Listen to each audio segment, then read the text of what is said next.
Pirates fishing Saitama Constitution Chapter 81-100. Chapter 81 The City of Going, where the dark tide is surging. Why is it impossible? Chen Mu asked back, looking at the short-legged uncle in front of him. Wearing a white suit, but with bare chest hair, Ray's Marcus quickly walked past the two children in front of him and walked wildly towards Chen Mu. Ray's Marcus, whose legs turned into afterimages, but his speed was as slow as a turtle. Chen Mu's whole person showed extremely horrified eyes. These legs, unscientific. Watching Ray's Marcus running towards him, Chen Mushui frowned, trying his best to control his emotions. A minute later, the distance between the two was still 50 meters. Chen Mu trembled, his eyebrows indiscernibly. Another minute later, the two were still 40 meters away. The corners of Chen Mu's mouth also began to twitch. After another minute, Chen Mu couldn't bear it any longer, and strode directly to the uncle, staring at him so quietly without speaking. Ray's Marcus was stunned for a moment, looking at the young man who came, quickly, slowly clasping his arms with his hands, and said quite maturely, "Young people, don't be in a hurry." Seeing that Chen Mu's face gradually became ugly, he calmly changed the topic and said, "Young man, did you question what I said, impossible, just now?" The topic was diverted, and Chen Mu couldn't continue the attack. He rolled his eyes and said a little impatiently, "Yes, uncle." Ray's Marcus nodded with a serious look and said sternly, "Because anyone who enters Going City will be infiltrated with going powder. As long as the going in his body is not taken out, he will not be able to win against Disolo." "Oh, yes, I know," Chen Mu replied lightly. Ray's Marcus Vivi twitched in the corner of his eye, as if he didn't hear Chen Mu's words, and continued, "If you want to take out the going from the body, you must take a bath with seawater, right?" Chen Mu rolled his eyes and interrupted Ray's Marcus. "You?" Ray's Marcus shrank his pupils and looked at Chen Mu with an incredible look. At the same time, I couldn't help but look at Chen Malai carefully. This guy actually knows how to wash his body with seawater. Could it be he really has the ability to compete with Disolo? Thinking of this, Ray's Marcus hurriedly suppressed the shock in his heart and put on a calm expression. "Yes, since you already know, then why are you still locked in?" Ray's Marcus looked at Chen Mu proudly, and continued, "I want to enter this 100-meter-high underground prison. Only Disolo and his henchmen can do it." Quote, "How do you explain it, young man?" Looking at the smug Uncle Marcus, Chen Mu raised his brows, just about to refute. However, Chen Mu's mind was like a thunderous explosion, and he, who triggered the key word, just stood there in a daze. After thinking for a while, Chen Mu stared at Marcus suspiciously and questioned, "Are you sure this prison is 100 meters high?" "Of course." Marcus nodded calmly. "Then why didn't I trigger the fear of heights buff?" Chen Mu really wanted to go back like this, but after thinking about it for a while, let it go. Anyway, he didn't understand it. It was just a waste of my emotions. For a time, the atmosphere between the two was so inexplicably awkward. Suddenly, a dense rustle sounded, and Chen Mu turned around abruptly. I saw a group of thin men with ragged clothes and withered hair, dragging all kinds of going products, slowly walking towards him.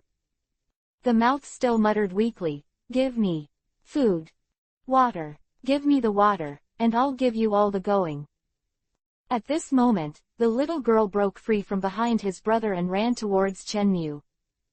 "Big brother, come with me, this group of people. It's so scary." The little girl tugged at Chen Mu's trouser legs timidly. Chen Mu Vivi was startled, reached out and touched the little girl's head, and said softly, "Don't worry, big brother will protect you." After all, Chen Mu still looked at the little girl with a smile on his face, then slowly stretched out his left hand, and said without turning his head, "I'll stand." After he finished speaking, he pointed his left hand like a sword and lifted it upwards, and the golden sand under everyone's feet quickly stirred, forming a going sand platform 10 meters square, which slowly rose upwards. Seeing this scene, Marcus instantly froze in place, tremblingly said, You can actually control going. Chenmu slowly raised his head, raised his eyebrows at Marcus, and said with a smile, Of course. And the group of prisoners who were suddenly pushed into the air by the going sand platform all fell down on the sand platform in shock, and murmured in their mouths. He can manipulate going. Isn't that Disolo's ability? Then, the first few people who reacted hurriedly climbed to the edge of the going sand platform and shouted for help to Chenmu. Please help us. If we don't go out, we'll starve to death.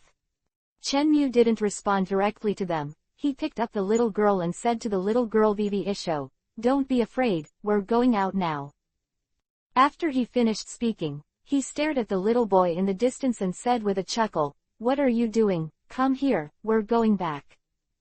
What about you? Do you want to go together? Big gambler Ray Marcus. Chenmu raised his eyebrows and smiled.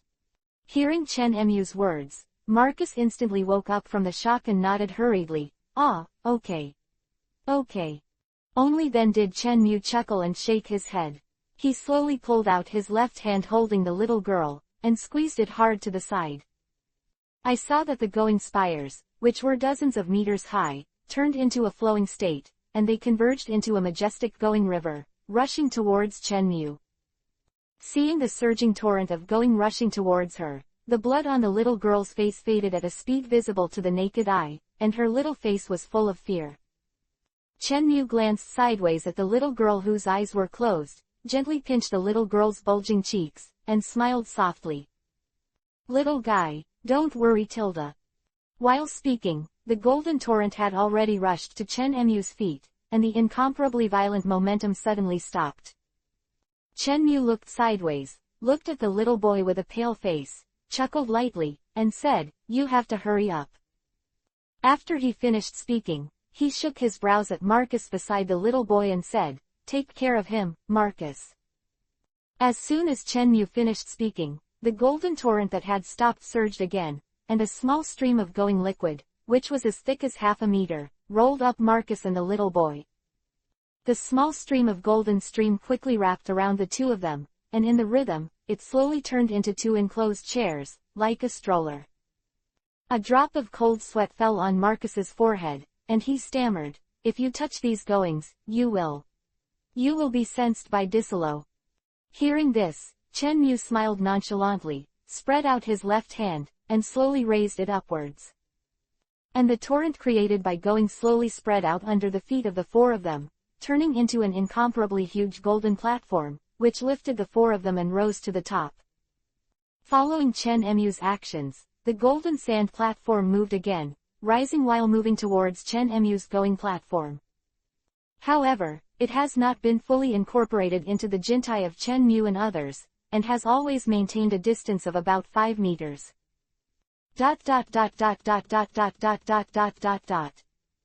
Other side, the top of the Going King Hotel. Disolo, who was soaking in the going bath, slowly opened his eyes, tilted his head to look at the tall and thin figure on the windowsill, and said lightly, It's coming very fast, joke. This, Doflamingo slowly grinned, let out a deep laugh, and slowly walked towards Disolo in the golden bath. Brother Ming was walking on the soft red carpet, and the pink feather coat on his body shook slightly. Brother Ming advertised Isho, stopped 5 meters away from the bath, and said in a tone of reunion after a long absence, It's been a long time, my old friend. Disolo closed his eyes slightly, leaned halfway on the edge of the bathtub, and said lazily, I'm not your old friend. Brother Ming smiled indifferently, then his eyes narrowed, he looked at the corner of Disolo's mouth, raised his eyebrows and said with a smile, Disolo, a newcomer with a billion bounty. It's not easy to catch. Hearing the words, Disolo opened his eyes instantly, frowned at Doflamingo with a strange smile, and said coldly, HMPH, it's the same for you to go, you won't be able to get anything in the hands of such a strong man. Oh, the mockery on Brother Ming's face grew stronger.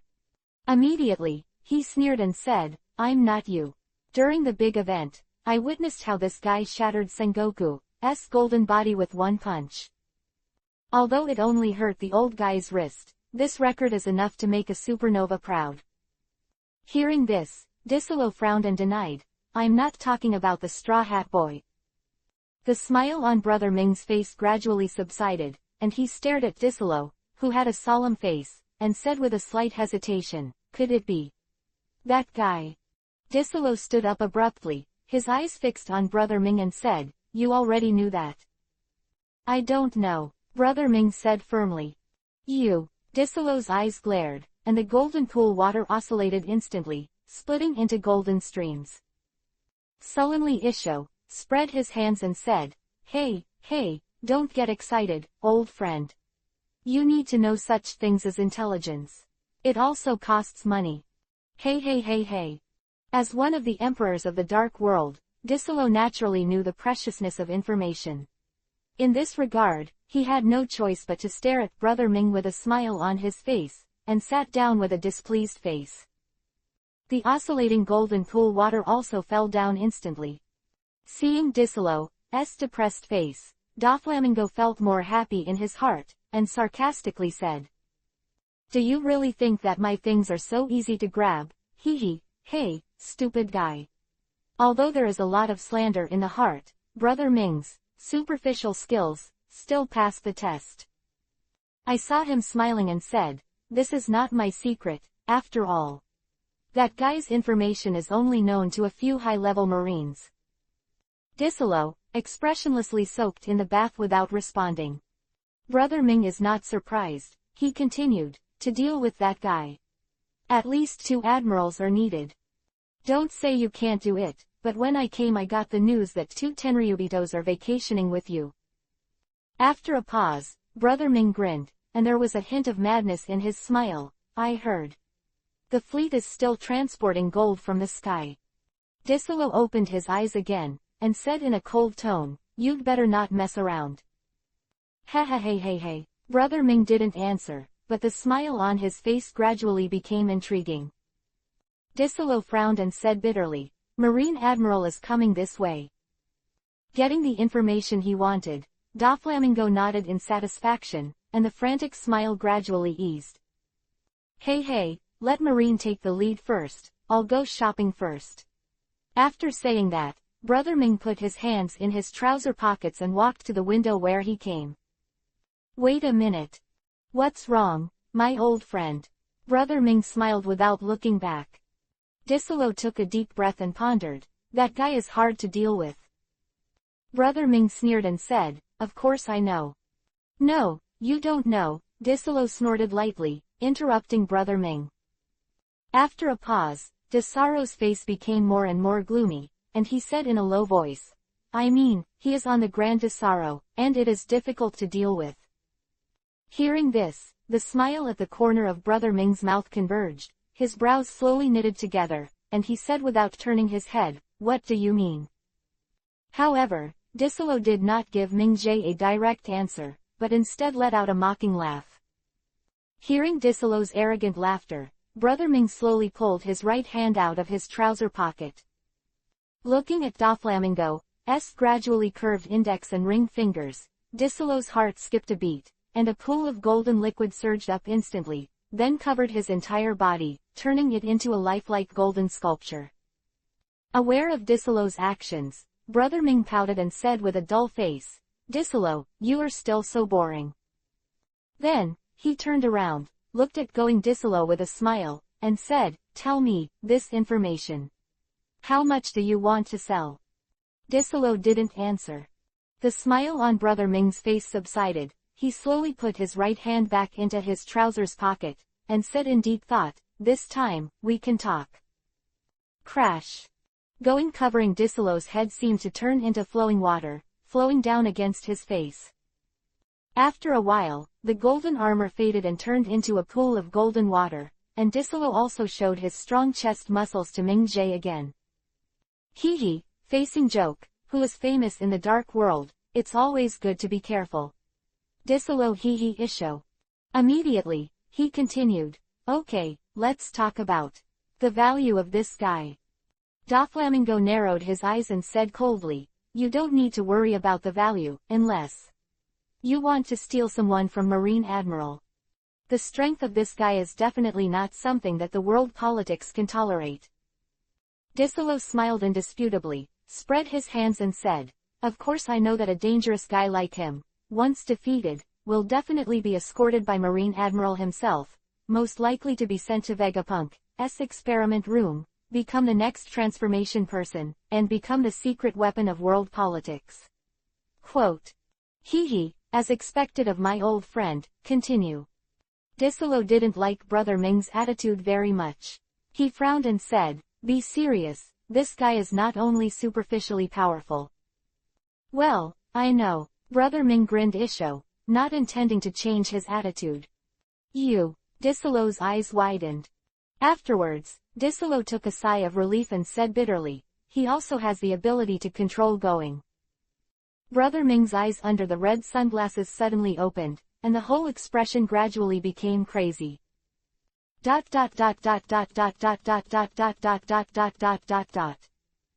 On the other side, Akainu Fujitora stood side by side on the bow of the warship. Behind him, dozens of huge warships followed, quietly approaching the Grand Disolo under the cover of night. Take a day off. Weak chicken constitution, unable to withstand the strong wind and an education, successfully caught a cold. Make up tomorrow. Chapter 82 The Crisis of the Straw Hats Part 1. Oh, he can control going too. The interest in Doflamingo's eyes grew stronger. Desaro took a deep breath and nodded solemnly. Yes, when he was manipulating going, I actually lost my sense of that part of going. Seeing Disolo deflated, Doflamingo smiled inexplicably, then turned and walked out the window. There's a door over there. Disolo roared in a low voice. Brother Ming paused and sneered. Since he is better at manipulating going than you, do you think? Is it safe for me to be in this going hotel? Just so, I can also enjoy the atmosphere of the largest amusement city at sea. Speaking, Doflamingo jumped up on the windowsill without hesitation, and said without looking back, you'd better stay away from going, otherwise, you don't know what happened. Do you think what I said makes sense? Huang, Gold, Emperor. Quote. Hey. With a burst of wanton low laughs, Doflamingo jumped from the window and disappeared into the night sky. Bastard. Disolo surged in anger, his fist slammed into the pool in front of him, and the shocking going splashed all over the place. Outside the Grand Disolo, a huge warship slowly entered the going waterway, and dozens of other warships were scattered around, surrounding the Grand Disolo in the middle. On the warship, Fujitora Akainu stood side by side at the bow of the ship, 5 meters away from the two, and a white-haired old man with a comfortable face was standing. This person is the current chief inspector of marine, the former marshal, Sengoku. Crack. Sengoku held a bag of senbei in his left hand, while his right hand kept pushing a senbei into his mouth, biting until it clicked. At the same time, some senbei crumbs occasionally popped out from chewing, and stayed on his equally gray beard. Click, that kept ringing in his ears. Akainu Vivi frowned, glanced sideways at Sengoku who was eating deliciously, and thought to himself. This mission actually requires me and Fujitora to be dispatched at the same time, and also brought this former marshal, is it him? Thinking of this, Akainu's face became very solemn. Time passed slowly, and when the huge warship entered the water plaza, it was exceptionally quiet. Not only was there no one in the stands, but even those golden pillars did not rise. This must be the same as the treatment of Sunny's admission, which is too much. A moment later, the warship carrying Marine's high-end combat power slowly docked on the luxurious pier of the Grand Disolo, and Akainu and others disembarked one after another. It's really luxurious, click. Sengoku looked at several going Desaro sculptures at the port, raised his eyebrows a little weirdly, and continued to eat his senbei. Just when the few people were still examining the surrounding situation, a rhythmic tattoo sounded from the side. I saw Fujitora, who was holding a wooden staff knife, and slowly groping forward as he tapped the ground with the staff knife. Hearing the sound, Sengoku slowly turned his head to look at Fujitora, and said in surprise, "Have you been here all your life?" Fujitora paused, shook her head indifferently, and continued to walk forward. Fujitora, who was looking forward to himself, Sengoku laughed wantonly and continued to eat senbei. And at this moment, the unique, baloo sound of the phone bug rang from Akainu's arms. Akainu took out the phone bug with the red lava shell from his arms, picked up the walkie-talkie on top of the shell, and said in a low voice, "Hey, Akainu, hurry up and catch me those damn pirates. Empress is going to the Disolo Hotel to rest immediately, do you hear that?" The female Tenryubito's extremely angry roar came from the phone bug. Akainu's face darkened instantly. However, the noble Tenryubito did not intend to get a response from Akainu, and immediately hung up the phone after he gave the order.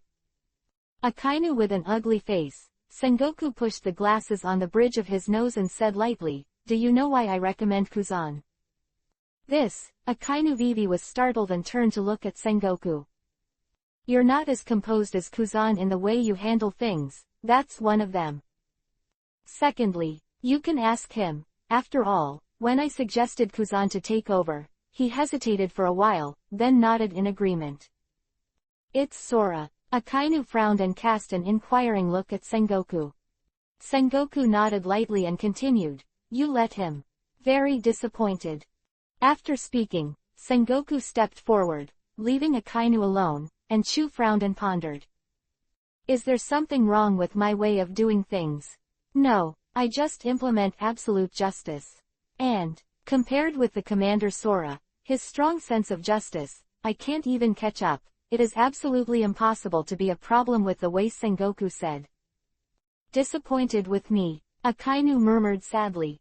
Then, thinking of the ace who should have died in the battle and the damn Straw Hat Boy, Akainu's anger rose instantly, and he gritted his teeth and said, "I'll get it back myself." Going prison. Chenmu rode the golden pillars cast by two goings and rose rapidly. Approaching the top of Going prison, Chenmu looked at the top of Going's top, and muttered in a low voice, "There is no feeling of falling. It seems that the height of this prison is really only nearly 100 meters. "Big brother, what are you talking about?" The little girl turned her head and stared at Chenmu Dao strangely.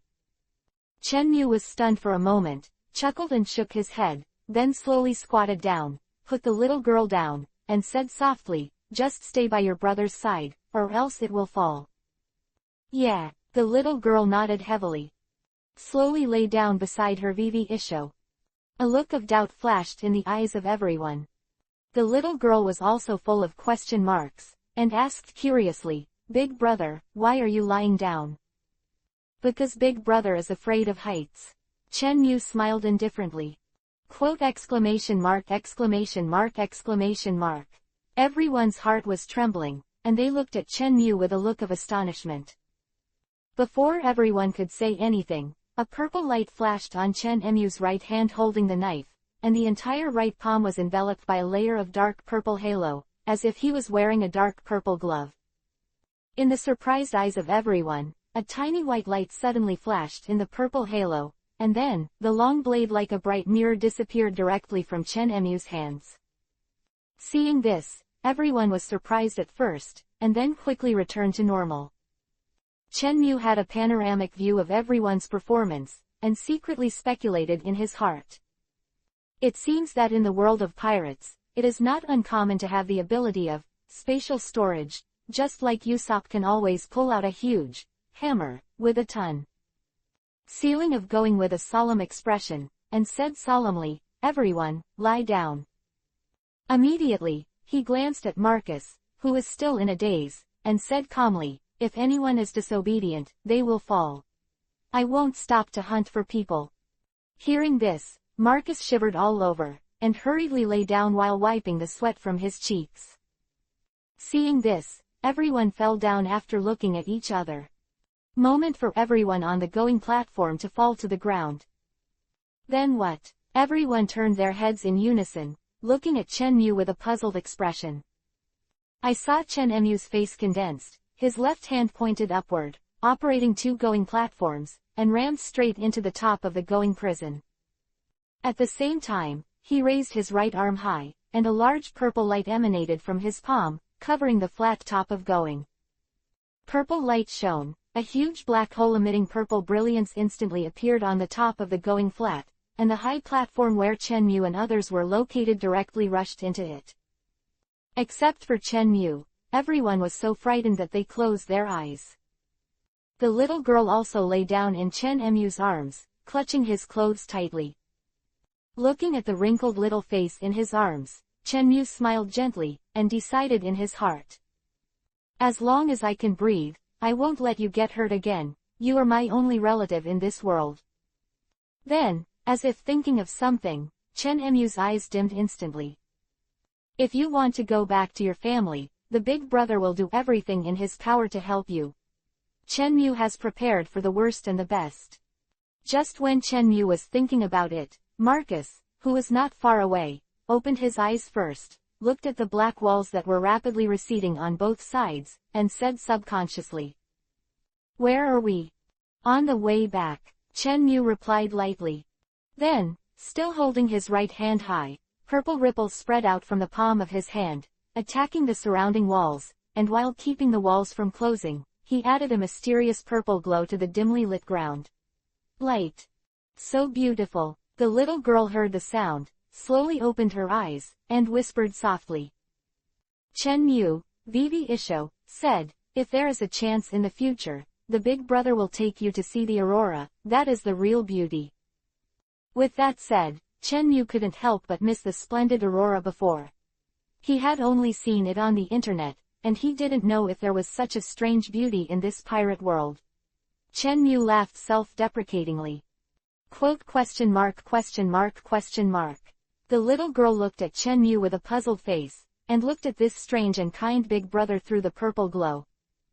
And the little girl's real brother gritted his teeth, resisted the pressure of the recoil, and crawled over with difficulty. Chen Mu Vivi turned his head and glanced at the little boy who was missing a front tooth with some amusing. Vivi hooked his little finger on his left hand, and a 3-meter-high slide was instantly raised on the flat-going table. The slide just happened to appear under the little boy. Ah! The little boy was suddenly pushed up, then screamed and rolled towards Chen Mu. In the blink of an eye, the little boy who was not far from Chen Mu slammed into Chen Mu's arms in a dizzy manner, taking each side of the little girl. Why do I feel like a father?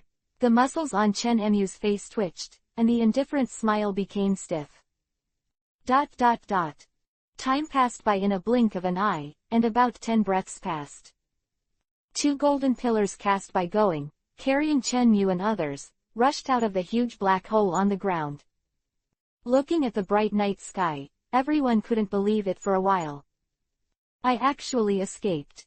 We actually managed to escape from Disolo's hands. Just as everyone cheered, Marcus frowned and said in a low voice, "Have you forgotten the going powder in your body?" For a time, everyone seemed to be strangled by their throats, unable to make a sound, and the atmosphere also fell silent. At this moment, the little girl pulled Chen Mu's trousers, raised her round face, looked at Chen Mu expectantly and said, "Big brother, can you take out the going from our body?" When everyone heard the words, they suddenly woke up, and then looked at Chen Mu with hope. Chen Mu looked at the little girl with an embarrassed look, as if he was hesitant to speak. After Chen Mu defeated Disolo, he didn't know if the system secretly rewarded him. From then on, he could clearly feel the existence of all going fans, even Disolo's going. He has a feeling like an arm like a finger. Going powder out of the crowd, it's a bit tricky. Note, Chen Mu's feeling is indeed right. After he defeated the original Devil Fruit ability, the corresponding ability can directly surpass the original ability, but the system did not give corresponding prompts. Returning to normal, everyone looked at Chen Mu who was hesitant, and the hope in his eyes gradually dimmed. At this moment, Chen Mu sighed. "I can indeed sense the going powder in your body, but what?" Marcus said hurriedly. Chen Mu Vivi frowned and glanced at him, then looked down at the nervous little girl, and sighed in a low voice, but Disolo can also sense it. If, while I was taking out the gold powder for you, he suddenly manipulated the going in your body to expand.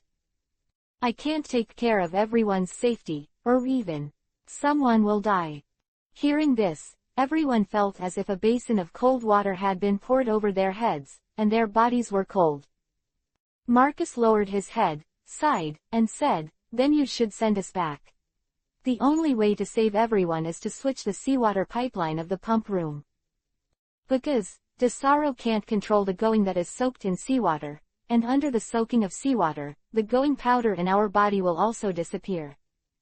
Chenmu was stunned for a moment, and instantly thought of the plot of his previous life. Yes. Break the going fans is to let the seawater pass through the fountain pipe and sprinkle the whole ship. Chenmu's eyes lit up instantly, and then he secretly muttered, why am I so happy, this going can't hurt I. Immediately thought again. At the beginning, I thought it was strange, Disolo is also a strong man, who has awakened the power of fruit, why would he choose to flee without fighting? Now I understand it. Fortunately, I am smart enough to show my avatar on the boat, which leads to only a trivial avatar being eroded by going fans. I can make a new one at any time. Exactly because of my good habits, otherwise, I could really capsize at Disolo's hands. I also have to say that the guys who can get into the position of emperors in the underground world are really old silver coins. Marcus said in a low tone, can you help us get seawater? I can kick you into the sea with one kick, but I'm just afraid that you will explode in the middle of the road. Chenmu whispered. What did you say? Marcus looked at Chenmu suspiciously. It's nothing, it's nothing. Chenmu hurriedly shook his head, then quickly changed the subject and said, you said just now that you wanted to go back to prison, right? Okay, I'll send you off right away. Everyone. Seeing the purple halo in Chenmu's hands again, Marcus hurriedly stopped him. Wait a minute, I have something to say. Chenmu paused and looked at him with a puzzled expression. Ahem, I think, when we go back to the prison again, we may not be able to enter the pump room. Marcus said seriously. Well, continue talking. Chenmu raised his eyebrows and looked at Marcus in a relaxed manner. Seeing Chenmu's indifferent expression, Marcus held up his sunglasses and said a little embarrassedly, Disaro deployed a vicious going bat in the pipeline leading to the pump room. Once someone enters the pipeline, it will under attack. So far, many people have challenged, but they have all failed. An emaciated man with a decadent face interjected in time.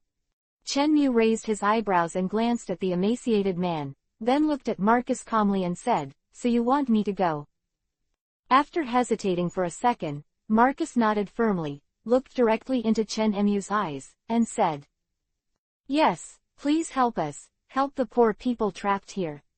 Marcus bowed solemnly. Please help us. The crowd surrounded Chenmu and bowed deeply with tears in their eyes. Seeing everyone's gesture, Chenmu, who was originally soft-hearted, froze in place for a while. It's nothing to do now. I'll help you this time, just this time. Chenmu glanced at everyone helplessly, then scratched the little girl's nose, and said softly, you are here, be good. Wait, big brother. Okay tilde. The little girl replied in a milky voice. Chenmu said to Marcus indifferently, help me take care of her and his brother, I'll be back soon. After he finished speaking, he fled directly into the ground and disappeared in front of everyone. Other side, the very top of the King of Going Hotel. Disaro stood on the huge golden finger that stood up, overlooking the glittering streets and high-rise buildings below, which were his greatest masterpieces. Disalo opened his arms comfortably, enjoying the coolness brought by the night wind. At this moment, Brother Ming's deep laughter suddenly came from behind Disalo and said, hey, Marine is here. I know, Disalo responded lightly, still enjoying the tranquility of the night with his eyes closed. Hey, when are you going to do it? Brother Ming looked at Disalo's back with all his time. What's the hurry, wait for them to come first. Disalo said flatly. After a pause, Desaro slowly opened his eyes, turned to look at Brother Ming who was sitting in midair, and joked, "As that guy's so scary, that joke, who is famous in the underground world, can only be forced to stand in the air." Quote. In the face of Disolo's ridicule, Doflamingo raised his eyebrows in disdain, and said casually, "I just think these goings are annoying." Seeing the muscles on Disolo's face trembling, the contented Brother Ming gave a strange smile and continued, "Want to know how scary this guy is?" Huh. Disolo frowned, and the smile on his face converged. 1 billion, Bay, Lee, Doflamingo said word by word. Disolo was annoyed, with an expression he couldn't wait to eat. Looking at Disolo's appearance, Brother Ming laughed happily. Desaro took a deep breath, calmed down a little, and said, "You better be careful, Marine really dispatched 2 Admiral this time, as well as former Marshal Sengoku, not just for the Straw Hat Pirates." Hey, of course I know, as well as the heavenly gold you handed in. Brother Ming Shiame Isho. Yes, and the heavenly gold that I handed in. Disolo's mouth twitched and he gave an intriguing smile. Seeing Disolo's inexplicable smile, Doflamingo's smile faded instantly, and he said coldly, "What do you want to do?" "Ha, of course I want to catch pirates, ha. Disolo laughed and turned away. Brother Ming, on the other hand, looked at Disolo's back thoughtfully and fell into thinking. After an unknown amount of time, Doflamingo withdrew from his contemplative state, grinned at the corner of his mouth, and swung leisurely in the direction of Tenryubito. That exclusive weird laughter also echoed in the sky over the entire Going City, and it didn't go away for a long time. On the other side, the Straw Hats who could not find Chen Emu's figure returned to the hotel door. Nami touched the ground with a thoughtful face, and muttered in her mouth, "How can I go down?" Chapter 83 The Crisis of the Straw Hats Middle. Just when Chen Mu went to the underground prison alone. At the end of Going Street, 3 imposing figures appeared. The first person was Fujitora who was hitting the ground with a cane, and behind him were Sengoku and Akainu. The distance between the 3 of them is only 100 meters. On this golden street, Marine's 3 major forces seemed to be wandering aimlessly, but in fact he chose the shortest route and rushed straight to where the Straw Hats were. On the other hand, Nami had no choice but to give up the massive amount of going underground because of no way to enter the ground. Even the going sculpture that was backed out of the gate by Chopper couldn't hold back and fell into the ground. It's really an empty bamboo basket. Nami sat on the ground exhausted, and said weakly, "Going is gone, and Uncle is gone. Life is so difficult." Luffy was stunned for a moment, then looked at Nami and said, "Nami, you seem to be very worried about Uncle today." Without looking back, "Yes, Uncle is not here. How can I go to Disolo to get money? That's 10 billion tilde." Immediately, Nami gently wiped the wet corners of her eyes and choked. "Uncle said that Disolo was willing to use going to pay off the debt, but I only took so much from him, and he directly let people plot against us. It's so hateful." Chopper, who was still panting with his tongue sticking out, Vivi twitched in the corner of his eyes and complained, "You are just a little bit, look at how tired Chopper is." Of course, everyone only dared to talk about it in their hearts. Just when everyone was speechless, Usopp shuddered, Hanmao stood upside down, and suddenly looked up at the sky. I saw a man with short blonde hair and a wild smile on his face above the sky, staring at them for a moment. Zoro felt something, and looked up following Usopp's gaze, but could only see a small black shadow in the night sky. Just as Zoro stared at the shadow, he felt an inexplicable pressure. What a strong pressure! Zoro's eyes narrowed slightly, staring at the black shadow in the sky, and his left hand subconsciously held the handle of the knife. Usopp and Zoro naturally attracted everyone's attention. Everyone looked up, except for Luffy Sanji. Everyone could only see a small black spot in the sky, but they couldn't see what it was. Brook buckled his forehead, and was about to ask, when the sound of clogs stomping on the ground slowly reached everyone's ears. When everyone heard the sound, they lowered their slightly sore necks and looked at the figure at the end of the street. "This is..." Robin's pupils shrank suddenly, and there was a hint of shock in his eyes. "It's Marine Admiral," Zoro said in a low tone. Except for the three main forces, everyone else looked at the person who came. Chopper and Brooke's teeth were chattering, and the former was even more trembling and said, "Are we going to run away?" At this moment, under the strong pressure, Usopp, with his increasingly skilled ultra-far observation haki, saw the shadow behind Fujitora. That under that shadow, there are two figures whose aura is not inferior to that of Fujitora, steadily approaching. When the two figures were still in the shadows, Usopp raised his hand in fear and pointed behind Fujitora. You look behind him." When everyone heard this, they locked their eyes on the shadow behind Fujitora. Staring for a moment, the figures of Sengoku and Akainu stepped out of the shadows one after the other. "Yes, it's Marine's former Marshal, Sengoku." Robin looked at the person in shock, and a drop of cold sweat fell on his forehead. "Well, it seems like the Admiral I met last time." Luffy frowned and looked at Akainu behind Sengoku, forgetting his name for a while. "Yes, it's Admiral Akainu." Nami's body trembled slightly, and her chest heaved violently because of her heavy breathing. It was this man who left an extremely terrifying psychological shadow on her. "Are they here to catch us?" Chopper hid behind Zoro, staring at the three Fujitora with fearful faces. Feeling the tremendous pressure, Luffy's pupils suddenly widened, Conqueror Haki released it directly, and the invisible air wave rushed towards the three Fujitora. By Luffy's Conqueror, the three Going's footsteps suddenly stopped in the air.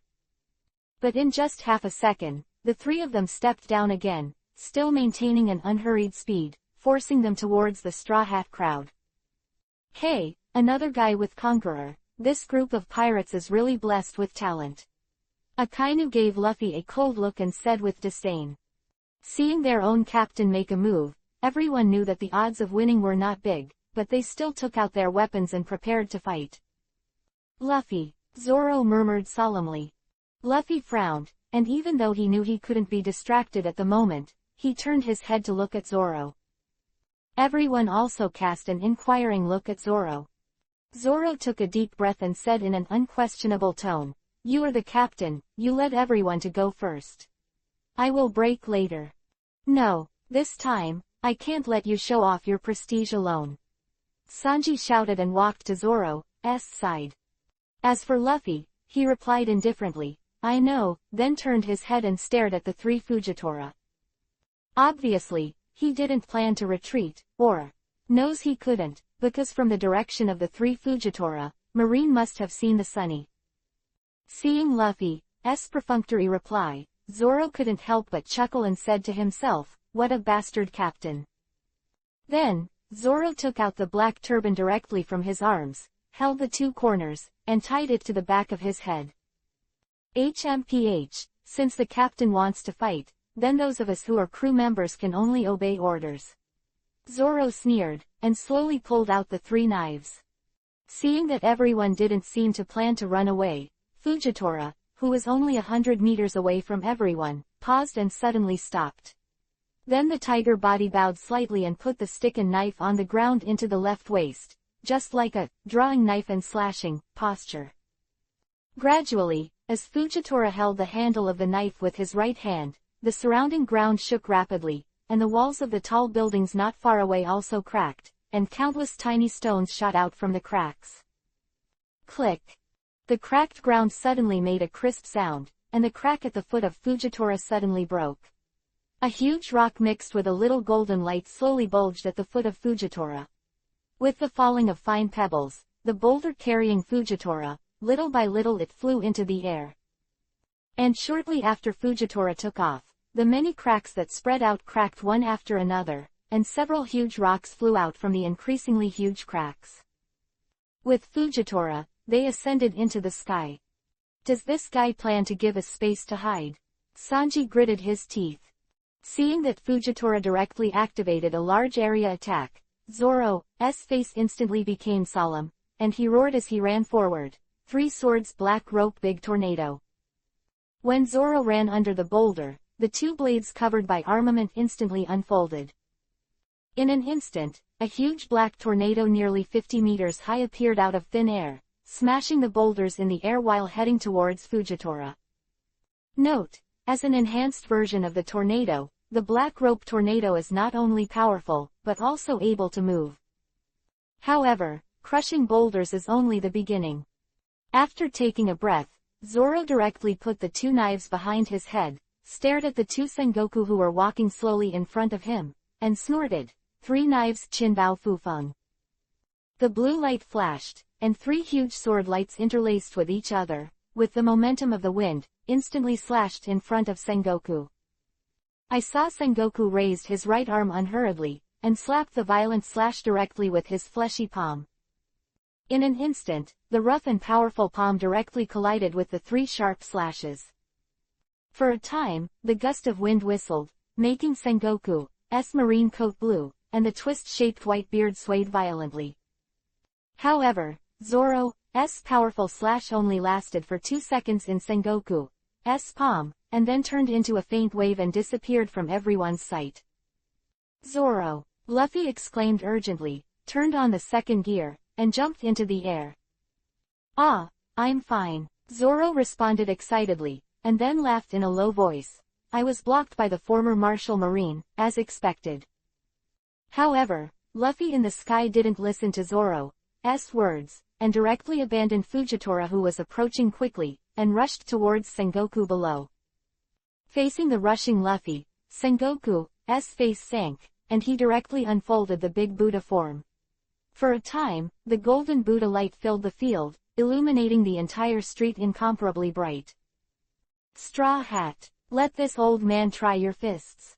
Sengoku shouted loudly. Luffy, Zoro yelled hastily, trying to stop the reckless Luffy. However, one step too late. Third gear, giant bazooka. Luffy's right fist also quickly covered a layer of black armament hockey. In the blink of an eye, Luffy's giant black fist slammed into Sengoku's golden Buddha fist. Boom! A deafening metallic vibrato instantly spread to everyone's ears. The gold and black fists were pressed against each other. One was in the posture of an angry Buddha, and the other was gritted his teeth and insisted. Ah! Luffy roared loudly, trying to press Sengoku's golden fist back, but Sengoku didn't move. He was like a giant Buddha, not moving at all. What's going on? Why did Garp's grandson's attack suddenly become so weak? Sengoku frowned, a hint of doubt flashed in his eyes. However, at this point Luffy was exhausted and could no longer resist Sengoku's attack. With a scream, Luffy was hit by a giant golden fist and flew upside down in the air. Luffy! Zoro let out a hurried cry and rushed towards Sengoku, who was about to pursue him. While running, the black armament quickly covered the blade. Sengoku! Zoro shouted angrily, attracting Sengoku's attention, followed by a low voice. Extreme Tiger Hunt. However, Sengoku just silently watched Zoro slash, and didn't react. How dare this bastard despise me like this? Zoro's strength is even more powerful. Just as Zoro ran towards Sengoku, Luffy's low growl came from behind him. Fourth gear, Elastic Man. Zoro froze for a moment, and hurriedly turned to look. I saw Luffy's muscles bulge all over his body, his limbs were red and black, and he kept bouncing in place. Luffy! Zoro's pupils shrank, a look of shock on his face. This was the first time he saw Luffy in this form, and he couldn't help being a little shocked. Boom! Boom! Boom! A burst of rapid sonic booms sounded, and Luffy, covered in white vapor, bounced directly into the sky, and swept towards Sengoku on the ground again. Luffy rushing past his head, Zoro frowned, and turned his attack on Fujitora, who was swooping in quickly. Although Sengoku despised him very much, he was picked by the captain, and that was the captain's battle, and he would not interfere. Admiral who swooped down, I had to block. Zoro's fierce issue, his swift slash directly met Fujitori's gravity knife. It's so heavy. Zoro bleeds from the corner of his mouth and flew back upside down. Zoro, who was repeatedly frustrated, was even more murderous in his heart. An instant, the white of Zoro's right eye disappeared, the entire eye socket also turned into a pitch-black color, and a wisp of black mist floated out of the eye socket. Gradually, the black mist that wafted out became thicker and thicker. In about a few breaths, the black mist gathered into a mass and slowly turned into a 3-meter-sized black mass of mist. The mist lingered, and it actually made Zoro's figure slow down. Slowly swallowed in. Sengoku, in the form of a golden Buddha, always raised his head and stared at Luffy who was rushing in. Suddenly, Sengoku shuddered all over, and a sense of panic came to his heart instantly. Sengoku ignored the rushing Luffy and turned his eyes to the source of the warning sign. When he saw the strange black mist on Zoro's body, Sengoku shrank his pupils and said in shock, This is the time. Calamity black fog. Quote. Sengoku couldn't take his eyes off the eerie black fog, feeling the familiar shudder. He couldn't help but recall the horrific disaster, and muttered in his mouth, So. He is the source of the disaster. Just when Sengoku was shocked, Akainu with a gloomy face slowly passed him and walked steadily towards the black mist. Pirates are pirates, they will only bring disaster to the world. Akainu narrowed his eyes, his body filled with murderous intent. With a fu sound, a small cluster of flames sprang up from Akainu's shoulders, followed by the flow of fiery red lava, slowly dripping down his left arm. Accompanied by bursts of chi-chi sounds, potholes appeared on the ground, filled with the red-hot magma. Akainu, don't be impulsive. Sengoku hurriedly reached out and grabbed Akainu's shoulder. However, Akainu noticed it in advance, took a big step, and avoided it. Sengoku was instantly furious, blowing his beard and staring. It's really a red dog who doesn't know good people. Sengoku cursed in his heart.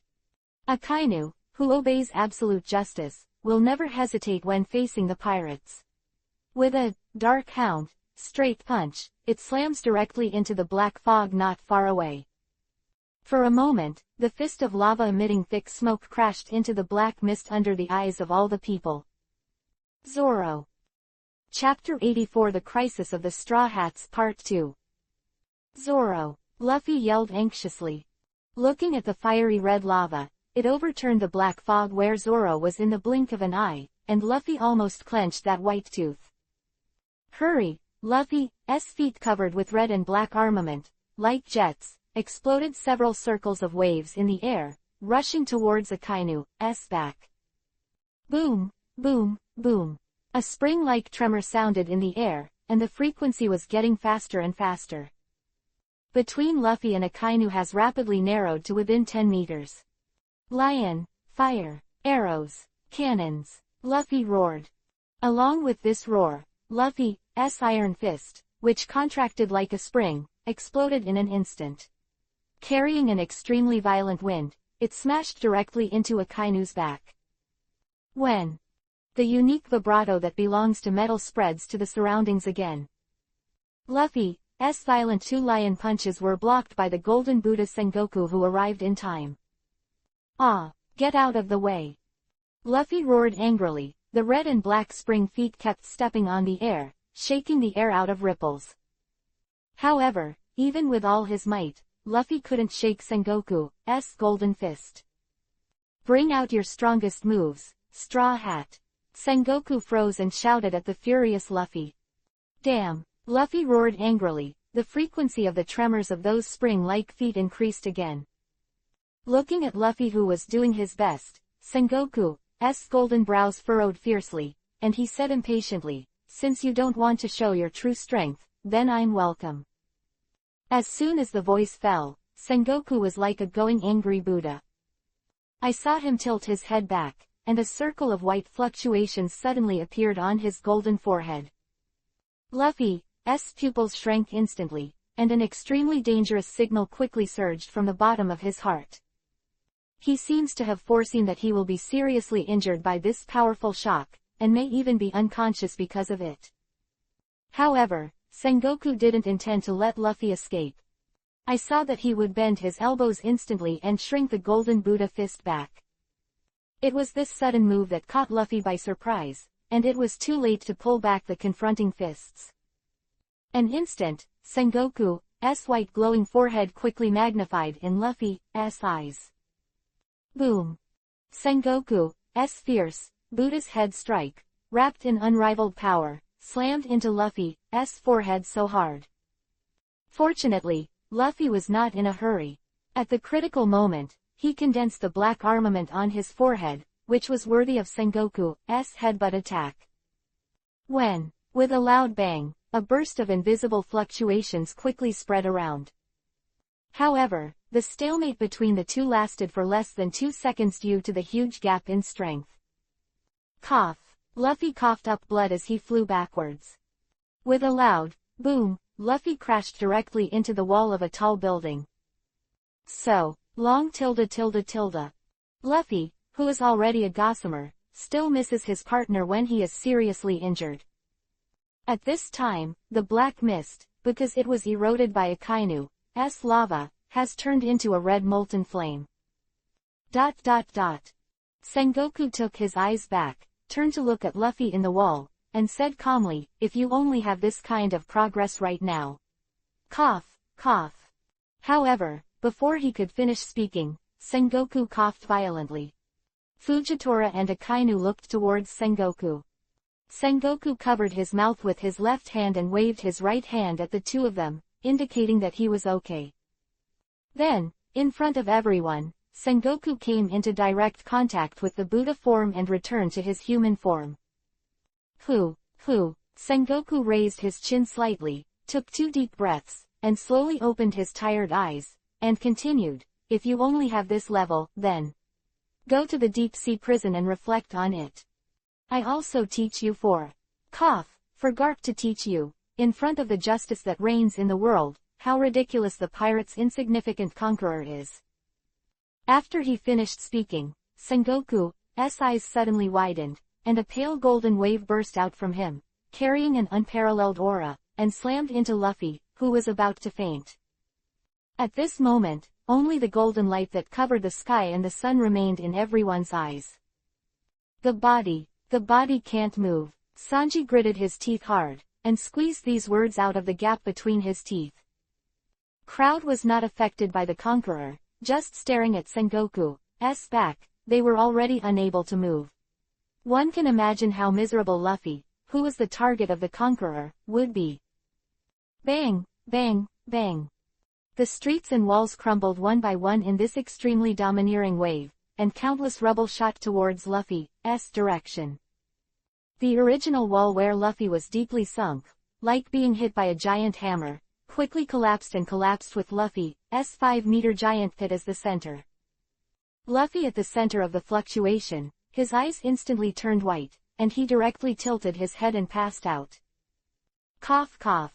If I wasn't afraid of that old Garp messing around, I definitely wouldn't let you live tonight. Sengoku covered his chest and whispered.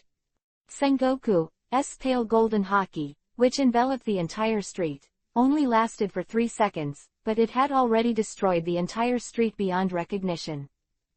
The masses were all shivering and hiding in the houses, high-rise buildings, daring not to approach the window to watch the battle. Just as Sengoku restrained haki, Chen Mu, who had reached the pump room, suddenly got a prompt from the system. Ding! The special armament, devouring the straw hat takes effect. The host user haki is upgraded. Open black lens bracket conqueror swallowing effect. Extremely weak, 0.001% close black lens bracket. Haki devoured. What the hell is this? Chenmu froze in place with a puzzled face, full of question marks. After thinking about it for a while, Chenmu finally remembered that this is the straw hat he helped Luffy transform. Keyword like swallowing haki. Forget it, don't think about it, work is important. Chenmu pouted, holding a 2-meter thick seawater pipeline, walking in the pump room where the water is directly knee-deep. ...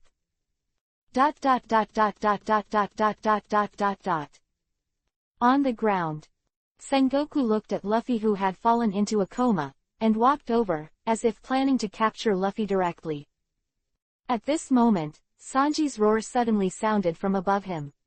Devil's foot, the most advanced minced meat. With a loud shout, Sanji's feet quickly ignited crimson flames, and with a super high-speed kick, he stomped away at Sengoku below. In the face of this violent flame kick, Sengoku just glanced at him lightly, and walked towards Luffy with a calm attitude. This bastard wouldn't even look me in the face. Sanji was furious in his heart, and the offensive under his feet forcibly increased a bit of strength. However, just as Sanji was about to step on top of Sengoku's head, a purple figure quickly swept over from the side and directly blocked behind Sengoku. Clang, clang, clang. Fujitora, who was holding the staff sword, directly blocked all of Sanji's attacks for Sengoku. Facing the almost airtight giant net of the sword array, Sanji could only grit his teeth bitterly and continue to maintain high-frequency kicks. The two just went up and down like this, and after about hundreds of fights, Sanji gradually felt weak. At the same time, I wondered in my heart, why does this admiral attack make me feel no killing intent? Did he use a dull knife? Fujitora, who was holding the heavy sword in his back, swung abruptly, forcing Sanji's offensive to stop for a second. Then, his figure flashed, and a slash that was almost invisible slashed through Sanji's body in an instant. Frowned in midair, looking at Fujitora, who had his back exposed to him, the confusion in his eyes deepened. However, without waiting for Sanji to think about it, an irresistible counterweight force quickly pushed him into the sky. Why is the body suddenly out of control, and this gravity, what's going on? Sanji clenched his teeth and tried to stop his body that was tumbling backwards. But the strength gap between him and Fujitora is doomed to be a futile struggle. When he rolled to a height of nearly 50 meters, Sanji's rolling body suddenly stopped. However, before he could breathe a sigh of relief, he suddenly felt a surge of gravity all over his body, as if he was carrying a giant mountain on his back. In an instant, Sanji clenched his teeth for half a second, but then he was restrained by this huge force and smashed him down. Boom! There was a loud bang, and Sanji, who landed on his back, spurted blood from his mouth. The ground centered on him was directly smashed into a 2-meter-sized pit. Before the gravel splashed on the ground had time to splash, Sanji was pushed back to the ground by the attached gravity. Sanji, who was bleeding from the corners of his mouth, quickly turned pale, and under the pressure of this gravity, he broke at least dozens of bones. Just as Sanji was struggling to get up, a sound of getting clogs stomped into his ears from far to near. Fujitora walked slowly to the edge of the deep pit and said calmly, "You are also a crew member of the Straw Hat Pirates." Seeing that Sanji didn't answer, Fujitora didn't care, and said to himself, "Why don't you speak? Hee, then I'll take it as your default." After saying that, he turned the stick and knife in his hand and changed it to a positive grip. At the same time, the blade that shone with cold light was directly above Sanji. Fujitora Vivi pressed the blade down. PFF'd. Sanji's mouth immediately spurted out a mouthful of blood. The slightly raised chest was also pressed back to the ground again. His eyes glanced at Fujitora on the edge of the pit, thinking with great sadness and indignation. This guy's gravity, what's the matter? However, Fujitora naturally had no way of knowing what Sanji was thinking, so he pushed the blade down on his own. At the same time, Sanji, who was in the deep pit, only felt that the gravity of his body surged, and the randomness around him was instantly crushed into powder. Damn, I can't move at all. Sanji is very unwilling and can only watch the blade approach. With a click sound, the ground beneath Sanji cracked several cracks in an instant, and the edge of the pit collapsed along with it. Seeing that Sanji's figure was about to be pressed into the wider and wider ground gap, everyone was extremely anxious. Slaying. Assault on the meteor swarm. Usopp shouted and shot a fruit that resembled a man-eating flower mouth directly at Fujitora's position. The wind whistled. The fruit, which looked like a giant mouth of a dinosaur, quickly flew towards Fujitora. Fujitora frowned lightly, and temporarily let Sanji go. He raised his sword and slashed horizontally, instantly slicing the bursting green fruit into two halves. However, what Fujitora didn't expect was that the moment the fruit burst, a large group of sea-stone handcuffs spit out directly towards Fujitora.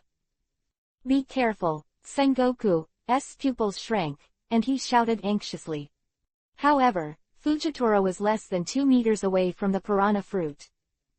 At such a close distance, even Admiral was too late to react. Moreover, with Fujitora's strength, he couldn't feel the threat of Usopp's attack at all. Under the interlocking links, this Admiral underestimated the enemy. It was also because of Fujitora's carelessness and underestimation of the enemy that he did not deliberately dodge, which also led to him being directly hit by this group of sea stones. Even more deadly, one of the handcuffs was directly placed on his wrist holding the knife. "Sea stone handcuffs," Fujitora whispered. Note: Fujitora did not feel the scorching heat because the white flame would be restrained by sea stone. Sengoku hurriedly took a step forward, grabbed Fujitora's shoulders, and threw him behind him, shouting in a low voice, "Damn! How can these pirates have sea stone handcuffs? The loss of important military resources one after another, what the hell is this guy doing at Kuzan?" After Sengoku gritted his teeth and roared, he again cast the form of a big Buddha, and directed at Usopp, who was still aiming at Tathagata. Golden Buddha palm. At the moment when the golden giant palm swung out, an extremely violent wave burst out again. In an instant, the transparent shock wave visible to the naked eye spread rapidly and passed over everyone. The blink of an eye, Sengoku's counterattack came as soon as he said it, without giving everyone a chance to react. The people who were hit head-on by the shock wave vomited blood and flew upside down. Brook, who has no blood himself, he just opened his mouth symbolically, and then flew backwards. His skeleton trembled, shaking off a lot of broken bones along the way. Sengoku, who knocked everyone back with a single blow, coughed again and dispersed the Buddha form. Then, he glanced at Sanji, who had a grim face in the deep pit, turned his head indifferently, and walked directly to Fujitora. Immediately afterwards, Sengoku took out his exclusive phone bug, a phone bug with the same twist beard, from his arms, picked up the walkie-talkie on top of the case, and said directly, "Send a sea stone key here, right away." "Yes, Yuan. Great Inspector." The general on the other end of the phone responded respectfully and loudly. After speaking, Sengoku put the phone bug in his arms again, turned his head to look at Fujitora not far away, and said loudly, "For a lifetime, you wait here." Fujitora responded calmly. Sengoku had just finished talking with Fujitora when Akainu's roar came over. "Ah, Roranoa Zoro," Akainu roared, clutching his left arm and stepping back. Immediately, with a grim expression on his face, he roared, "I'm going to kill you." Sengoku frowned and glanced at Akainu, whose left arm was bleeding, and asked, "What's going on?" Akainu turned his head and glanced at Sengoku, breathing heavily. "That black fog. Bloodthirsty." Hearing this, Sengoku's pupils shrank suddenly, staring at the black mist that continued to roll, and said solemnly, "Is elementalization useless?" Akainu made a heavy, sound, his face gloomy as water. The two stared at the black fog with solemn expressions, looking at the black fog gradually swallowing the flames. For a while, they didn't know whether to go up or retreat. Just when the atmosphere was gradually dead, Zoro's deep laughter came from the fog. "He, you two. Do you want to go up together?" Zoro stepped out with his right foot first, and then walked out of the black mist, and the mist continued to roll behind him. "How dare you come out?" Akainu gritted his teeth. Zoro snorted coldly, a flash of red lightning flashed in his eyes, looked at Sengoku and said, "Do you want to go to bed together?" "You." Seeing himself being despised by a little pirate, Akainu was so angry that he rushed forward with his left arm of lava. Don't be impulsive, Sengoku snorted and stopped Akainu. Pause. Sengoku looked at the black mist behind Zoro, and said to Akainu, look at the black mist carefully. Hearing this, Akainu turned his gaze to the black fog behind Zoro, and the anger on his face was instantly replaced by shock. This is... Haha, have you been discovered? Zoro chuckled and took another step forward. It was also because of this small step that Zoro was completely separated from the black mist behind him. At the same time, the two sinister heads on the shoulders were gradually revealed in front of the two of them. Ghost. Ashura. Zoro snorted, the mist pouring into his body behind him. Immediately, Zoro slowly opened his mouth, put the word Hidao entangled in the black mist to his mouth, bit hard, and said in a deep voice. 9. Knife. Flow. Piercing power. Speaking, Zoro turned into a black fog and charged towards the two of Sengoku. At this time, Chenmu had just finished connecting the seawater and freshwater pipes. Chapter 85. All the Straw Hats were defeated, and Chenmu appeared. Ha tilde tilde tilde. A short wind sounded. Then, Zoro's figure appeared directly behind Akainu. Because Zoro's speed was too fast, not only did Akainu not react, but even the black mist wrapped around him was pulled into several black threads. Akainu, on the other hand, froze in place with a look of astonishment, watching 9 thick and long knife marks suddenly appear on his chest, criss-crossing each other. Fortunately, although Akainu failed to capture Zoro's movements with observation haki, his elemental effect was always there. The lava on the shoulder and neck flowed, covering the 9 terrifying knife wounds. In just a few breaths, the lava almost completely repaired the injury. However, there are still 9 shallow scars on his chest. There was still a faint black mist on the scar, which could not be wiped out by the lava. Sengoku, who was on the side, was also full of shock. He wasn't surprised by how fast Zoro was, but his upper observation haki, the picture captured was a rolling black mist. There was no trace of Zoro's shot and the result. In observation haki's perception, the thick black mist churned, as if to completely devour his senses. Is this the fog of disaster that devoured tens of thousands of lives back then? Sengoku's eyes were full of shock. Observation haki is so terrifying, one can imagine how panicked the victims who faced these black mists would be before they died. Sengoku felt a tightness in his chest for a while. A depression slowly condensed in his heart. Cough cough cough. Sengoku's violent coughing brought the contemplative Akainu back to reality. What's going on? Why does that black mist devour my senses, even observation haki? Akainu breathed a little thickly, and said to himself in a trance.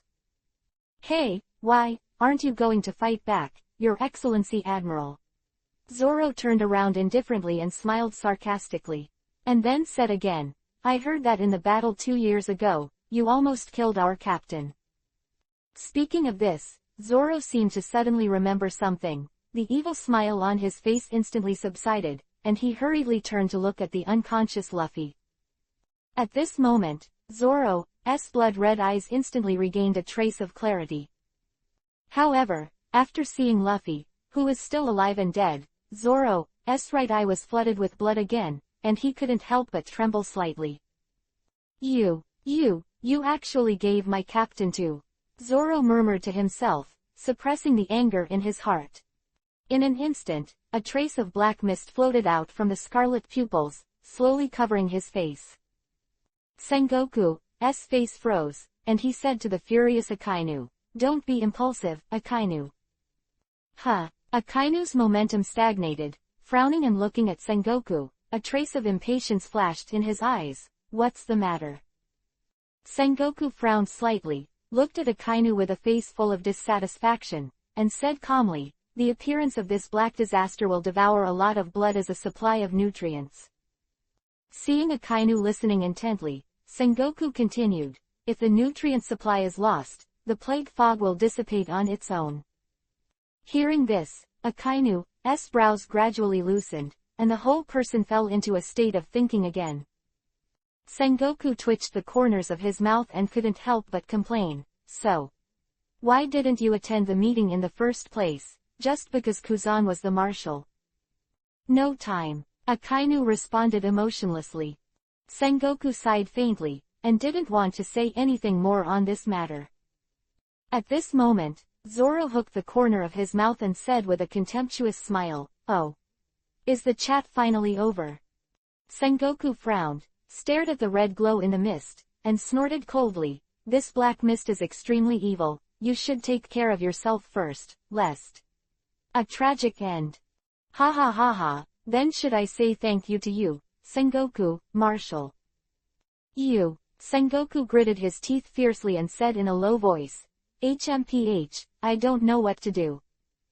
Zoro snorted disdainfully, and jumped into the sky instantly. 9 Swords Stream, Shira Tiger Hunt. Zoro gave a low voice and slashed towards Sengoku below. Sengoku's face condensed, and he was about to unfold the Buddha form. At this critical moment, Akainu's angry shout came from the side. "Dark Hound!" Quote. Accompanied by Akainu's angry shout, a lava arm exuding thick smoke slapped Zoro directly with lightning speed. Fortunately, Akainu's attack, although fast, didn't really touch Zoro's body. Just because he is now a body with 3 heads, 6 arms and 9 knives. With 2 crisp sounds, Zoro's upper body twirled slightly, and he used the 2 knives to directly block Akainu's slap.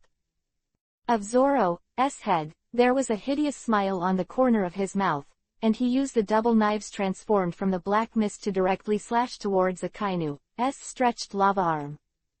An instant, the battle-hardened Akainu shattered the arm of the lava directly, and the fiery red magma also scattered all over the place.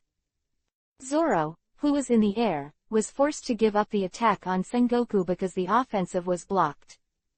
However, what was unexpected was that the first time Zoro landed, instead of rushing towards the nearest Sengoku, he turned around and rushed towards Fujitora, who was sitting cross-legged in the distance. Sengoku, who was about to unfold his golden Buddha form, and Akainu, who was accumulating the Great Major Eruption, were both stunned.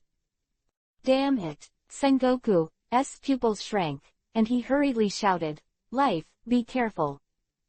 As soon as Sengoku finished speaking, Zoro, who was as fast as a gust of wind, had already rushed within 10 meters of Fujitora. 9 Swords Flow, Asura Ghost Slash. Zoro let out a sigh, and instantly slashed out the 2 knives on both sides of his cheeks. At the same time, the figure spun sharply, and at the moment of staggering with Fujitora, the 6 blades of mist on the left and right sides were slashed towards Fujitora's neck. Clang clang. Accompanied by 3 heavy collisions, the black blade light and the sparks from the collision of the blade were all displayed in front of several people. With only his superb swordsmanship, Fujitora slashed Zoro and took them one by one. "This guy." Zoro gritted his teeth fiercely, and drew his knife back. Sengoku breathed a sigh of relief. Although the Admiral's strength will not be in a state of weakness if they are roasted by sea stone, it will still have a certain impact on their strength. Fujitora, who is blind in both eyes, is exercising observation haki almost all the time, so that he can see the fog in an instant and resist Zoro's attack. Fujitora slowly put the staff knife into its sheath, and the pestle knife stood up. "Swordsmanship," Fujitora muttered to herself, then slowly turned her head and looked at Zoro 20 meters away. "Your swordsmanship is good, but too slow," Fujitora said lightly. Zoro gritted his teeth and didn't answer. The mist on his face spread instantly, revealing his somewhat pale and resolute face. Seeing Zoro with no blood on his face, and Sengoku Akainu standing side by side, they frowned. "Is this the Devourer?" Akainu narrowed his eyes and asked in a deep voice. "Well, it counts." Sengoku nodded lightly, then shook his head again and said, "It doesn't count." Feeling Akainu's suspicious look at him, Sengoku twitched the corners of his mouth and explained patiently. Didn't I tell you just now that this kind of weird black mist needs to swallow blood, and the amount is still huge? You mean? Akainu hesitated slightly. That's right, as long as it's blood, it doesn't matter if it's someone else's or his own. Sengoku said solemnly. Then he can't stay, Akainu said coldly. Sengoku rolled his eyes at Akainu, whose killing intent was soaring, and said solemnly, don't be impulsive, although he is very weak now, the black mist can still draw blood on his own. How long will it take? Akainu squinted at Zoro, who was standing unsteadily. Sengoku thought for 2 meters and said somewhat uncertainly, I'm not sure either, but it shouldn't take long. Akainu gave a soft, and turned his eyes to the steel right arm where the lava was flowing. Hee, it's surprisingly useful. Akainu chuckled. Then, he looked at Zoro coldly. At this time, the atmosphere on the battlefield fell into a dead silence. Zoro's body swayed, and his consciousness gradually became drowsy. Akainu and Fujitora, one left and one right, walked slowly towards Zoro, who was in poor condition. Sengoku stood there quietly, staring at Zoro, who was getting paler and paler. He stared at it for about tens of seconds. After confirming that Zoro's state was close to the limit, he turned and walked towards Luffy, who was sinking deep into the wall. Sengoku came this time, not because of Kuzan's order, but when he met Fujitora, he overheard the conversation between him and Kuzan. Keep Tenryubito safe, and catch the Straw Hats who took the gold in the sky. Sengoku, who has been living a leisurely retirement life, was instantly refreshed.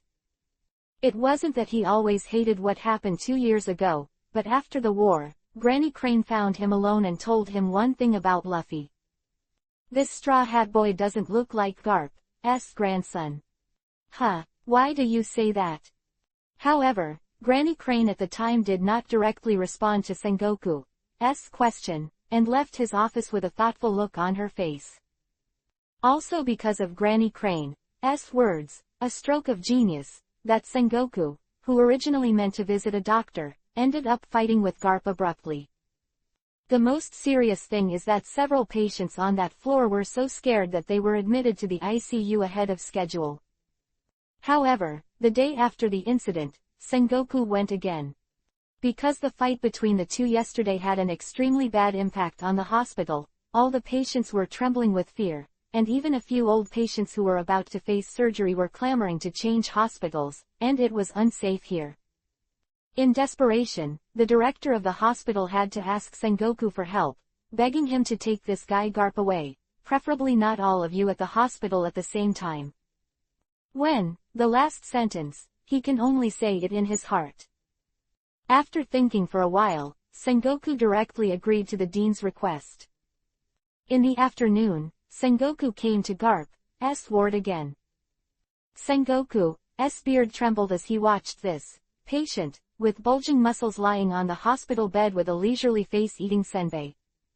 I dealt with the post-war affairs in front of me, but you are so good, you lie in the hospital pretending to be sick, and you eat and sleep every day, and eat and sleep, do you really think you are sick? Don't forget, who caused the defeat this time. Because of your desire to be the grandson of One Piece, King of Pirates, you can still vacation in the hospital with peace of mind. Thinking of first punching the head office vice admiral, and then punching Luffy to his wrist with another punch, Sengoku didn't get angry. And Garp, who pretended I didn't hear it, turned his back to eat it. Sengoku is really getting angrier the more he thinks about it. The more angry he is, the more he thinks. But the strength of the two is similar, and they will definitely not be able to win this guy in a short time. Moreover, the dean had prayed that he could take away Garp in the gentlest way, preferably without doing anything. Due to various restrictions, Sengoku had no choice but to snatch the senbei from Garp's hospital bed, and then quickly fled the scene. At that time, Garp was eating senbei with a happy face. How could he know that Sengoku suddenly came to such a hand, and he was almost sent away by senbei in a hurry? If it weren't for a few sick old men with good friendships in the ward, maybe he would have choked to death on the spot. Sengoku couldn't help laughing at the thought of Garp chasing him out of the hospital with his bare feet in his hospital clothes. At the same time, looking at Luffy, Vivi softened a bit and sighed. Hey, you listened to your grandfather, how good it was to be a marine. That said, Sengoku walked under the building where Luffy was. Luffy, with only one head outside, shook his head, and patted the wall lightly. Click. The tall building shook violently, and the gravel and glass shook, and Luffy was also shaken out and fell to Sengoku's side. Take you back, and my mission is done. After saying that, Sengoku took Luffy's collar and walked towards the dock. At this time, Zoro, the black mist all over his body dissipated, revealing his slightly thin upper body. Staggering, Zoro directly half knelt on the ground. There were two crisp sounds of dang dang, and the words Hidayi and the heavy sword autumn water in his mouth fell to the ground one after another. There are only 3 generations of ghosts left, and he is clenched by his hands to keep his body from falling. Akainu and Fujitora walked in front of Zoro one after another. Looking at Zoro, who was clenching his teeth, Fujitora said calmly, just for the power of the moment, is it worth it? Zoro, who had lost too much blood, bowed his head and gasped, unable to answer Fujitora's question at all. HMPH, stupid pirate. Akainu snorted in disdain, and wanted to reach out and grab Zoro's head. Clap. With a soft sound of, Akainu glanced at the wooden staff that opened his hand, frowned at Fujitora beside him, and said solemnly. What do you mean? Fujitora calmly retracted the cane, still in the same calm tone, you are injured. Akainu frowned at first, then suddenly, he looked down sharply. I saw that there were 9 shallow scars on the body that had dissipated the elementalization, and there was still a strange black mist on the 9 small wounds. Moreover, when he was unaware, 2 strands of black mist quietly infiltrated his body. Akainu was startled and hurriedly elementalized the position of the scar. It's late, Fujitora said lightly. Akainu looked at Fujitora angrily for a while. The anger is that this blind guy was able to notice the change in the wound on his body before he did, and why didn't you tell me sooner? Annoyed, my senses are not as sharp as a blind man. I just discovered it too. Seeming to have guessed what Akainu was thinking, Fujitora explained directly. The muscles on Akainu's face twitched. For a time, Marine's 2 high-end combat powers actually kept a safe distance from a seriously injured and dying pirate. Just when the atmosphere fell into an eerie silence again. Behind the 2 of Akainu, a figure in an elegant white suit suddenly appeared. The most striking thing about this figure is not his large golden shawl, nor his trousers that are pulled up to his knees. It's that shiny bald head. Long time no see, you two. Chenmu smiled and patted the 2 on the back. Quote! The 2 of them trembled, hurriedly rushed forward, then turned around quickly, and looked at the person behind them defensively. You really are here. Akainu gritted his teeth. Chenmu helplessly spread out his hands and curled his lips. I'm not here, so where can I be? On this strange sea, I don't have a boat.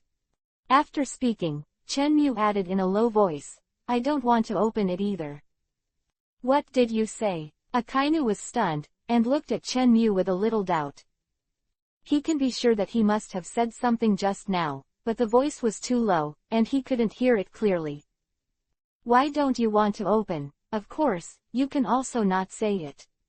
Fujitora's face was a little solemn, but his tone was still very calm. Chenmu looked at Fujitora in surprise, raised his eyebrows, and said, if you don't want to open it, you just don't want to open it. After speaking, he turned to look at Zoro, who was half kneeling on the ground, and said in a cold tone, you have done something. Seeing that Chenmu's expression became solemn, the 2 of Akainu were in a defensive posture, as if they were facing a great enemy. Don't you want to say it? Chenmu narrowed his eyes, and his aura rose again. At this moment, Chopper's choked sound came from a distance. Puff puff. Chopper stepped on his short legs, trotted for a while, and came to Chen Mu's feet. Big Uncle, they took Luffy away. Chopper raised his grumpy face and cried to Chen Mu. Huh. Chen Mu was stunned, looked at Chopper with some puzzlement, and said, then why don't you become a giant to save him? Chopper choked. I thought too, but everyone fell down and needed me to treat, so this delay, Luffy just. Chen Mu frowned, turned his head and looked back, only to see Nami and the others, who were wrapped in bandages, and gradually got up from the ground. However, the two of Akainu were shocked and speculated in their hearts. This civet cat, after receiving Sengoku's shock wave, was able to heal other people unscathed. This resilience is amazing. Could it be? Oh, it's actually a person who has awakened the zone fruit. Hee, interesting. Fujitora laughed. Akainu also narrowed his eyes thoughtfully.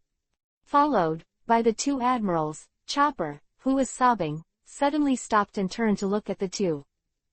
Big Admiral, Chopper exclaimed and hid behind Chen Mu in an instant. His snow-white teeth were still chattering. Chen Mu glanced at Chopper with some amusement, then turned his head and pointed at Zoro who was about to fall. People, I want to take it away. Do you two have any opinion? The two of them frowned and said nothing. Chen Mu shook his head and chuckled. One was held by sea stone, and the other was broken. Speaking of this, Chen Mu suddenly paused and looked towards Akainu's arms that had turned into lava. You got a steel arm. Chen Mu's eyes narrowed as he stared at Akainu. Akainu looked startled, and exclaimed in his heart, this guy's perception is so keen. Looking at the surprised Fujitora, Chen Mu already knew the answer, and nodded to himself, it seems so. Immediately, he asked again, who gave you this arm? For a time, Akainu Fujitora was puzzled. Why did this guy suddenly care about me, Akainu's arm? Why Chen Mu suddenly cares about Akainu's arm? Because he saw the familiar profile. Chapter 86 Conqueror. After breaking the limit. Several lines of fine black font appeared in Chen Mu's eyes. Magma Series exclusive arm, advanced. Material, Wan Bore alloy. Open black lens bracket damage, none close black lens bracket. Special effect 1. Fire skills, damage plus 20%, range plus 20%. Special effect 2. Lava skill, damage plus 35%, range plus 15%. Exclusive effect Lava System. The attack ability of the exclusive system can be automatically stored once and can be used in any situation.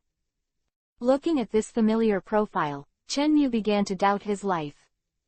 Why does this thing look like a system product? Even if you increase the damage and range, you can still ignore the constraints of the pirate world. What is it can be used in any situation? Chen Mu should not be too familiar with this point. To put it bluntly, it is to break the world's restrictions, allowing Devil Fruit users to ignore the constraints of sea stone and sea water, and directly launch ability attacks. Fortunately, there is a limit on the number of times, otherwise this guy Akainu will be against the sky. Chen Mu looked at this iron arm with complicated eyes, and asked secretly in his heart. Hey, system, did you secretly create this? Or, you have a dog outside behind my back? You won't use the things I collected, go send supplies to others. If you do, be careful. Be careful, I'll sue you for funding the enemy. In the bottom of his heart, Chen Mu complained to the system's angry voice. Of course, he didn't expect feedback from the system, after all. This thing isn't smart at all. However, this time the system was beyond Chen Mu's expectations, and it rarely replied to him. Open black lens bracket, close black lens bracket. Looking at the ellipsis that spanned almost the entire space in the system space, Chen Mu didn't know whether it was joy or worry for a while. The good thing is that this system has almost no communication with him except for driving him to work, just like a program that has been set by others. Worryingly, this guy's answer also seems to be set. The corner of Chenmu's mouth twitched, and he no longer bothered with this mentally retarded system, anyway, as long as he didn't owe him the reward. On a rocky plaza. The streets are covered with cracks, large or small, and in one of the grounds, there is a big pit that looks like it was smashed out by a meteorite.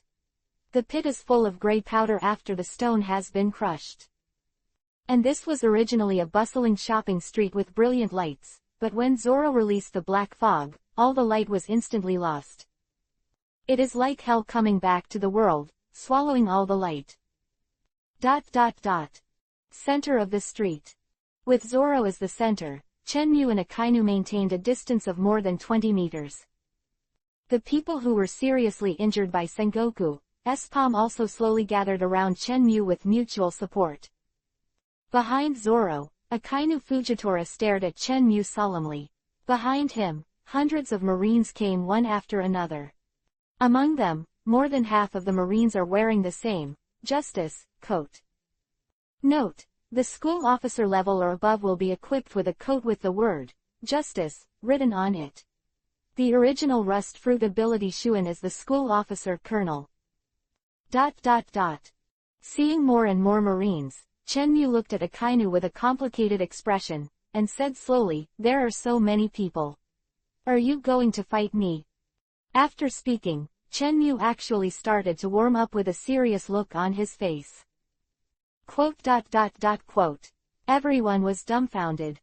Ducked his legs earnestly, while cheering himself up and adjusting the rhythm of the movement. Everyone looked at Chenmu's playing treasure, with speechless expressions, and the tense atmosphere instantly became extremely embarrassing. At this moment, Nami slowly walked behind Chenmu. Weak, she slowly raised her fist, which she could only squeeze hard, and then smashed it hard. Bang .. Accompanied by a vibrato, a steaming, big bag, quickly grew on Chenmu's head. Seeing Chenmu turning his head with a grieved expression, Nami rolled her eyes and said weakly, "Rescue people first." "Oh." Chenmu responded with grievances, then pointed at Akainu with an indignant expression, and said, "Have you heard? Save people before you fight." With that said, Chenmu winked at Frankie beside him and motioned for him to carry Zoro over on his back.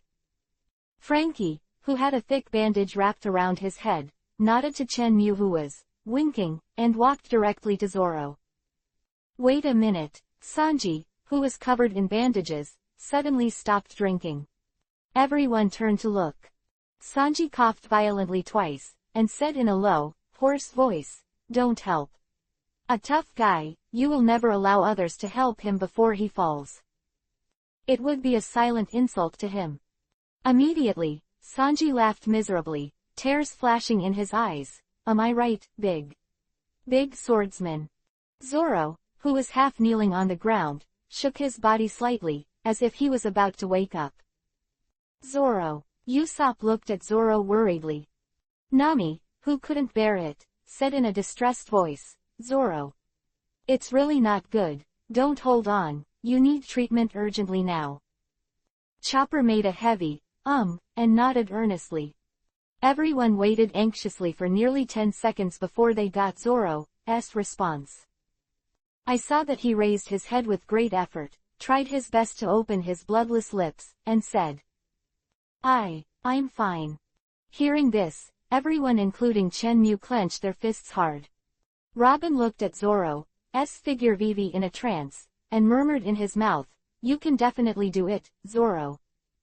Looking at Zoro who was struggling to stand up, Akainu frowned, secretly put his left hand behind his back, and a drop of fiery lava instantly flowed from his fingertips.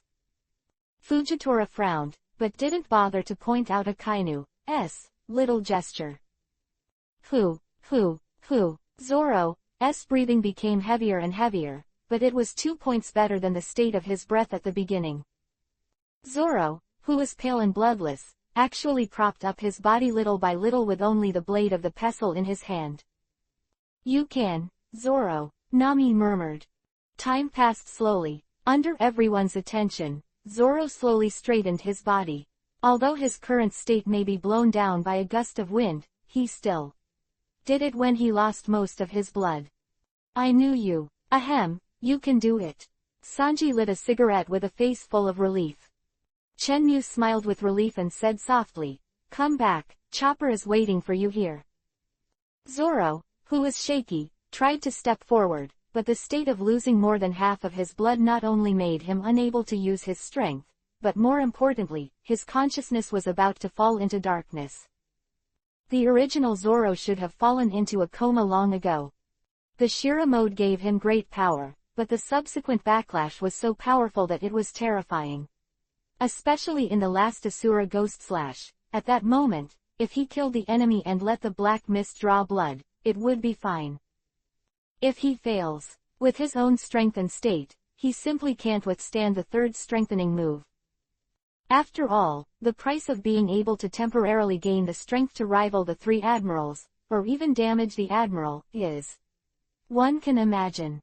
But at this moment, he just relied on a tenacious will beyond ordinary people to force his body to stand up, but this is also his limit. Chenmu waited for nearly 10 seconds, seeing that Zoro couldn't lift his right foot again, he could only sigh helplessly. Carry Zoro back. Hearing this, the anxious Chopper instantly turned into a bestiality, turned into the original reindeer appearance, and ran towards Zoro. At this moment, Akainu, who was behind Zoro, raised his hand directly to Zoro and shot a Shigan finger pistol, a fluid-like fire-colored bullet, which quickly shot towards Zoro's chest. Zoro! Usopp yelled anxiously. Despite Usopp's reminders from time to time, with Chopper's current distance, Zoro, who was about to be shot, was saved at all. It to directly cross a distance of 5 meters in 0.5 seconds and knock Zoro down. The hot magma eroded on the body, making a chi-chi sound, and at the same time, a white eye curled up. The dignified Marine Admiral actually likes sneak attacks from behind. Chenmu appeared behind Zoro and withdrew his right hand that was smoking white. Then, he blew lightly at the mass of lava in his palm, only to hear a whoosh, and the mass of fiery red lava flow quickly flew towards Akainu. Akainu stared at Chenmu with a gloomy expression, letting the red liquid hit his chest and melt into his body. "Oh, you're still as fast as ever. It's alright, it's just a little bit better than you." Chenmu Vivi hooked the corner of his mouth and responded with a smile. "You." Akainu gritted his teeth bitterly, his eyes filled with anger and suffocation. Chenmu waved his hand indifferently and said softly, "Chopper, take Zoro to heal." After a pause, Chenmu suddenly remembered the blood-type setting of Pirate World, and said with a light smile, "It's too far to go back to the Sunny from here, Zoro may not be able to last that long. Then, the blood that Zoro needs, just pick from these people." Chenmu said comfortably, pointing to Marine in front of him. "Arrogant guy." The Marine stared at Chenmu angrily. The Chopper, who was carrying Zoro, paused and said with a gloomy expression, "Don't be so troublesome, Frankie and Zoro have the same blood type, both of which are XF type. I think I can trouble you." Frankie folded his arms and looked straight at Akainu with a proud face. "Damn pirates." Akainu gritted his teeth bitterly. Chenmu glanced at Frankie in surprise, raised his eyebrows and said with a chuckle, "Well, then let's do it like this." Saying that, Chenmu suddenly took a step forward, and an invisible momentum spread instantly. With a loud boom, the Grand Disalo, which is about 10 kilometers long, trembled suddenly. Around the hull, there was an invisible wave of fluctuations. The surging waves, Marine's 5-masted warship was pushed back by several hundred meters. And on the street, Akainu and the others are trying their best to stay in shape and not let themselves fall. Marines behind them were not so strong, and they all fell to pieces. However, this is not over. After the huge earthquake, there was an endless gust of wind. For a while, the wind was howling, and the whole street was flying sand and rocks. The glass of the merchants and the walls of the high-rise buildings on both sides of the street quickly cracked and shattered. Good conqueror. Akainu's cheeks dripped with sweat, and he gritted his teeth. Fujitora made a heavy, feeling the endless pressure as well. Pat, pat. The colonels, who could barely stand still during the huge earthquake, could only fall to the ground weakly at this moment, falling into a coma. Just as the two of Akainu gritted their teeth, a huge gust of pale golden wind suddenly appeared at the pier, directly pressing against Chen Emu's colorless gust, and advancing towards the battlefield where Akainu was located. Akainu Fujitora had a meal and turned around with difficulty. This is Sengoku's Conqueror Haki. Looking at the golden wind that almost covered the sky behind them, the two of them were full of shock. His Conqueror, how can he be so strong? At this moment, Chen Mu looked into the distance with a surprised look on his face. Vivi twitched at the corner of his mouth, and sneered, "This Haki level. Not bad." As soon as the words fell, the smile on Chen Emu's face subsided, and his momentum rose again, forcing the slowly advancing golden Haki to stop. As this, withstanding, Akainu looked at the sky with a solemn expression. Fujitora worked hard to adjust interest rates, and gradually adapted to these two huge pressures. "Don't look at it." Fujitora lowered her head and muttered to herself, slowly climbing her right palm onto the wooden hilt. Looking at Fujitora, who was about to draw a knife, Akainu was stunned for a moment, then reacted instantly, and all the lava from his body flowed to the steel right arm. Chen Mu took time to look at the people behind him, and found that they were not affected by the golden Haki, and nodded with satisfaction. Then, looking at the golden Haki who was gradually falling into the wind, he said with a dull expression, "Is it only this level?" After speaking, he slowly lowered his head and looked at the two Akainu who were poised for strength, and said, "Even if you can adapt to it, what is the meaning of the limit breakthrough that I exchanged at the price of coma?" After speaking, Chen Emu's eyes suddenly froze, and Conqueror Haki instantly climbed to the top. In the sky, the golden gust of wind that could still be supported in front of him exploded in an instant. Admirals who were less than 50 meters away from Chen Mu were instantly crushed by their spines. However, the two of Akainu fell to their knees without being overwhelmed by the strong will of justice in their hearts. After seeing the golden Haki in the sky being blown up, Chen Mu didn't pay more attention, and directly locked his eyes on the two of Akainu.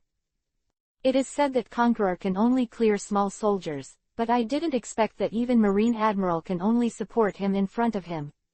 Chen Mu looked at Akainu and the two with a complicated expression.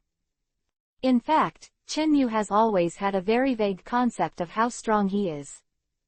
Serious punch, when he was still very weak at the beginning, and smashed the iron wall that Whitebeard couldn't smash, he never used all his strength. Only Haki, he can't be invincible, at least Rayleigh can fight with him. However, this time the breakthrough made him fully understand the meaning of breaking through the limit. There is no way to confirm his own strength. He is afraid of hitting the finale with one punch, but Haki. He has been confirmed 10 times. That's right, after Chen Mu broke through the world limit this time, his Haki strength was strengthened 10 times by the system. Qing Xiaobing, he used only one layer of Conqueror strength. Against Sengoku's golden Haki, he used 2 layers. When he burst out with all his strength, the former Marine Marshal's Conqueror Haki was instantly blasted away, and the two current Marine troops were forcibly bent their spines, unable to fight back. With this in mind, Chen Mu reluctantly accepted this breakthrough enhancement. Chen Mu Saran Isho and restrained Haki. With the harmless smile on Chen Emu's face again, the gust of wind that almost tipped the entire ship over instantly disappeared without a trace. Fujitora, who had been pushing hard, didn't have time to react because the pressure on their bodies disappeared too suddenly. He was shocked by the strength he had accumulated, and he almost fell to the ground. "Hee, you two, do you still want to fight?" Chen Mu said with a smile. The two, who were still breathing heavily, did not answer Chen Emu's question. Admirals who were trying to adjust their breathing, Chen Mu pouted, turned and walked towards Chopper and the others. Seeing Chen Mu coming, the shocked people on their faces actually took a step back subconsciously. Chenmu paused and asked with a strange expression, "What are you retreating from?" "No, nothing," Sanji responded with a heavy expression. Chenmu glanced at everyone with complicated eyes, then shrugged helplessly, and said, "Okay, then if you continue, I won't go." Chenmu also seemed to be able to feel the remaining power in himself, but this was already the result of his own restraint. In desperation, he had no choice but to choose not to approach the crowd. "Maybe, Yu Wei will disperse after a while." Seeing Chenmu turn around, everyone breathed a sigh of relief. "It scared me to death," Nami whispered while patting her towering chest. On the other side, Sengoku, who was defeated in the Conqueror confrontation, suddenly stumbled and fell to the ground. A strand of white curly hair also fell from the white explosive head, and blood was overflowing from his mouth and nose. Sengoku looked at Chen Emu's direction with lingering fears, and secretly said in shock, "This momentum is too strong, it's almost unmatched." Just when Sengoku was stunned, a soft whimper sounded. "Huh, Marshal Sengoku, and this is Luffy." Chapter 87 Aha, someone Chen Woohoo took off. A suspicious sound suddenly sounded from the sunny in the port and entered Sengoku's ears. And Sengoku, who was terrified, was able to determine who it was without turning around when he heard this very familiar voice. "Jinbei, why are you here?" Sengoku frowned slightly, having a bold guess in his heart. Jinbei, who was almost shaken out of seasickness, took 2 quick breaths before jumping off the bow of the sunny and walking slowly towards Sengoku. "Marshal Marine, Sengoku," Jinbei said uncertainly. "It's the former Marshal." Sengoku wiped the blood from his nose and mouth. "Continue. You haven't answered yet, you.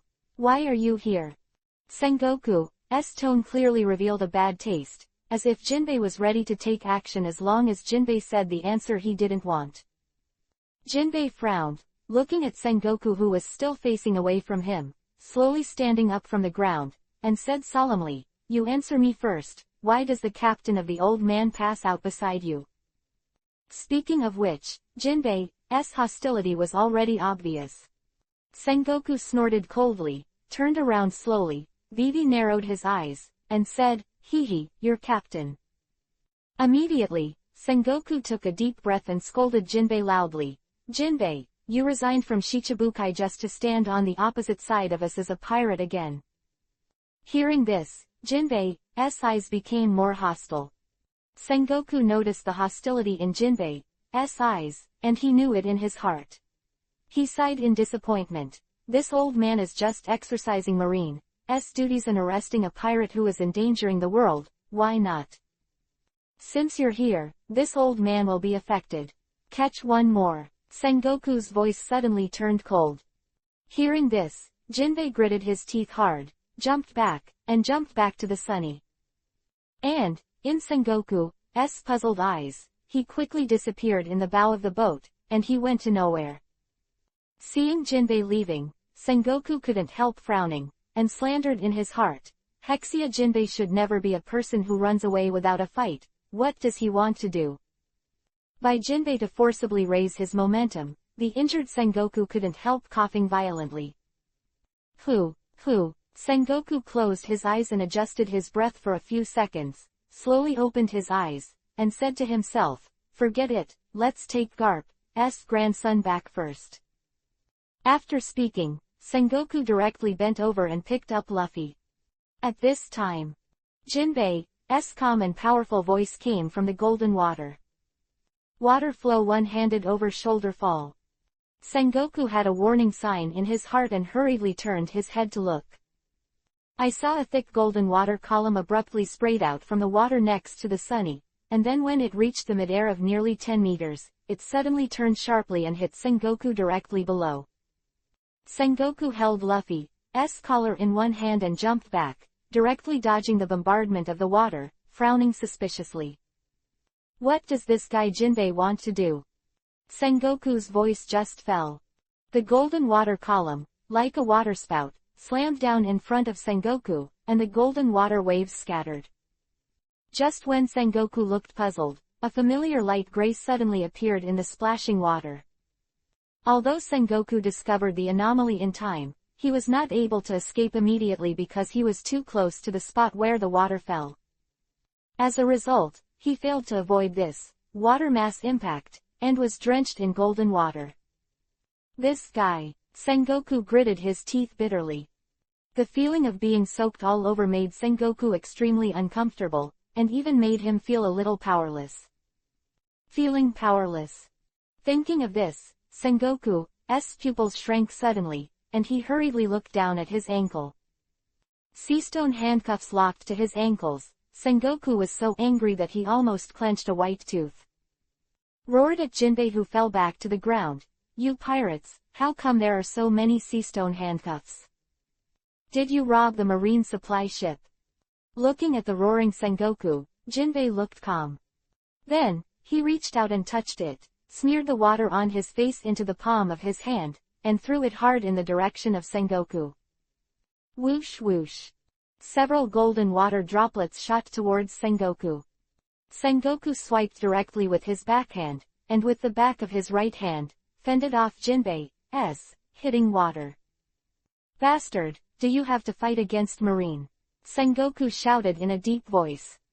Jinbei still didn't answer. I saw that he slowly moved his left foot forward, and the whole person was in a half-squatting posture. Then, he slowly closed the right fist that accumulated the water mass towards his waist. Boom! Jinbei stomped the ground hard, shot towards Sengoku, and shouted in a low voice, "Fishman karate, profound truth."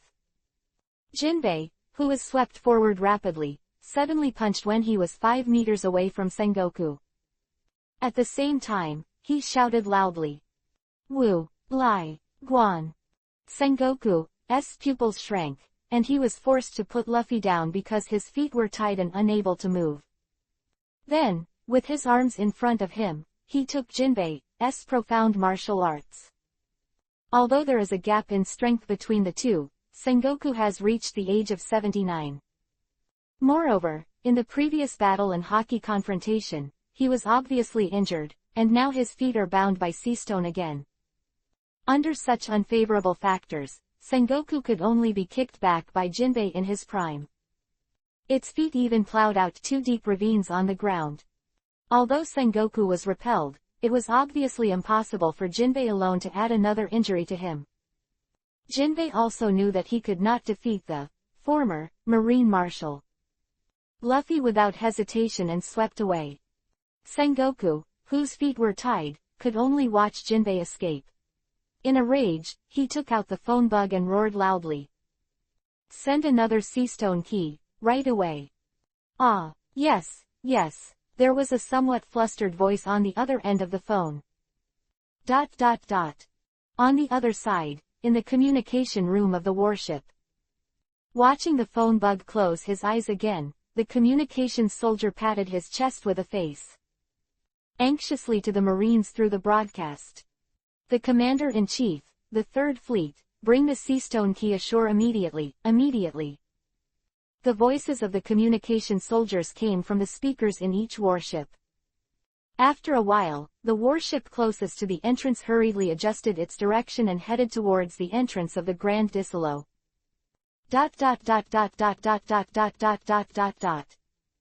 On the other side, in the square where Chenmu and others were.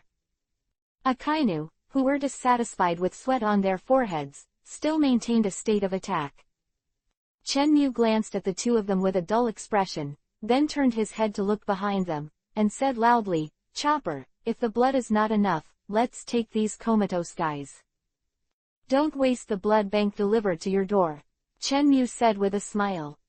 Chopper glanced at Zoro, who was covered in bandages, then looked at the blood vessel between the two, hesitated for a few seconds, and hesitated. "If you can get it. It's better to have 4. Okay." Chenmu grinned Isho and walked towards the two of Akainu. "This guy." Akainu's muscles tightened, and they stared at Chenmu with a wary expression. "Two people, take it easy." Chenmu looked at Akainu with a cautious face, and was genial Isho. Then, he turned to look at Fujitora, and said with emotion, what a coincidence, we met again. I haven't seen you, Fujitora said a little stiffly. Also. Looking at Fujitora's closed eyes, Chenmu scratched his head awkwardly. Immediately, Chenmu raised his hand and nodded again, and said beyond doubt, I need you to donate some of your blood. You can, Fujitora can also, or they. I'm not negotiating with you. As Chenmu's voice fell, Fujitora with a dignified face instantly drew his sword. Boom. The ground under Chenmu's feet cracked instantly, and several cracks appeared on the ground, spreading rapidly. It's just donating blood, and it's not about killing you. As for it, Chenmu frowned impatiently. Fujitora didn't answer, but waved the blade and pressed down again. Boom, kacha, Chenmu fell directly into the crack below his knees. Are all of you old guys so stubborn? Chenmu's brows became tighter and tighter. While speaking, Chenmu suddenly raised his knees and pulled out his sunk right foot, and he was heavily on the cracked ground. Just as Chenmu started shaking his shoulders and was about to start, Akainu's angry shout resounded through the audience. Dog biting Crimson Lotus. Chenmu's expression was startled, and he turned to look at Akainu who shot Akainu furiously. I saw that his steel right arm was quickly covered with a layer of scalding fiery lava, and then it was lightning fast. He rushed towards Chenmu and rushed towards him. The lava fist arrives in an instant. And, in the process of stretching, the fist gradually turned into a fierce wolf head. It should be a dog head, but it looks more like a wolf. In just a blink of an eye, the lava dog's head with its wide mouth directly bit Chenmu and held it in his mouth. Chenmu tilted his head and said to the proud Akainu, Uncle Akainu, have you forgotten your attack? Can't hurt me at all. The smile on Akainu's face froze, then he gritted his teeth and said, don't be complacent. After speaking, Akainu pressed his right shoulder with his left hand, and threw the bound Chenmu into the air. At the same time, he shouted, lifetime. I see, Fujitora replied in a deep voice. Fujitora quickly raised the knife, swung two knives quickly towards the sky, then directly bowed halfway at the waist, and slowly put the wooden knife into the sheath.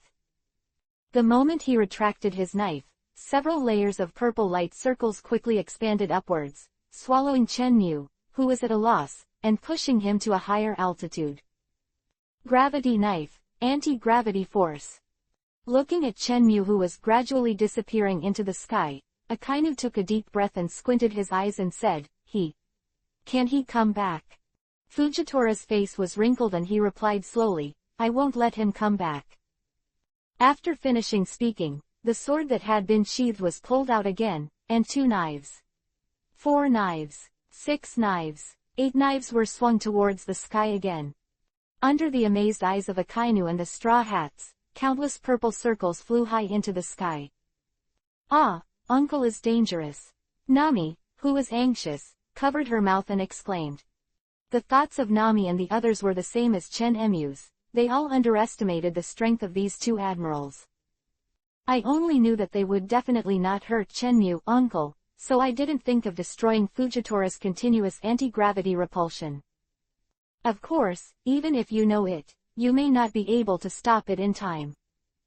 After all, next to Fujitora, there is another Akainu who is eyeing him. ...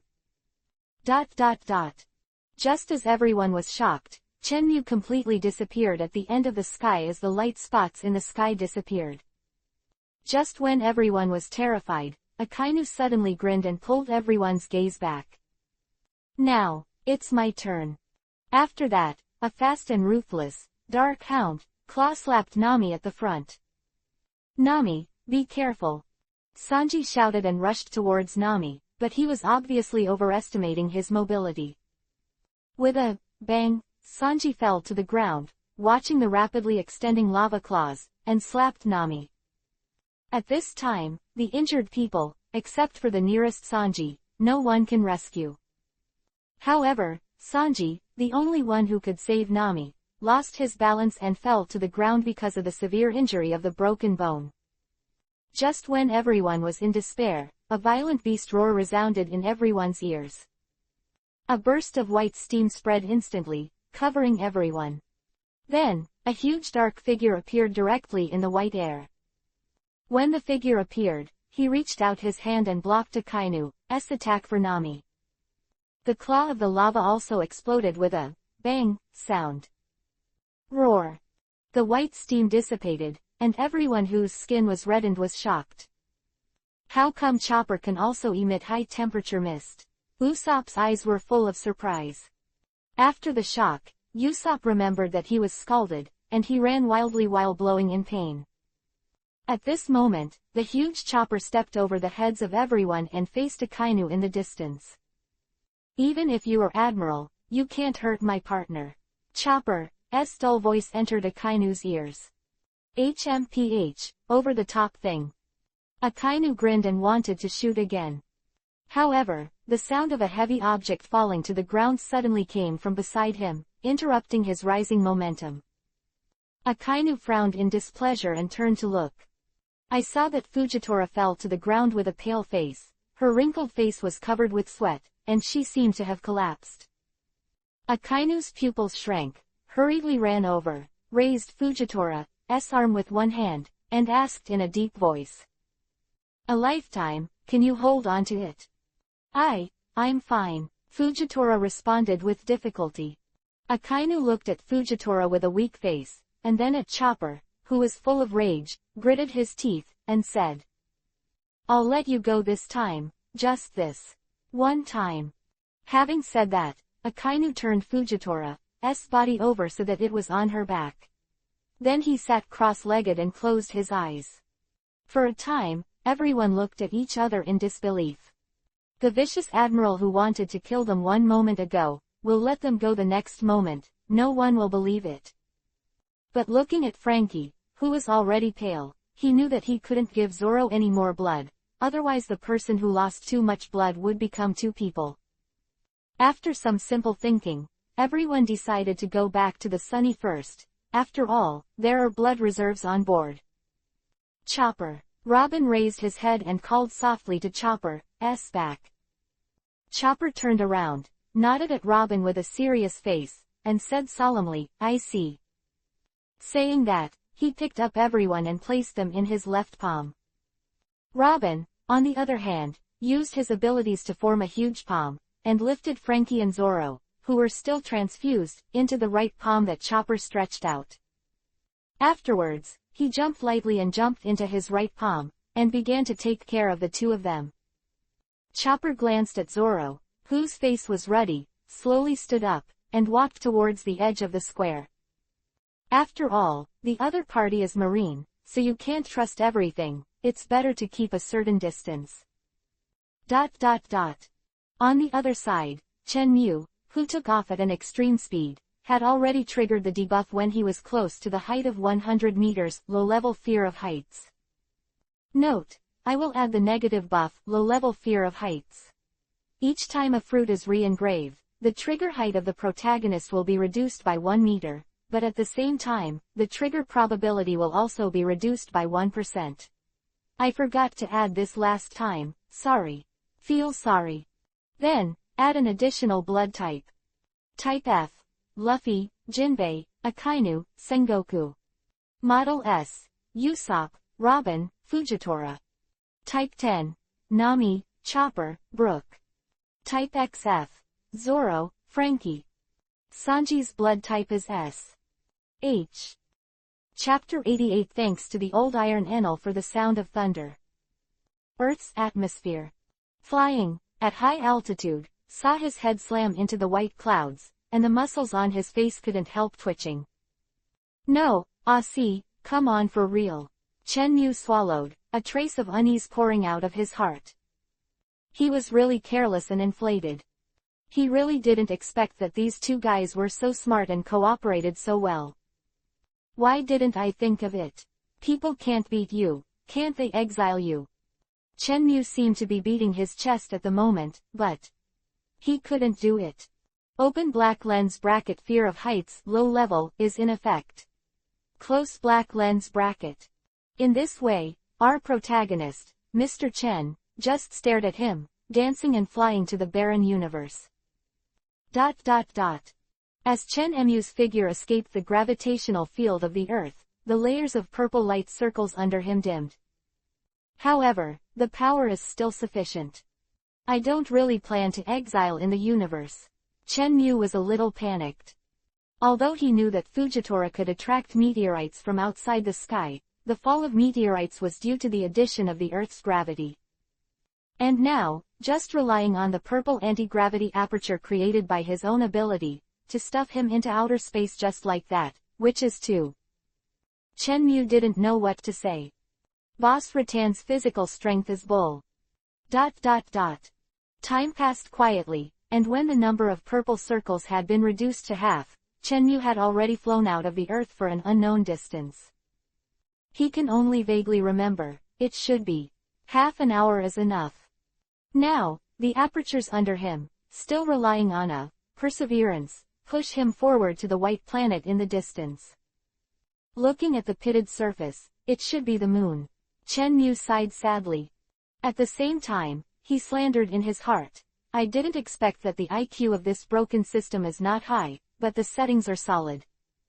I thought that the fear of heights buff would only take effect on Earth, but in this universe, his heart beat faster and he couldn't control his own balance. System boss newbie, Chen Mu secretly gave a thumbs up. Time passes, fast or slow. In this silent universe, Chen Mu didn't know how long he had been drifting. He only knew that the thrust behind him was getting weaker and weaker. And he is getting closer and closer to the moon. After a long time, Chen Mu gradually felt that the thrust behind him disappeared, and his body that was spinning going slowly stopped. Has the thrust ended? Chen Mu secretly speculated. At the same time, another problem arose.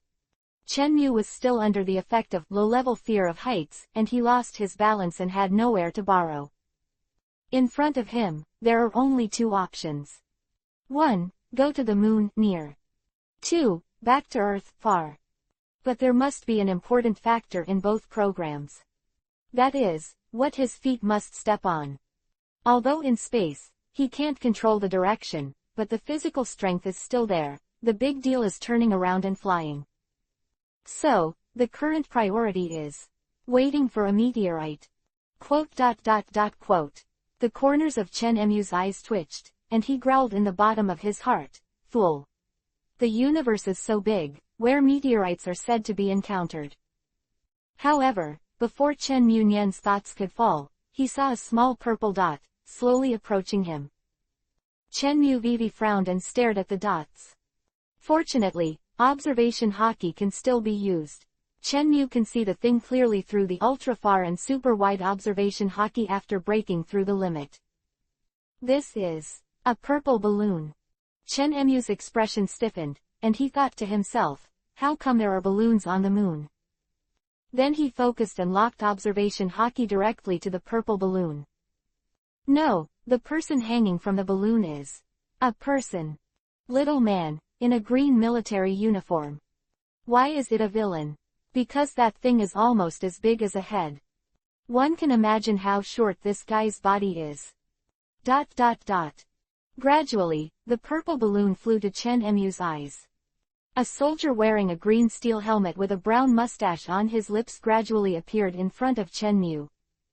I saw the little soldier, grabbing the line of the balloon with one hand, untied the thick rope around his waist with the other, and tied it to Chen Mu's waist. Just when Chen Mu was puzzled, the little soldier in green moved again. Seeing him, the slow-moving round water bottle was removed, and then slowly tied to the thick rope. His hand, the kettle slid down the rope with a whoosh sound. Chen Mu's eyes widened, he looked at the kettle in disbelief, and slipped down the rope. Just kidding, it's still in space, where's the gravitational force coming from?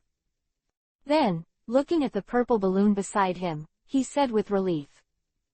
Oh, it turns out that this is still pirate world, space, so I'm fine. After waiting for a while, Chen Mu suddenly felt a tightness in his waist. Before he could look down, he suddenly felt a huge force that pulled him towards the moon. Behind Chen Mu, the soldier who was holding the purple balloon with one hand and the thick rope around Chen Mu's waist with the other, followed, with a flat face. Well, that's right, they're falling faster and faster. ... Not long after, Chen Mu saw several small people wearing yellow helmets and white clothes on the pitted surface. They were in groups of 5, and they turned the handle vigorously, as if collecting a kite. They took back Chen Mu and the little soldier in green. It didn't take a moment for Chen Mu to land on the pale and rough ground, his body fluttering. Yes, this gravitational force is a bit realistic. Chen Mu nodded secretly. Afterwards, Chen Mu was startled, and suddenly realized. There is air here. Thinking of this, Chen Mu tried to take a deep breath again. Good guy, there is so much air. This time, Chen Mu was even more shocked. The scope of One Piece King of Pirates is too big. The lunar native dwarf plus oxygen, do you mean? There will be a king of thieves in the future. Cosmic Thief King. For a time, Chen Mu thought about it. At this moment, a crackling thunder sounded into Chen Mu's ears instantly. Chen Mu frowned and leaned back to avoid the lightning. This is electricity. Chen Mu was stunned subconsciously, then turned his head to look in the direction of the lightning strike. I saw a strong young man wearing a white turban with 4 thunder drums behind him, looking at him curiously. Looking at the familiar thunder drum and the iconic long earlobes, Chen Mu said uncertainly, "Are you Enel?" Hearing this, a cold light flashed in Enel's eyes, and he said coldly, "Calling God's name directly is a sin." God. Sanction. Enel held Chen Mu's position from afar. Crack. A blue electric column that was 5 times thicker than before, instantly fell from the air and landed on Chen Mu. The violent thunder and lightning beams only lasted for 2 seconds before dissipating on their own. As for Chen Mu, who was shrouded in the electric column, he was stunned in scorched black, with fine lightning flashing across his body. Okay, guys, the people who play thunder are more irritable than the average person. Chen Mu said with a dull expression. While speaking, a wisp of white smoke appeared from Chen Mu's nose and mouth, and a thin current of electricity ran across his dark face. After being stunned for a few seconds, Chen Mu gradually came to his senses, and quickly rubbed his face vigorously, so that Vivi's numb muscles regained vitality, and said, "Don't be in a hurry, can't we just chat? Don't you want to know the current state of the world in the past?" Chen Mu smiled kindly at Enel. Of course, talking about something must be an excuse. Chen Mu is not a person who can't fight back. If he really doesn't fight back, it can only mean that he has other plans. How about it, for Enel? Let's talk. I also want to know about the infinite continent. Chen Mu kept a goodwill smile and walked towards Enel slowly. At the same time, the mouth kept describing the current sea, and Luffy. Hearing Luffy's hateful word, Enel's forehead throbbed violently, and he roared directly. "Stop, don't give me that name." The corners of Chen Mu's mouth twitched, and he secretly smiled in his heart. Knowing Luffy's name can make you break through. Now, you shouldn't be able to concentrate on using observation haki. Chen Mu's eyes widened abruptly as his thoughts twitched, and Conqueror Haki, who had 10 layers of skill, directly ran over to Enel. That is, this stunned effort, the angry face of Enel changed instantly, and there was a trace of panic in his eyes. This is not the main thing. What worried Chen Mu the most was the fine electric light that gradually began to flicker on his body. Oops. Chen Mu's heart skipped a beat. He accelerated in an instant, and rushed towards Enel. At the same time, a white light flashed in the palm of his right hand, and a long mirror blade appeared instantly. It was too late, but Chen Mu's sharp blade was about to hit the soft flesh around Enel's waist. As it happens, this is the last moment, and Enel has completed the elementalization. ZZ. In the blink of an eye, Chen Mu's long knife slid across Enel's waist, and the body of thunder and lightning was instantly split into 2 halves. Over, it's still a step too late. Chen Mu's heart sank. At the moment when Chen Mu's offensive ended, several blue electric currents, attracted by the long knife, flowed towards Chen Mu, the controller. The sound of zzz sounded, and Chen Mu couldn't help but light up. In an instant, an electric light flashed, and Enel's figure appeared far away. Damn guy. Enel clenched his teeth fiercely, and his whole body was surging with electricity. In the blink of an eye, an incomparably huge current engulfed his body in an instant, 200 million volts for. Turn on the strongest form of Enel, and directly transform the body into a 10-meter-sized raging thunder King Kong. A 10-meter-high blue electric furious Buddha just appeared in the distance out of thin air. The corners of Chen Mu's eyes jumped, he swallowed secretly, and muttered, "If I was electrocuted by this thing, I should have slept for a long time." Just when Chen Mu was thinking about whether to use Conqueror again, the blue thunder god in the distance suddenly disappeared in place. Chen Mu frowned, and the observation hockey spread instantly, covering the surrounding dozens of miles. What's going on? Why are there so many tiny lightning bolts in the air? Chen Mu sensed through observation hockey and noticed that in the air within a radius of dozens of miles, there would be an extremely subtle lightning flash almost every half a meter. With the naked eye, it is definitely impossible to see, and Chen Mu, the extremely precise observation hockey, can detect it. This should be the net of Enel's heart. Chen Mu was secretly vigilant. Suddenly, a violent crack sounded above Chen Mu. Chen Mu was startled and looked up suddenly. This guy can dodge my observation hockey. Chen Mu's eyes suddenly widened, and he couldn't believe it. Kizaru's light-speed attacks didn't dodge my observation hockey, but he could. At this moment, Chen Mu was really shocked. Enel in the sky did not intend to give Chen Mu too much time to prepare. I saw that the right fist, which had accumulated a huge amount of electric light, suddenly swung downward. A violent thunderbolt nearly 10 meters thick instantly struck Chen Mu. Ah! Chen Mu exclaimed in pain. However, Chen Mu's screams could not arouse Enel's sympathy. I saw the angry god of thunder in the sky, with an extremely cruel smile on his face. The pillar of crazy thunder on his right hand became even more powerful. The violent thunder light continued to bombard for nearly 10 seconds, and within 10 meters of Chen Mu's location, it had already turned into a piece of scorched earth with steam. And Chen Mu himself lay in the middle of the scorched pit with his eyes turned white, his whole body flashing with light. Enel in the sky hooked the corners of his mouth, directly dissipating his Thor form, and slowly landed from the sky. With a soft click, Enel, with her bare feet, fell back to the ground. With a faint evil smile on his face, he walked towards Chen Mu. Few seconds later, Enel jumped into the scorched earth pit, looked at Chen Mu who was black and smoking, and said lightly, "That's the price of offending God." "Oh, is it?" Chen Mu's very provocative tone came from Enel's feet. Quote exclamation mark exclamation mark exclamation mark. Enel was shocked, and his body was surging with electricity. However, the moment the lightning flashed, Enel suddenly felt a sharp pain in his ankle. Look down at the injury. Enel turned into a bolt of lightning and shot into the distance.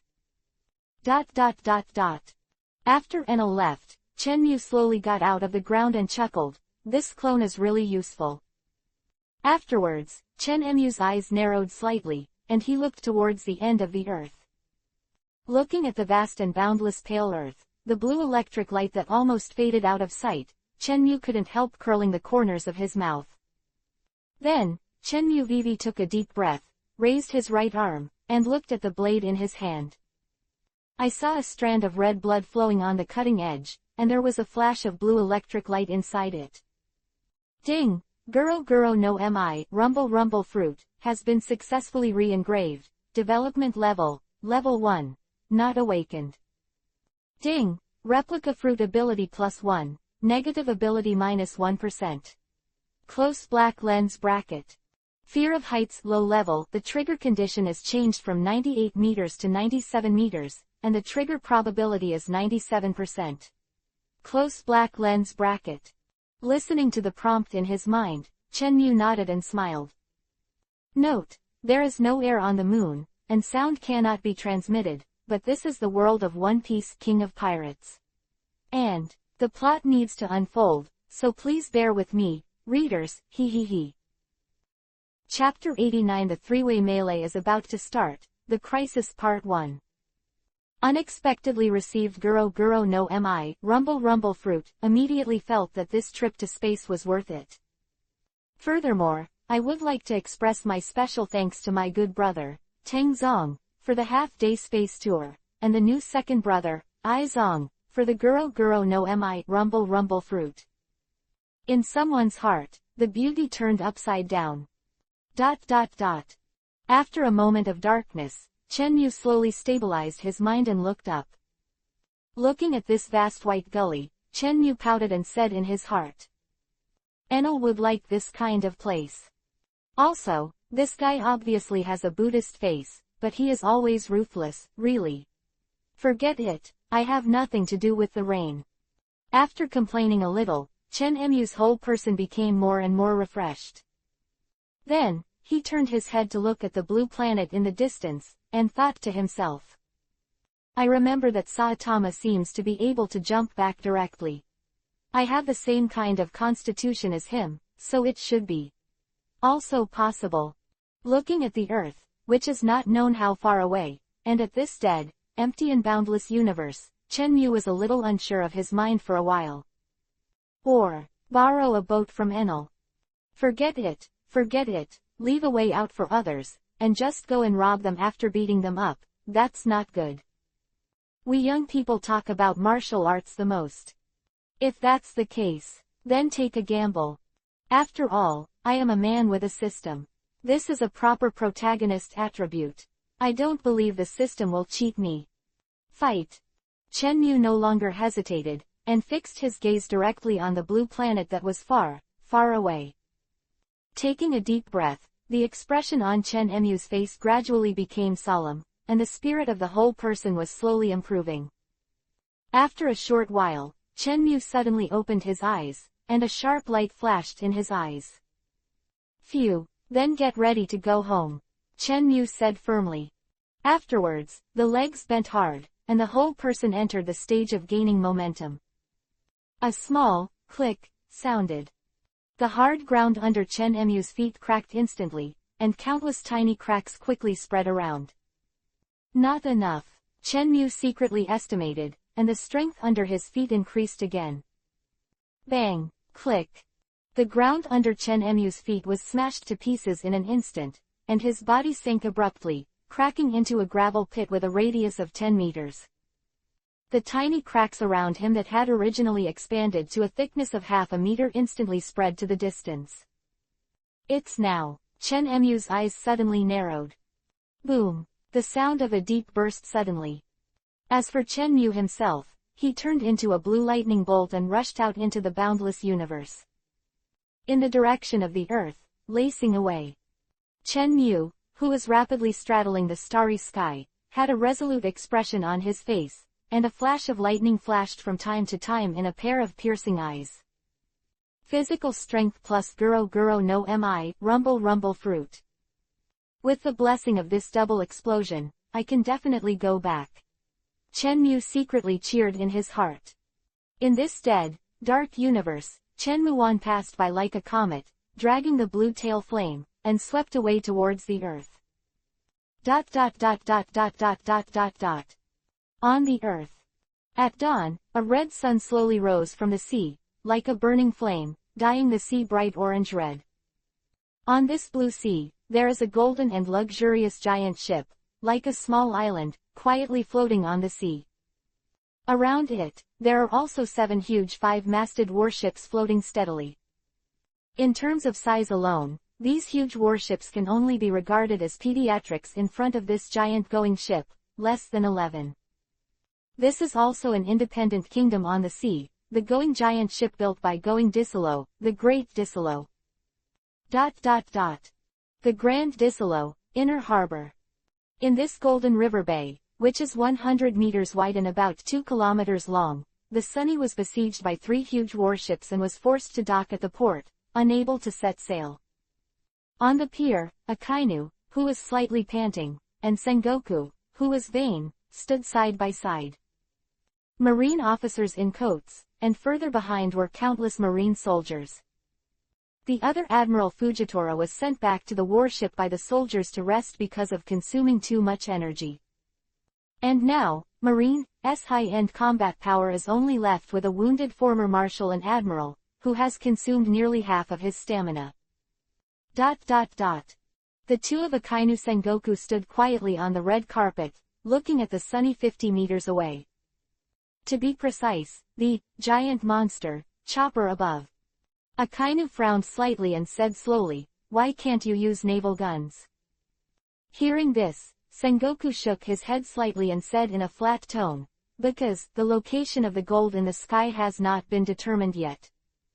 Immediately, Akainu rolled his eyes with an impatient face and continued, "Don't forget, your mission on this trip is to recapture the heavenly gold and escort Tenryubito back to Mariajoy.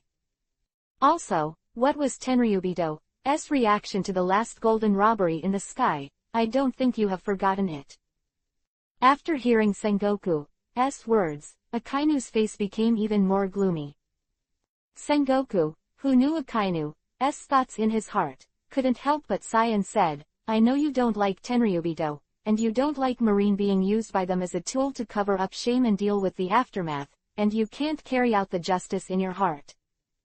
But you have to remember that their existence is not something you and I can shake." Akainu snorted coldly and did not answer. The conversation between the two ended, and the atmosphere returned to silence again.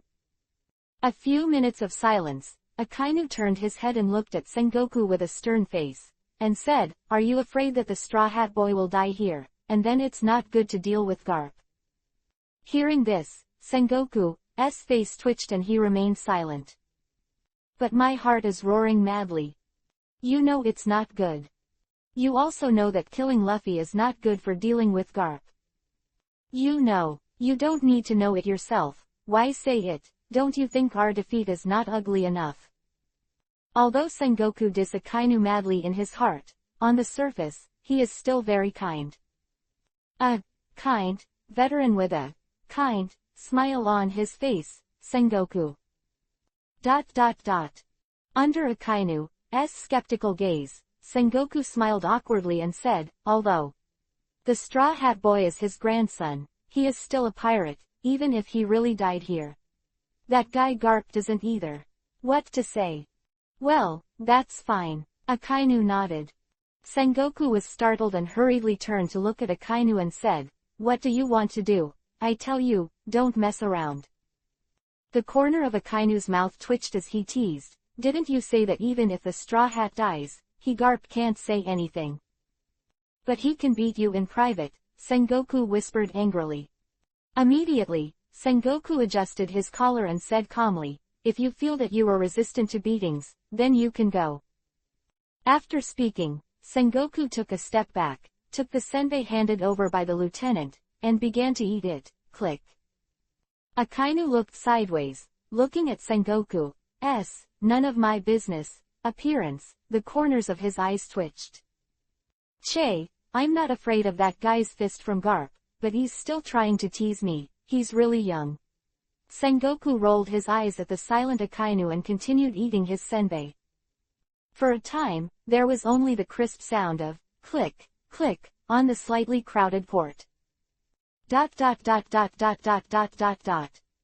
the sky far away, a figure of thunder and lightning wrapped in flames is rapidly falling towards the blue sea. "Look, is that a meteorite?" On the warship outside Disolo, a soldier looked up at the sky. Where? A kind of soldier crowded out, hurriedly looking up at the sky. Among them, a slightly young marine soldier said, "Is this a meteorite summoned by Lord Fujitora?" A major with an explosive temper slapped the young soldier on the head and scolded, "What nonsense! Your Excellency Fujitora is still resting in the treatment room." Under the teasing eyes of the soldiers, the young marine pursed her lips in grievance and said in a low voice, then why did this meteorite fly towards us? Hearing this, the smiles on everyone's faces froze, and they suddenly raised their heads. Alert! Be alert! A meteorite has landed. A group of soldiers ran in a panic. Looking at the soldiers who were rushing around, the major in the marine coat twitched his eyes and shouted loudly. Where's the communications trooper? Where is the communications trooper? Hurry up and tell the fleet to escape. However, they obviously underestimated the acceleration of gravity, and the lightning propulsion was terrifying. In a few breaths, the flames of fire that were trailing like a meteor smashed towards the Grand Disolo at a speed that could not cover the ears. Boom! In the blink of an eye, the Grand Disolo was instantly penetrated.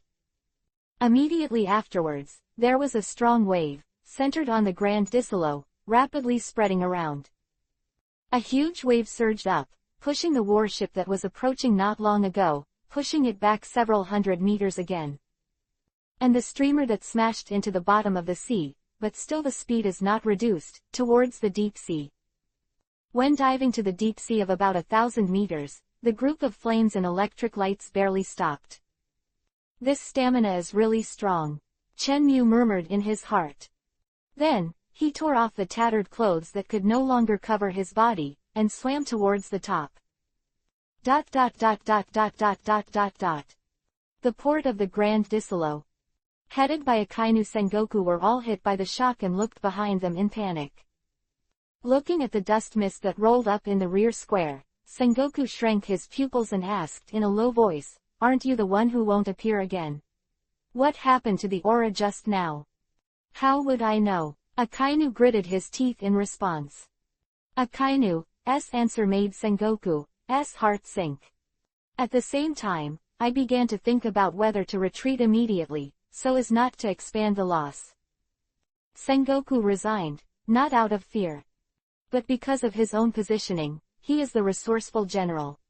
Even if he resigned as a marshal, he would still take care of the balance of the battle and his own losses. Before Chen Mu's figure appeared, Sengoku's brain was running fast, calculating the gains and losses. After hesitating for a moment, Sengoku straightened his face and shouted loudly, "All Marines, immediately withdraw the warship and prepare to evacuate the Grand Disolo." "Yes, yes." The Marines hurriedly turned around and responded. Akainu's face sank, and he gritted his teeth, not refuting Sengoku's order. A group of Marines gave a respectful military salute, and then, under the command of the school officers at all levels, quickly rushed to the 3 warships in the port. Just as everyone was evacuating in an orderly manner, the Golden Lake water in the port rolled abruptly. Wow! The golden water surged into the sky and pushed the 3 docked warships, together with the surrounded Sunny, to the shore. For a time, the scene became extremely noisy. The cluttered footsteps and panicked calls for help echoed in this empty port. What's going on? Akainu's eyes suddenly widened. Looking at this sudden disaster scene, Sengoku's face suddenly sank, and he said with hatred, "It's Disolo." "What?" Akainu turned his head suddenly, his eyes rounded. Immediately after thinking about it, in this giant going ship, the only person who has the ability to manipulate the Golden Lake water must be this city lord, sir. I'm going to kill him. Akainu got angry and squeezed the words out of his teeth. No, Sengoku snorted, reached out to stop Akainu, and said solemnly, "Even if you know he did it, you can't kill him. Don't forget, he is now a king who is paying the heavenly gold, and he is protected by our marine." This, Akainu froze all over, his anger quickly subsided, and a sullen chi quickly condensed in his heart. With a kai sound, a trace of blood spilled from the corner of Akainu's mouth. Seeing this, Sengoku's pupils shrank slightly, his hands suddenly placed on Akainu's shoulders, and he said in a low voice, "Akainu, now is not the time to think about this. The straw hats have also washed ashore." Hearing this, Akainu turned his head stiffly and looked at the straw hats who were surrounded by marine. Looking at the huge monster and the sea hero Jinbei who were madly smashing the crowd, Akainu's somewhat lax pupils gradually began to focus. Straw Hat. Pirates. Akainu muttered to himself. Then, the whole body suddenly burst out. Sengoku's pupils shrank, shocked by the momentum that erupted from Akainu's body, and he took a few steps backwards.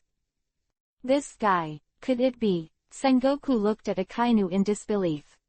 However, before Sengoku could feel it, Akainu turned into a flaming figure and rushed towards the crowd. Get out of the way!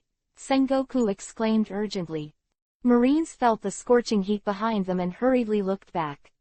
I saw a figure covered in lava, rushing towards everyone. It's Your Excellency Akainu, spread out. A horrified colonel waved to the crowd. At this time, the reason for Akainu's strength soaring was not just the anger in his heart. Among them, the bigger reason is from a blood vessel on the right arm of steel. Specifically, it was one of those blood vessels that became extra thick. The flow rate of the blood in it is also more than twice as fast as the other four. In a place that cannot be detected with the naked eye, on the wall of the thick blood vessel, the blood falls off into small particles, and with the rapid rush of blood, it flows to Akainu's heart. On the other side, Disolo, who was standing on the going tower, raised a fierce arc at the corner of his mouth, and the electric light flashed in his palm. Even Marine, who came to help, is worthy of the Emperor Going, who is famous in the underground world. Brother Ming looked at Disolo with a teasing face and teased casually. Listening to Brother Ming's mockery, Disolo, who was standing on the edge of the tower, snorted coldly and said without looking back. Since that guy is back, then I naturally can't let this group of Marines who gave up their lives for nothing to leave, otherwise. Who will consume his physical strength? Or, you go. Disolo turned his head with a mocking smile on his face, and looked at Brother Ming in the sky. Ming Jie sen cold isho and jumped down from the sky. After landing, Brother Ming hooked his right ring finger, and the thin white line in the sky was instantly retracted by him. This kind of low-level work that consumes physical strength is naturally left to those stupid Marines to do. The smile on Ming Jie's face became more and more arrogant. After finishing speaking, Brother Ming walked slowly to Disolo's side, and his curved palm suddenly lifted into the air. Chapter 90. The three-way melee is about to start, the crisis middle. Doflamingo, in a pink coat, stood side by side with Desaro on the edge of the going tower. Hey, hey, hey. A frantic smile appeared at the corner of his mouth, his hands and fingers trembled wildly. In an instant, countless thin white lines shot into the sky. Then, the thin white thread wrapped around the cloud, and then fell down at a faster speed. On the red-carpeted port, hundreds of Marines surrounded the Straw Hats. Chopper roared loudly, and kept slapping Marine who was attacking from the front with his huge palm. Robin and Jinbei held on to the remaining three directions respectively, with Usopp and Nami in the middle, responsible for interfering and repelling the enemy in the air. Roar! Chopper roared from the front, and violent white steam spewed out. Jinbei stood behind him, his right palm stretched out, and countless fine water columns madly shot towards Marine. Devil's Wind Feet, Burning Iron Pot, Spectrum. Shot towards Marine on the left. 1,000 purples and 1,000 reds, a huge tree, slap. Robin closed his eyes tightly and shouted softly. In an instant, countless delicate arms joined together to form a huge arm, which swept away towards the enemy on the right. Usopp and Nami both had their backs against each other, constantly sniping at the incoming enemy in the air. The people in the Straw Hats who were seriously injured did not dare to stop for a moment, and tried to stick to their own direction. Usopp and Nami will also support in the center, knocking back enemies who sneak attack or use Rokushiki shaved. For a time, all kinds of abilities appeared in the entire battlefield, and the chaos was fierce. Just then, a burst of swish swish sounded. Countless thin white threads fell from the sky one after another and inserted into the shoulders of Marine and everyone in the Straw Hat. I can't control my body anymore. The unknown Lieutenant Colonel Marine exclaimed. As soon as the words fell, a colonel with a long knife slashed his back, and blood spurted out instantly. Damn, my body, how could it get out of the way? The colonel swung the knife at the innocent Marine beside him again. Hey, blood splattered and Marine's casualties were rapidly increasing. Sengoku, who was on the periphery of the crowd, looked at Marine who was killing each other, his eyes were split. Bastard, Doflamingo, stop me now. Sengoku raised his head and yelled into the distance. ... Going tower. Hearing Sengoku's roar, Brother Ming sneered, and the fingers of his left hand shook suddenly. The countless Marines below were lifted into the air one after another, and they slammed into Akainu, who was rushing from it. This bastard. Sengoku gritted his teeth fiercely and yelled at Akainu who was running, Akainu, stop. Seeing the crowd of Marines rushing towards him, Akainu frowned, jumped directly into the air, and flew over the heads of the crowd. At the same time, the lava on his body suddenly splashed, melting the thin wires on everyone's body. When Sengoku saw this, Vivi breathed a sigh of relief. Marines who fell got up from the ground one after another, looking at the direction of the tower with anger. Looking at the Marines who had regained their freedom, Doflamingo pouted angrily. Oh, that's it, Disolo sneered. Brother Ming's face suddenly sank, and he said in a low voice, are you looking at it with your mouth? Immediately, he snorted coldly and said, just watch it honestly. After saying that, Brother Ming inserted his left hand into his trousers pocket, and his curved right hand suddenly drew down. ... Roar. Chopper growled in pain, and many thin white lines suddenly appeared on his back, instantly hoisting his huge body off the ground. Chopper! Everyone exclaimed in worry. However, before everyone could be rescued, a fiery red figure quickly shot towards the chopper in the air. In just a blink of an eye, the blazingly hot straight punch had already slammed into Chopper's chest, and his brown fur was instantly burned with black smoke. Akainu sneered, and the force on his right fist increased a bit again. Roar! Chopper, who couldn't control his body, could only roar frantically. Seeing that Akainu's lava right arm was about to melt into Chopper's chest, a soft hum suddenly sounded in his ear. Have you had enough? Akainu's sneer suddenly condensed, and the flowing lava on his right arm also stagnated for a moment. Afterwards, Chen Muna's face without waves in Gujing suddenly appeared on top of Akainu's head. You! Akainu raised his head suddenly and looked at Chen Mu with an incredible look. When did you come here? Hee, guess what? Chen Mu laughed, and there were several blue lightning bolts on his stern face. Afterwards, Chen Mu's right hand suddenly lowered, pressed down on Akainu's face, and pressed down. ZZ, boom. Pressed Akainu to the ground with the powerful thrust of his body and thunder and lightning. You seem to be having a good time while I'm away. Chen Mu sneered. Then, his eyes suddenly froze, and he said coldly, then, it's my turn now. As soon as the voice fell, a dazzling electric light lit up on Chen Mu's body. 100 million volts discharge. A violent sound of electric current resounded throughout the port. Chen Mu, who was emitting a dazzling electric light, even more than 50 meters away, the reflection was extremely pale. Your Excellency Akainu, the Marines exclaimed in unison with sweat oozing from their foreheads.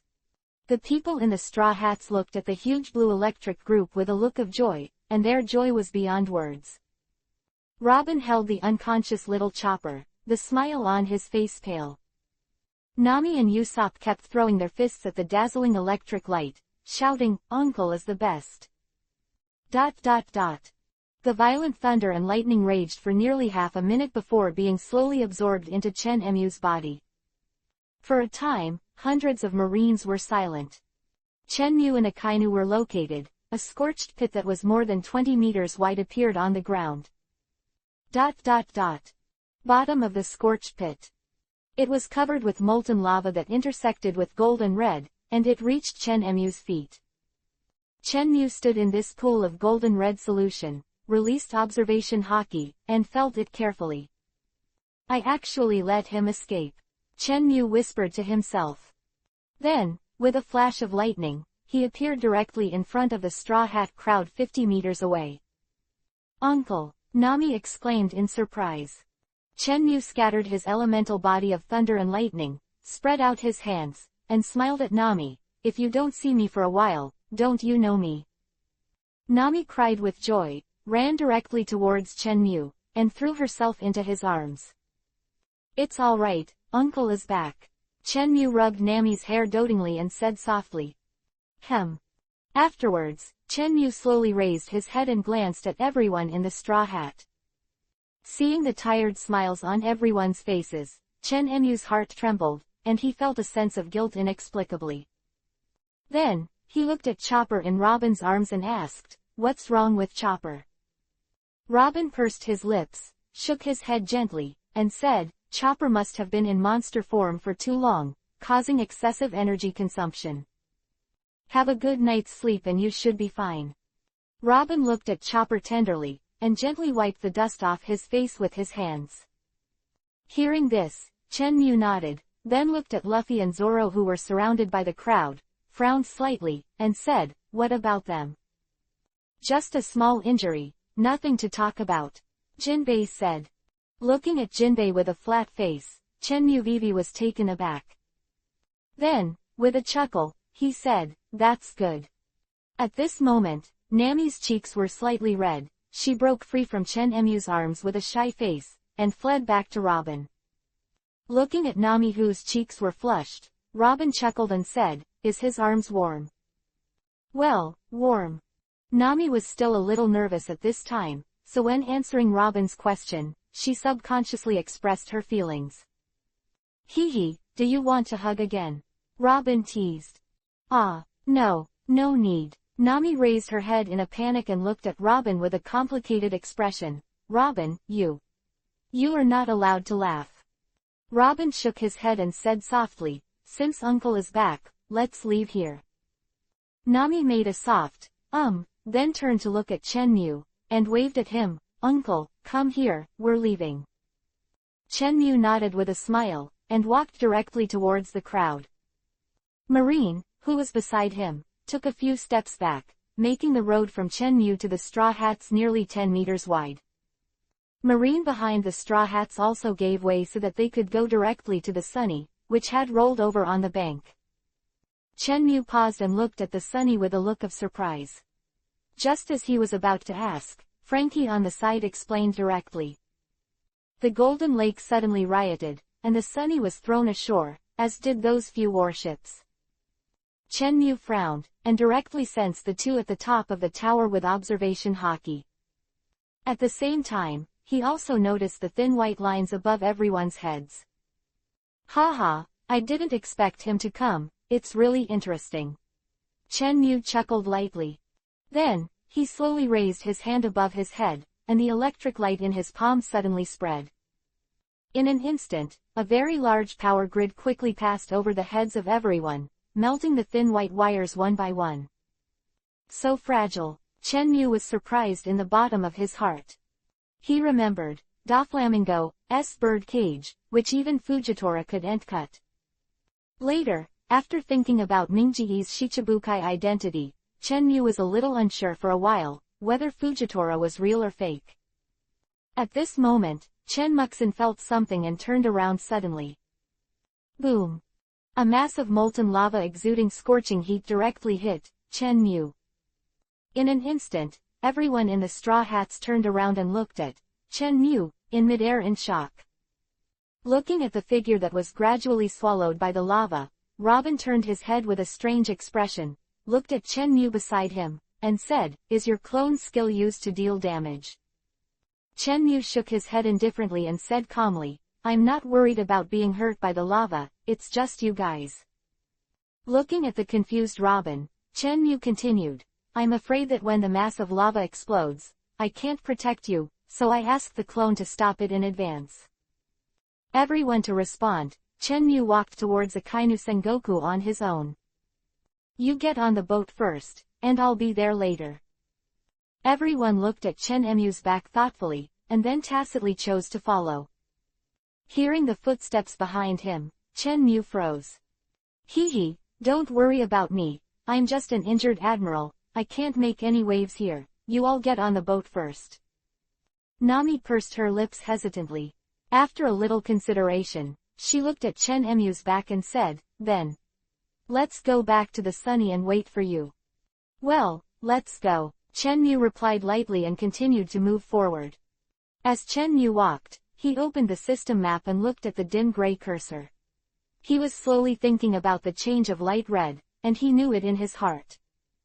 It turns out that this kind of gray cursor needs to be detected first, and then it will display the lineup it should belong to on the map.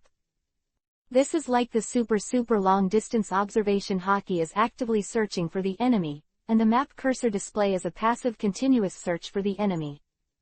Well, not bad, saves some effort. Chen Mu nodded with interest.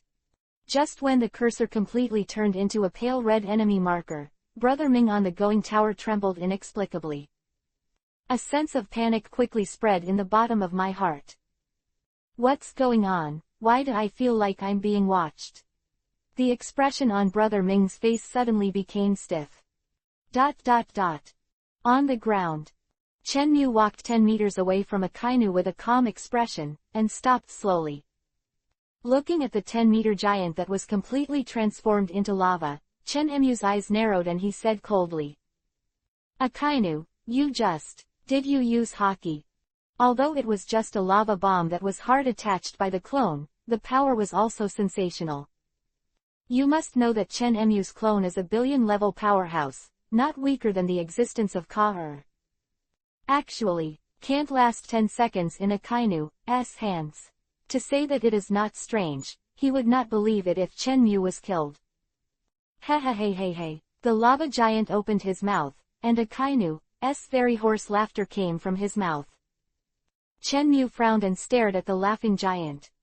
Suddenly, the ground beneath Chen Mu's feet burst, and a column of lava fire attached to hockey instantly swallowed Chen Mu. What a stupid guy to dare to come so close to me. Akainu laughed contemptuously. In Sengoku not far away, Vivi frowned, a hint of worry flashed in his eyes.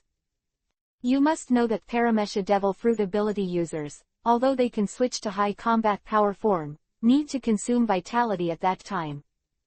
And Akainu's current state is very much like a Paramesha-capable person in the outbreak. Sengoku was certain that the explosive growth of Akainu's strength would definitely pay a heavy price after the war. I just don't know how he, Alogia, broke through the limit of combat power in an instant. Just when everyone was shocked by Akainu's strength, a light laughter suddenly came down from Akainu's head. Hee, you dare to get so close to me, you're not very smart, Akainu. Everyone was shocked, looked away from the pillar of fire, and looked directly at the yellow-robed figure standing on top of the lava giant with arms folded. It was Chen Mu who put on his battle uniform. Akainu is used to attack Chen Mu with the pillar of fire, and it is covered with armament, which can be said to be specifically aimed at Chen Mu's elementalization, the ability to sound thunder. But he forgot that the hockey he attached to was only at the middle level, and Chen Mu's deity was a real upper-level hockey user. What's more, he just broke the limit once. It is also based on the confrontation with Akainu's pillar of fire. Chen Mu understands that his armament hockey can be said to have completely crushed the middle hockey. Akainu's middle-level hockey attached to the pillar of fire, in front of Chen Mu, was simply destructive and powerless to resist. But in just 2 breaths, Chen Mu directly crushed Akainu's hockey, and then used the thundering ability to teleport to the sky. Then, it turned into a flash of lightning and landed precisely on the head of the lava giant. Damn it! Akainu was furious, waving his giant lava arm, and grabbed Chen Mu who was above his head. Chen Mu frowned slightly, and the electric tubes all over his body crackled, and disappeared directly from the top of the giant's head. Damn guy, come out for me! The lava giant roared wildly, and red pillars of fire poured out from the ground around him. On its surface, hockey's unique brilliance is also attached. Group of Marines, including Sengoku, retreated back, away from the furious Akainu. On the other side, at the edge of the going tower, Disolo and Brother Ming stared at each other, trying to find the trace of Chen Mu. However, a slight thunder and lightning quietly appeared behind the two. Chapter 91 The three-way melee is about to start, the crisis below. Chapter 91 The three-way melee is about to start, the crisis below. Crackling. A blast of thunder sounded, and Disolo and Doflamingo were shocked together, and an extremely dangerous signal instantly surged in their hearts. In an instant, the two of them did not hesitate, stepped forward, jumped away from the tower in an instant, and fell rapidly in a head-to-foot manner. Seeing the two of them being so alert, Chen Mu couldn't help but chuckle. Afterwards, the whole body was filled with electric light, and with a crack sound, it instantly disappeared in place. And where he was originally standing, there was a scorched black mark, a light smoke rose, and it drifted away with the wind. On the other side, the two are falling at an extreme speed. When approaching the middle level of the going tower, one person controlled the going on the tower wall, condensed it into a platform, and firmly caught his figure. The other person grasped with both hands, and instantly shot a thin white line between his fingers, jumping directly towards the far sky. Damn, when did this damn guy come? Disolo said bitterly. Hee, guess what? Chen Mu's chuckle sounded behind Disolo. Disolo's pupils shrank, and he opened his right palm without hesitation, and the electricity in his palm flickered. At this moment, Disolo made his choice. Manipulate going, bind. Going platform under Chen Mu's feet had just liquefied, and before he even had time to drown his instep, a lightning bolt that was reaching its limit instantly slammed into Disolo's back. Boom, and a wisp of black smoke rose from behind Disolo. Disolo was in pain, gritted his teeth and turned around, roaring at Chen Mu, "What the hell are you trying to do?" Chen Mu pouted, first blowing away the light smoke from his left finger, and then extending his right hand, which was filled with countless fine electricity, and said, "Repay the money, 10 billion. Seeing Chen Mu's appearance of, "Continue to call you if you don't pay back," Disolo could only grit his teeth and said angrily, "Okay. I'll give it to you." Chen Mu Vivi was stunned for a moment, looked at Disolo who was full of resentment, and said in surprise, "You really have?" Hearing this, Disolo's face twitched, and he roared wildly in his heart. "You are not sure if I have that much money, so come after me. Have you never seen money, lunatic?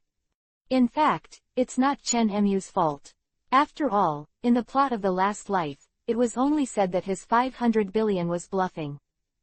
This also led to Chen Mu subconsciously thinking that Disolo's berry had all been replaced by going. Otherwise, how could a guy who owns 20% of the world's wealth, for a mere 300 million berg, and the hardest the second generation. It's normal. Seeing Chen Mu's distrustful expression, Disolo was so angry that he could only choose to surrender. Disolo was angry and hated. Looking at Disolo who wanted to swallow him alive, Chen Mu scratched his head embarrassedly, and said a little embarrassedly, "Then, let's do it." Immediately, remembering that Disolo had a bad debt experience, he hurriedly added, "When will you give it? I'll explain first. If you give me installments or something, I won't do it." Staging. A hint of confusion flashed across Disolo's face. Then, thinking of his current situation, he sighed decadently and said, "I need some time. To prepare such a large amount of berry, I will at least a day." Disolo stretched out a finger with a serious face. After listening, Chen Mu was a little unhappy. Want to procrastinate for so long? The ghost knows if you will slip away, but the state of this guy is obviously that of a dead pig who is not afraid of boiling water. Chen Mu was also full of entanglement for a while. Looking at Chen Mu with a weird expression, Disolo seemed to have guessed what he was thinking. The muscles on his face trembled, he suppressed his anger, and roared, "I own such a big going city, can I still run?" Well, it's also. Chen Mu slammed his palm in a sudden realization, and then said in a hasty tone, "Then you go to prepare first, I'll go catch Brother Ming first." After that, Chen Mu kicked his feet and rushed into the sky in a hurry. Immediately afterwards, the whole body was filled with thunder and lightning, and the figure instantly disappeared into the sky. In the sky several miles away from Chen Mu, Doflamingo swiped his hands, making empty moves again and again. Then, he locked his gaze on a building that was only lower than the going tower, and swung straight over. Ziz, crack. Brother Ming, who was walking at a high altitude, suddenly moved his ear, and heard the sound of thunder coming from the back of his head. Suddenly, his heart sank, and the purple-black armament hockey instantly covered his neck. At the same time, countless fine white lines rose up from behind, quickly intertwined in the air, and condensed into a silhouette. Shadow Rider. Looking at the figure behind Doflamingo, Chen Mu was stunned. Hey, snap the thread. The clone grinned, slowly extending his index finger and aiming at Chen Mu, who was suddenly in a daze. Whoosh. Just like shooting a gun, a thin white line shot out quickly, hitting Chen Mu 5 meters away with precision. The thin white line like a bullet pierced through Chen Mu's forehead instantly, leaving an empty penetrating wound on his smooth forehead. Feeling the strange feeling on his forehead, Chen Mu recovered from his daze. At the same time, the sound of ZZ sounded, and fine blue lightning intertwined in the wound, automatically stitching up the wound on Chen Mu's forehead. What's going on? How can a good person suddenly be stunned? Chen Mu frowned slightly.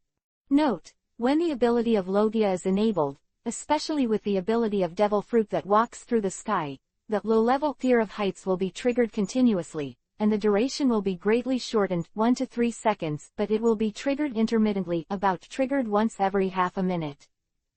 Chen Mu, who couldn't figure out the reason, frowned, and immediately gave up the struggle. Don't think about it if you can't figure it out, don't torture your brain, learn to treat yourself kindly. Chen Mu comforted himself in his heart.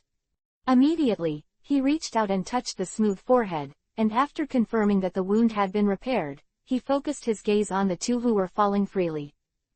Even the avatar has such a domineering smile, it's really inexplicably annoyed. A trace of impatience flashed in Chen Mu's eyes, and then his body was covered with electric lights, chasing after Brother Ming. And Brother Ming, who was falling rapidly, still maintained a back-to-back position with his clone to prevent Chen Mu's sneak attack. This is also Ming Jie cautious. Knowing that his observation hockey is not as good as Chen Mu, he deliberately used the clone to attract his attention and absorb damage. Soon, Brother Ming landed on the platform on the top of the building, and then quickly turned around, waving his arms from top to bottom. The clone also raised his right arm and swung down suddenly. Drop the rogue line, down the rogue line. The two of them kept laughing wildly at the corners of their mouths, and shot at the same time. In an instant, 10 thin, almost transparent threads appeared on top of Chen Mu's head, who was chasing after him. At the same time, a faint purple-black glow appeared at the tip of the thin line. Armament coverage. Chen Mu's brows were slightly wrinkled, and there were faint transparent light lines on his skin. Boom boom. The sharp and thin lines that were as strong as steel were all bounced off when they hit Chen Mu's head and neck. And Chen Mu, who had to bear Ming Jie's double attack, increased his speed instead of decreasing, and accelerated toward the platform. As the wind whistled, the white cloak behind Chen Mu rattled. Bang! With a loud noise, Brother Chen Mumming landed 10 meters away, the ground under his feet cracked instantly, and dust and stones splashed. Chen Mu slowly straightened his waist, grinned Isho at Brother Ming, and said, "I didn't expect you to be here, Doflamingo." Then, the whole body swayed, and the violent wind suddenly appeared. While blowing away the dust and mist around him, he also rapped the gravel and slammed into Brother Ming, who was not far away. Brother Ming hooked his fingers with a frenzied smile on his face, and the shadow riding line clone instantly blocked in front of him, blocking the strong wind and gravel for him. Under the violent wind, the pink feather coat on Ying Qixian's body fluttered violently, and several penetrating wounds of different sizes appeared on his body. At the same time, the white lines in the body quickly intertwined, and the wound was quickly sewed up again. Looking at the dozens of wounds on Ying Qixian's body, Chen Mu grinned and said, "You hurt me once, and I will wear you 10 holes." Immediately, Chen Mu slowly walked towards Brother Ming and said with a contemptuous smile, "Are you satisfied with my return gift?" Seeing the bald-headed powerhouse approaching step by step, Brother Ming stretched out his hand to Chen Mu, still smiling wildly. "Your strength is enough to dominate one sea area, why should you stick to a small pirate group?" Quote, "I think you can consider changing your partner." Brother Ming seemed to be pointing. Chen Mu paused, looked at Brother Ming with complicated eyes, and said, "The partner, do you mean? Is it you?" "Hey, I think that's a great proposal." Doflamingo's smile remained wild. Chen Mu rolled his eyes and curled his lips. "Accept your proposal. Can I get practical benefits?" "Benefits?" Brother Ming laughed loudly, and continued, "Of course there will be no less, and with your strength, the rewards you get will definitely exceed your imagination," Brother Ming said as he retreated towards the edge of the platform. Seeing that the distance between the two opened up again, Chen Mu raised his eyebrows and thought in his heart, "This guy isn't going to run away again." However, Brother Ming seemed to have guessed what Chen Mu was thinking, and laughed madly. "Keep a safe distance from a strong person. I think this is a kind of affirmation and respect. Moreover, rather than running away, I'd rather make a deal with a strong man, even if this person is very dangerous." Brother Ming spread his left hand, his right hand behind his back, and his index and ring fingers began to bend slowly. Chen Mu squinted his eyes and said in a slightly cold tone, "Since this is the case, let me see if you have something worth trading for me." As soon as the words fell, Chen Mu rushed forward and grabbed Brother Ming, who had almost retreated to the edge of the platform. In an instant, the shadow riding line clone on the side stepped sideways, blocking Chen Mu's only path. Hey, the transaction is mutual. Before I see what I want, I advise you not to worry." Brother Ming sneered. "With just such a clone, do you think you can stop me?" Chen Mu's speed did not decrease at all. A white light flashed on his right hand, and the mirror flower water moon appeared in the palm of his hand instantly. Then, suddenly stabbed forward. With a sound of Kai tilde, the long knife directly pierced through the chest of the shadow rider.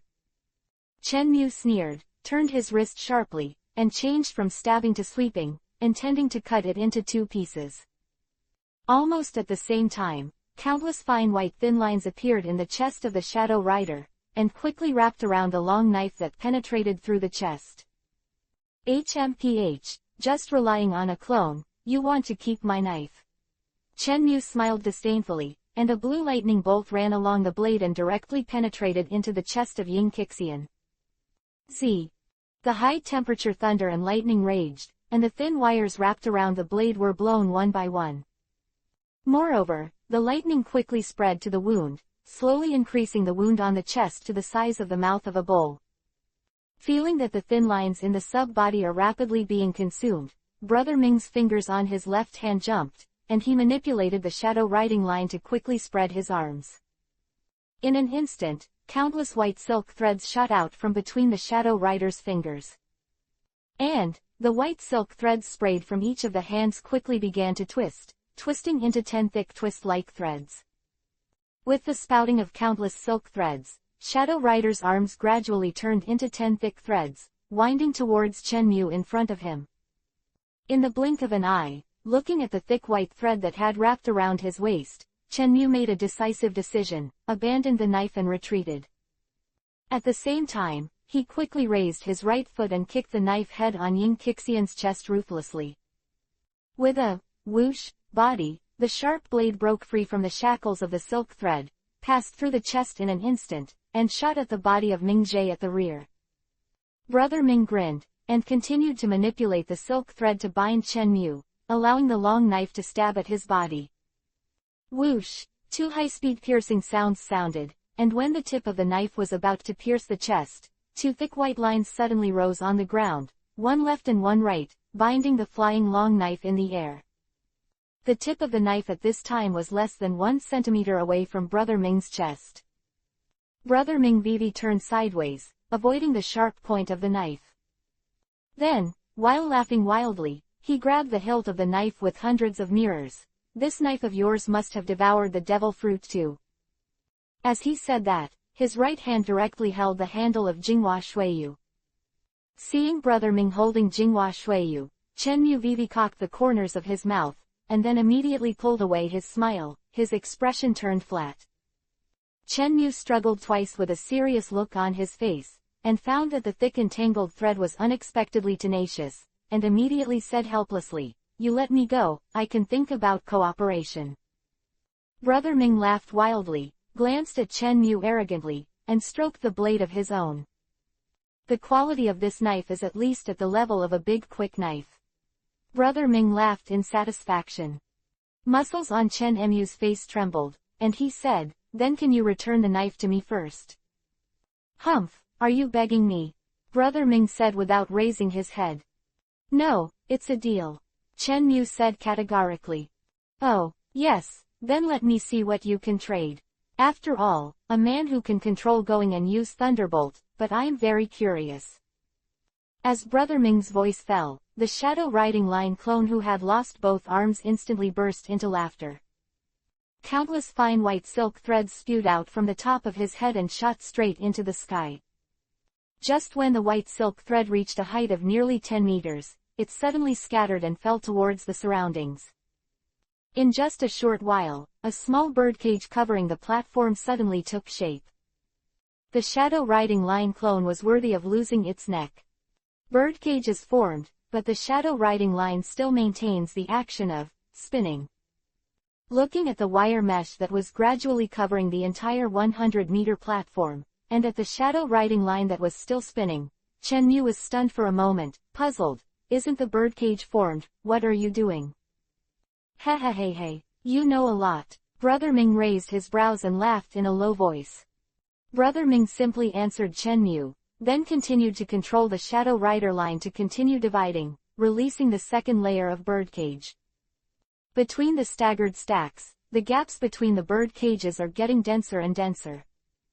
Brother Ming has dealt with all kinds of insidious and cunning villains and overlords all year round. In particular, when he is familiar with the strength of the person in front of him, he will never think that his silk thread can completely restrain him. Or, being restrained for too long. Therefore, while delaying time, he manipulated the shadow riding line clone to continue to create a small birdcage. "Since you are willing to delay the time, then I will accompany you well, then let me see who can laugh at the end when he falls to the ground." It is Brother Ming who has already figured out what to do, and the smile on his face becomes more arrogant. Between the thoughts and electricity, Ming Brother concentrated on the control, and accelerated the speed of the shadow riding puppet spraying silk thread, and the third layer of birdcage began to construct. For a while, the two stopped speaking, and only the sound of swish swish was left in the field. Chen Mu, who was lying on the ground, changed his posture, opened his mouth and yawned, and at the same time slandered in his heart. "Why is this system so slow today? How long has it been, and the awakening effect has not been reproduced?" Bored, Chen Mu rolled his eyes at the thread that was still hanging down, his eyes narrowed, and he asked suspiciously, "Can you control 3 layers of bird cages at the same time?" In his impression, the big move of the bird cage is extremely exhausting. Looking at Chen Mu with a puzzled face, Brother Ming smiled proudly and explained patiently, "If it's just such a small-scale birdcage, I can stack at least 5 layers. If you can't come up with a trading item that I think is worth enough, I don't mind letting you taste it, the pain of being cut by a 5-layer birdcage." Brother Ming's smile became more and more fierce. And Chen Mu, ignoring Brother Ming's threat, continued to ask, "What about you? Are you trapped with me too?" Brother Ming hooked the corners of his mouth disdainfully, and seemed reluctant to answer such a stupid question. Doflamingo with a look of disdain, Chen Mu suddenly realized that he despised himself for a while in his heart. "My God, I'm asking some mentally retarded questions. This question is like asking a kainu if you will burn to death by lava. Don't be too retarded. It's so embarrassing. At this time, Chenmu simply didn't know how to complain about himself. I really don't understand why I'm in such a bad state today. Could it be because of excessive hypoxia in outer space, which ruined my brain? For a while, Chenmu really felt that there was a possibility. Bullshit, it's obviously just the effect of fear of heights. Looking at Chenmu, who bowed his head in shame, Brother Ming didn't pay attention to him, and instead swung the long knife. Why does this knife feel so strange to me? Brother Ming murmured to himself. On the other side, Akainu, who could not find any trace of Chenmu, was covered in lava, and the endless lava missiles all fell on the Sunny. The people of the Sunny resisted desperately, but could not take into account the entire ship. Could it be that the Sunny is going to repeat the mistakes of the Mary? Chapter 92 Sunny Damage, 70%. Ding! The thread fruit has been successfully re-engraved. The level of development, Level 2, awakened. Ding! Replica fruit ability +1, negative ability -1%. Close black lens bracket. Fear of heights low level. The trigger condition is changed from 97 meters to 96 meters, and the trigger probability is 96%. Close black lens bracket. Hee, it's not a waste of words for me and you, it's another awakening fruit. Chenmu's brows rose, and the whole person instantly became energized. Hey, that Brother Ming, I have a suggestion for you, don't you think about listening to the exam? Chenmu grinned Isho, revealing his shiny white teeth. Chenmu, who was inexplicably happy, the smile on Doflamingo's face stopped, and a sense of unease surged directly in his heart. Has the restraint time reached its limit? Brother Ming murmured softly. Afterwards, his face returned to a wild smile, and he jumped back, flashing out of the gap of the three-layer white thin line, and jumping directly to the edge of the rooftop. What? Don't plan to continue pretending? Brother Ming sneered. Looking at Brother Ming, who suddenly escaped from the bird cage, the smile on Chenmu's face slowly faded, and he said sternly, as expected of Joke, who is famous in the underground world, your mind is indeed not comparable to that of ordinary people. Hearing Chenmu's compliment, Brother Ming raised his head and laughed loudly, and said, it's a really good compliment. As soon as the voice fell, Brother Ming took out his right hand from his trouser pocket, released an extremely transparent silk thread from his fingers, and shot it directly into the cloud. Parasitic thread. Chenmu frowned. Why use the parasitic wire again? This guy wants to control Marine again. No, at this time, if Brother Ming controls Marine again, I can't guarantee that Sengoku will really take action against him. For him, it will do more harm than good, and it is simply not worth it.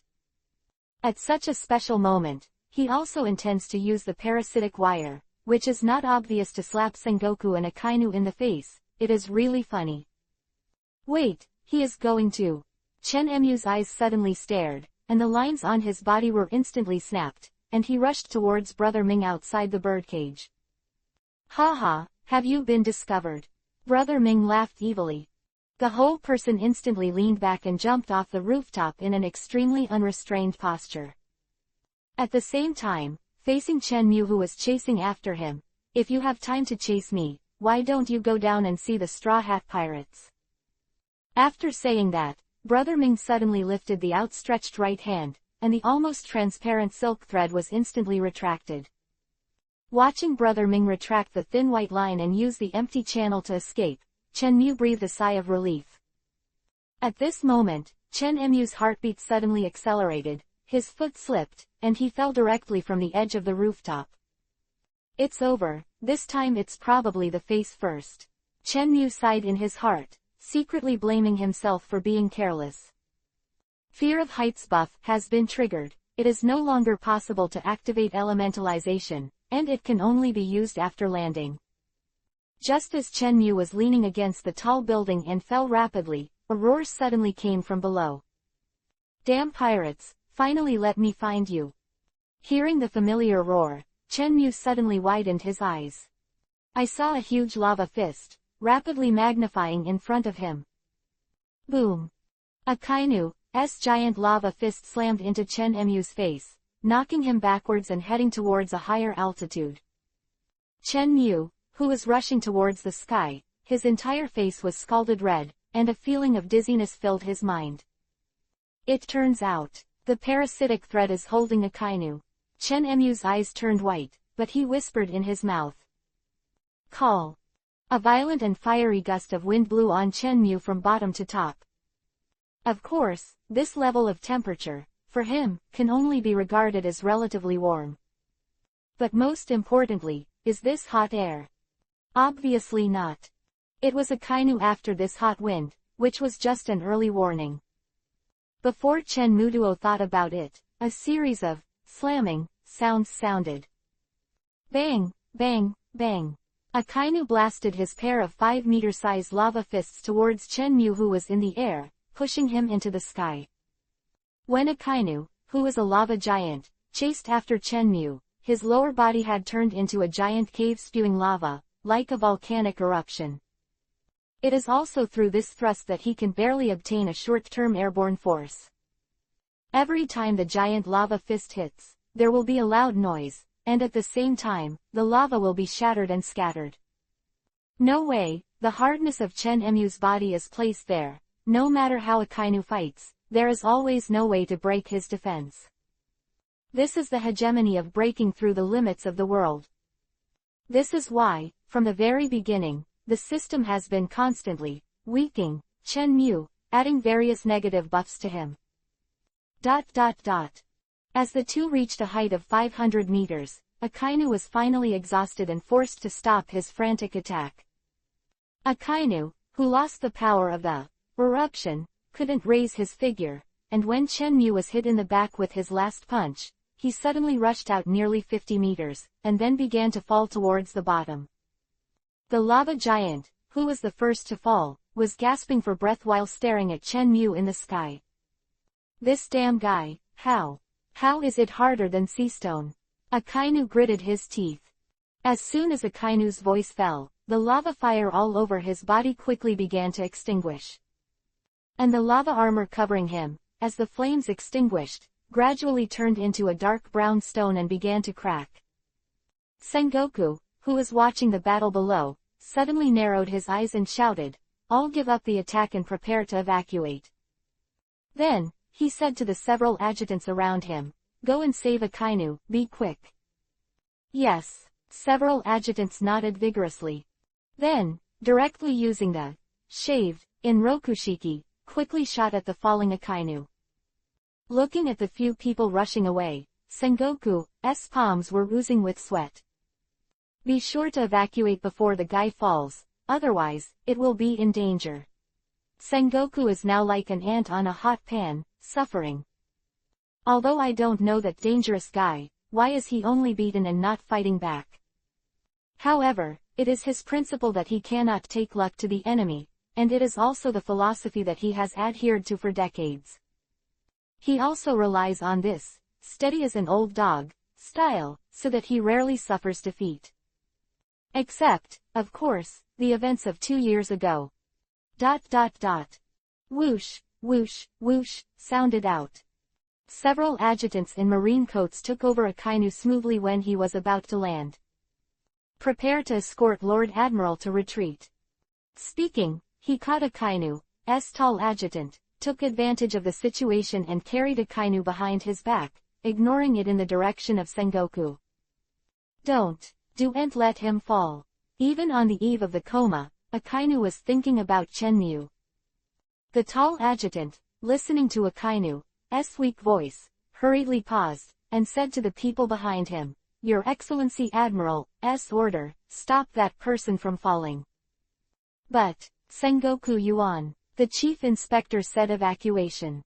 An adjutant said hesitantly, "You retreat, and I'll stop him from falling." After speaking, an adjutant with a stern face turned around and ran towards Chen Mu, who was about to land. The tall adjutant was stunned for a moment, looked at the adjutant who quickly disappeared from sight, and said thoughtfully, "That person. Seems to be the adjutant of your excellency Akainu. Hearing this, everyone's frowning brows slowly loosened, thinking. Since it is the adjutant of Lord Akainu, it makes sense. Compared with the military orders issued by others, the military orders of their own bosses are definitely the most important. After all, they are their direct bosses. The people who were relieved in their hearts, no longer hesitated, and quickly ran towards the evacuated large army.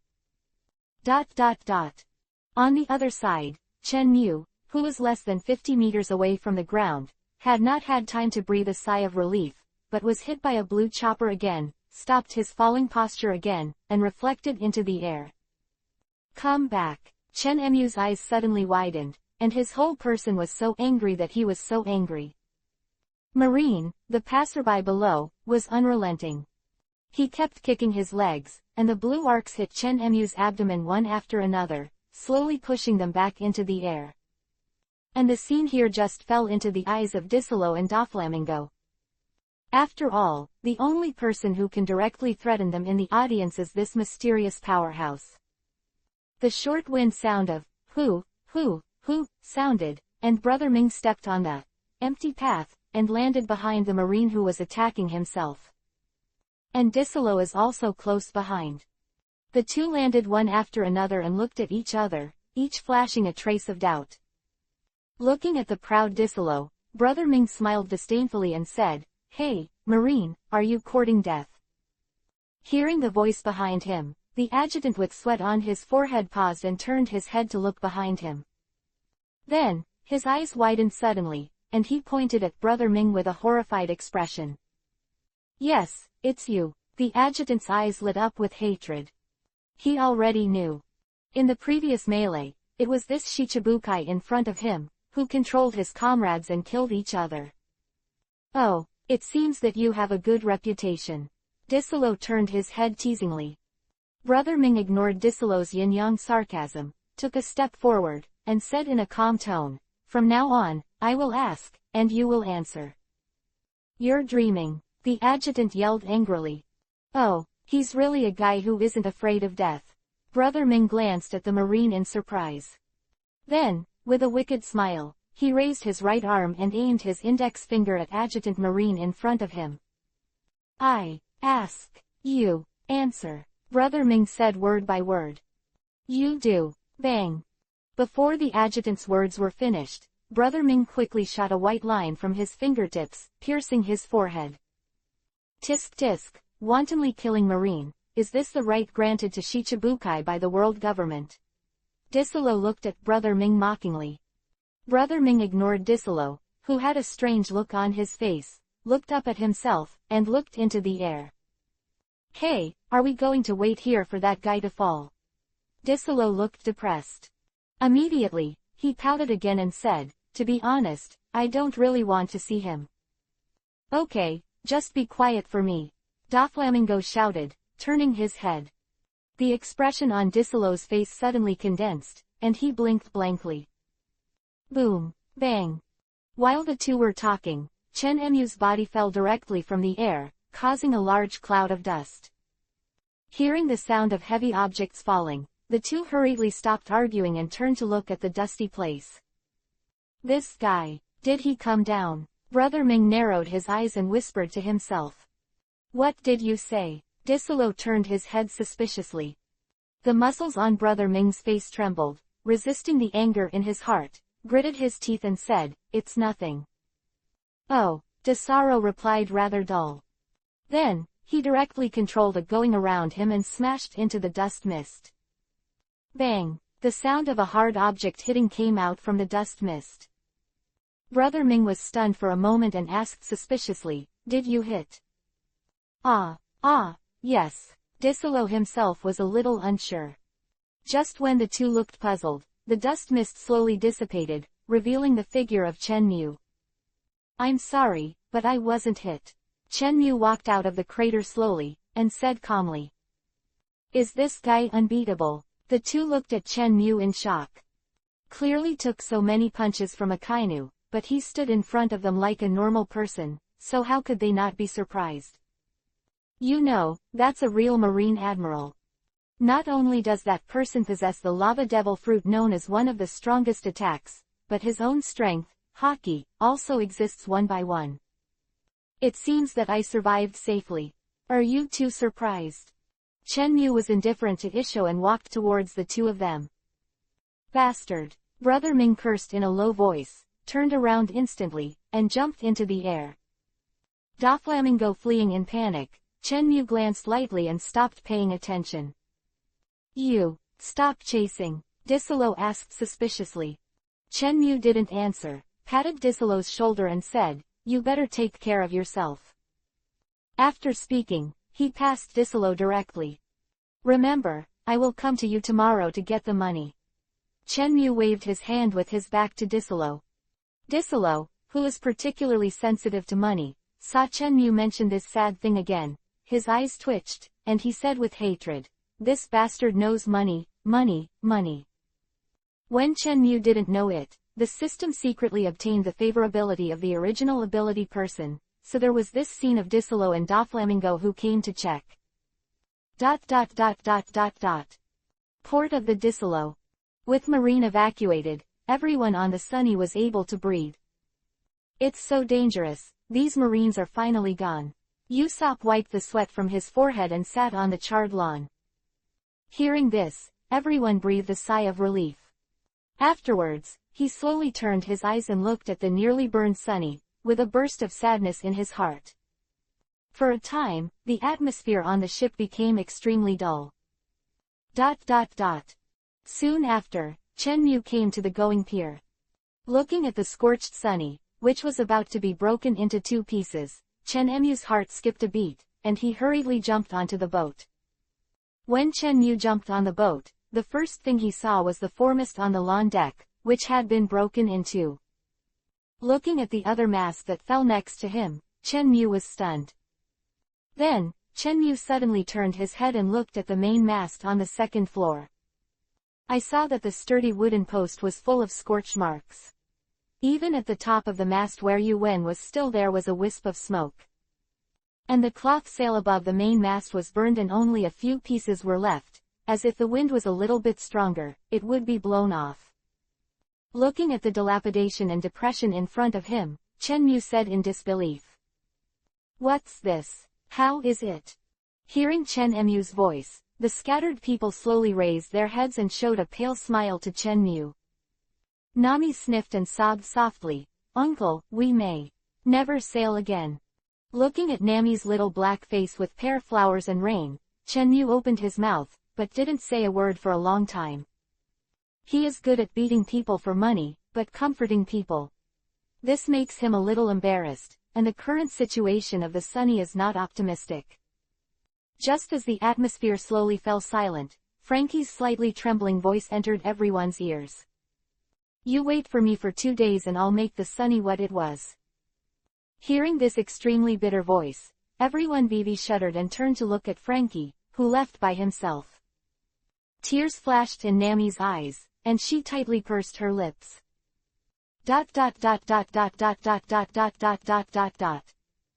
It should be noted here that the adjutants mentioned in this chapter are just a few colonel-level passers-by, not the exclusive adjutants of the Admiral, Vice Admiral.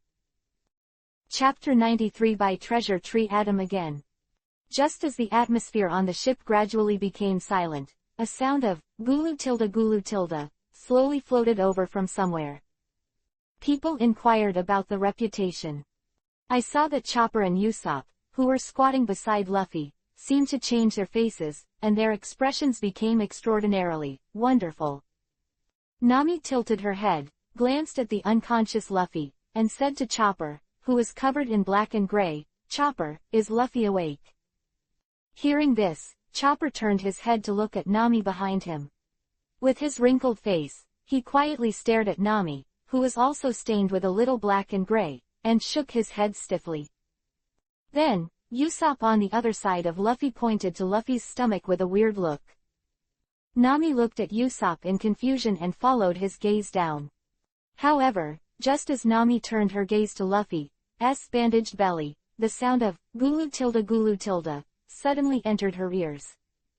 Immediately, Nami couldn't help shaking the corners of her eyes, and black lines gradually began to appear on her forehead with a little black and gray. Atmosphere was also slightly relaxed because of Luffy's gurgling sound. Just when everyone was angry and funny, Sanji took a cigarette and said a little tiredly, "Since the captain is hungry, then I won't continue to accompany you here in a daze." After speaking, Sanji slowly stood up under everyone's attention. Then he walked to the side of the boat, looked at the rising sun, and continued, "It's time for breakfast today." With a soft sound of whoosh, Sanji vigorously flicked the cigarette in his hand, turned and walked towards the second floor. Seeing Sanji walking towards the second floor, everyone was startled and turned their attention to the restaurant on the second floor. However, the first thing that catches the eye is not the closed wooden door before, but the dilapidated wooden door that has been charred and seems to be likely to fall at any time. Then, everyone looked inside through the wooden door. I saw the warm sunlight shining through the collapsed roof directly on the scattered long stovetop.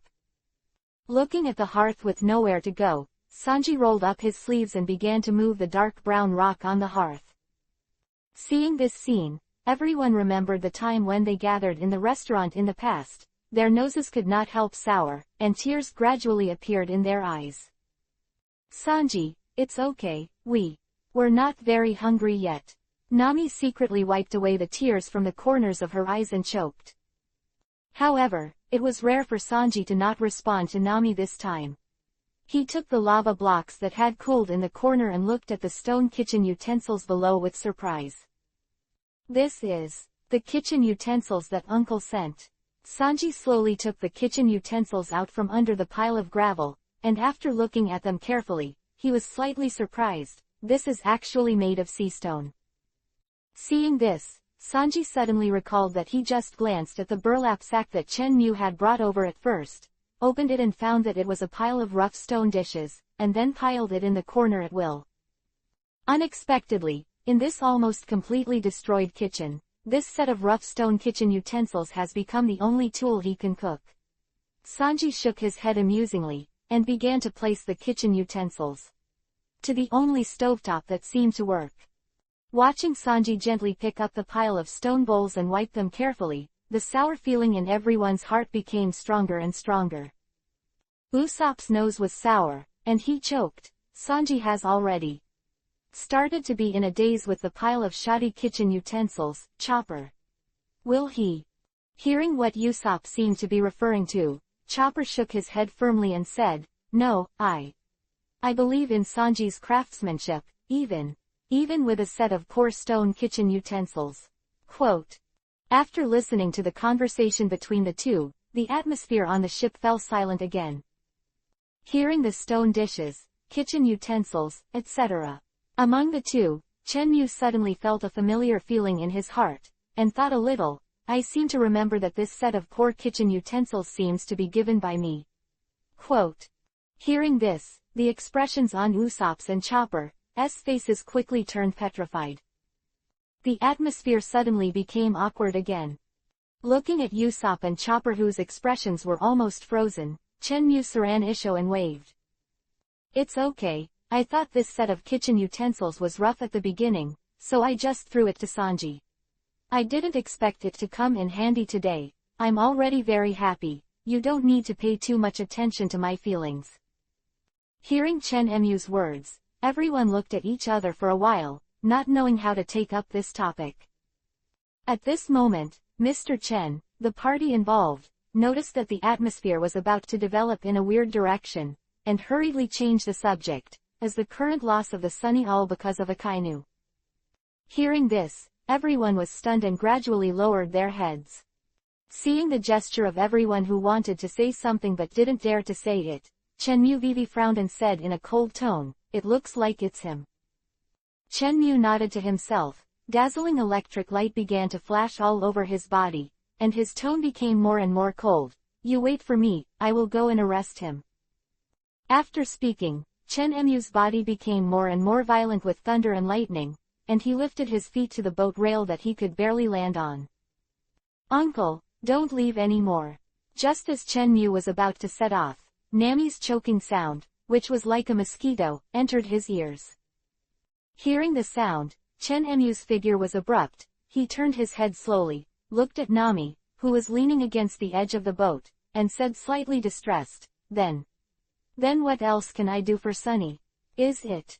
No need. Nami shook her head dejectedly, then slowly buried her head in her arms. Looking at Chen Mu, who was in a dilemma, Usopp sighed and said, Uncle, Luffy and the others are still in a coma. If another powerful enemy appears and you are not around, we may be able to do it next time. It may turn into a charred corpse. Robin pulled his hair back, lightly grabbing the topic of Usopp. Hey, Robin, don't make us so miserable ... Usopp waved at Robin with an embarrassed look on his face. Then, his face darkened, he shook his head in remorse, and said, If only we could be stronger. After speaking, he fell weakly to the ground and slowly buried his head in his knees. Seeing the gradually desolate atmosphere, Chen Mu clenched his fists and whispered, Isn't Frankie the best boatman? You have to have confidence in him. Everyone bowed their heads. What's the matter with you? Just because of a little setback, don't even your companions trust me? Chen Mu angrily scolded everyone. At this moment, Brook, who was standing on the edge of the boat, put down the violin on his shoulder and quietly denied, no. Chen Mu looked at Brook with a puzzled expression, looking forward to his next words. At this moment, Usopp's very low voice rang again. It's not that we don't trust Frankie, it's just that the hull of the Sunny was built with the treasure tree atom. Also, after the construction was completed, only a small part of the material was left, and all of them were stored by Frankie in the timber reinforcement warehouse, on the basement level, and that was there. After speaking, Usopp stretched out his right arm without raising his head and pointed to the bow. Chen Mu looked in the direction he pointed. Looking at the huge scorched pit in the bow, and the dilapidated dormitory that was completely exposed to everyone's sight. Chen Emu's body flashed with lightning, and he appeared directly in the ruins of this room where the clothes were scattered and the bed was shattered. Chen Emu's heart sank as he looked at the completely smashed ceiling and the massively damaged items beside his feet. Immediately, he looked around the floor again, and after there was no cave on the floor, he breathed a sigh of relief, forced a smile, turned his head and said to the crowd. Everyone, although the dormitories on the upper and lower floors were burnt down, the floor on the first floor has not been broken down. That is to say, the timber reinforcement storehouse is still intact. Chen Mu kept the stiff smile that he barely squeezed out, and quietly watched the crowd. However, seeing that no one turned to look at him for a long time, Chen Mu felt a little uncomfortable, looked at Usopp, and whispered, Usopp.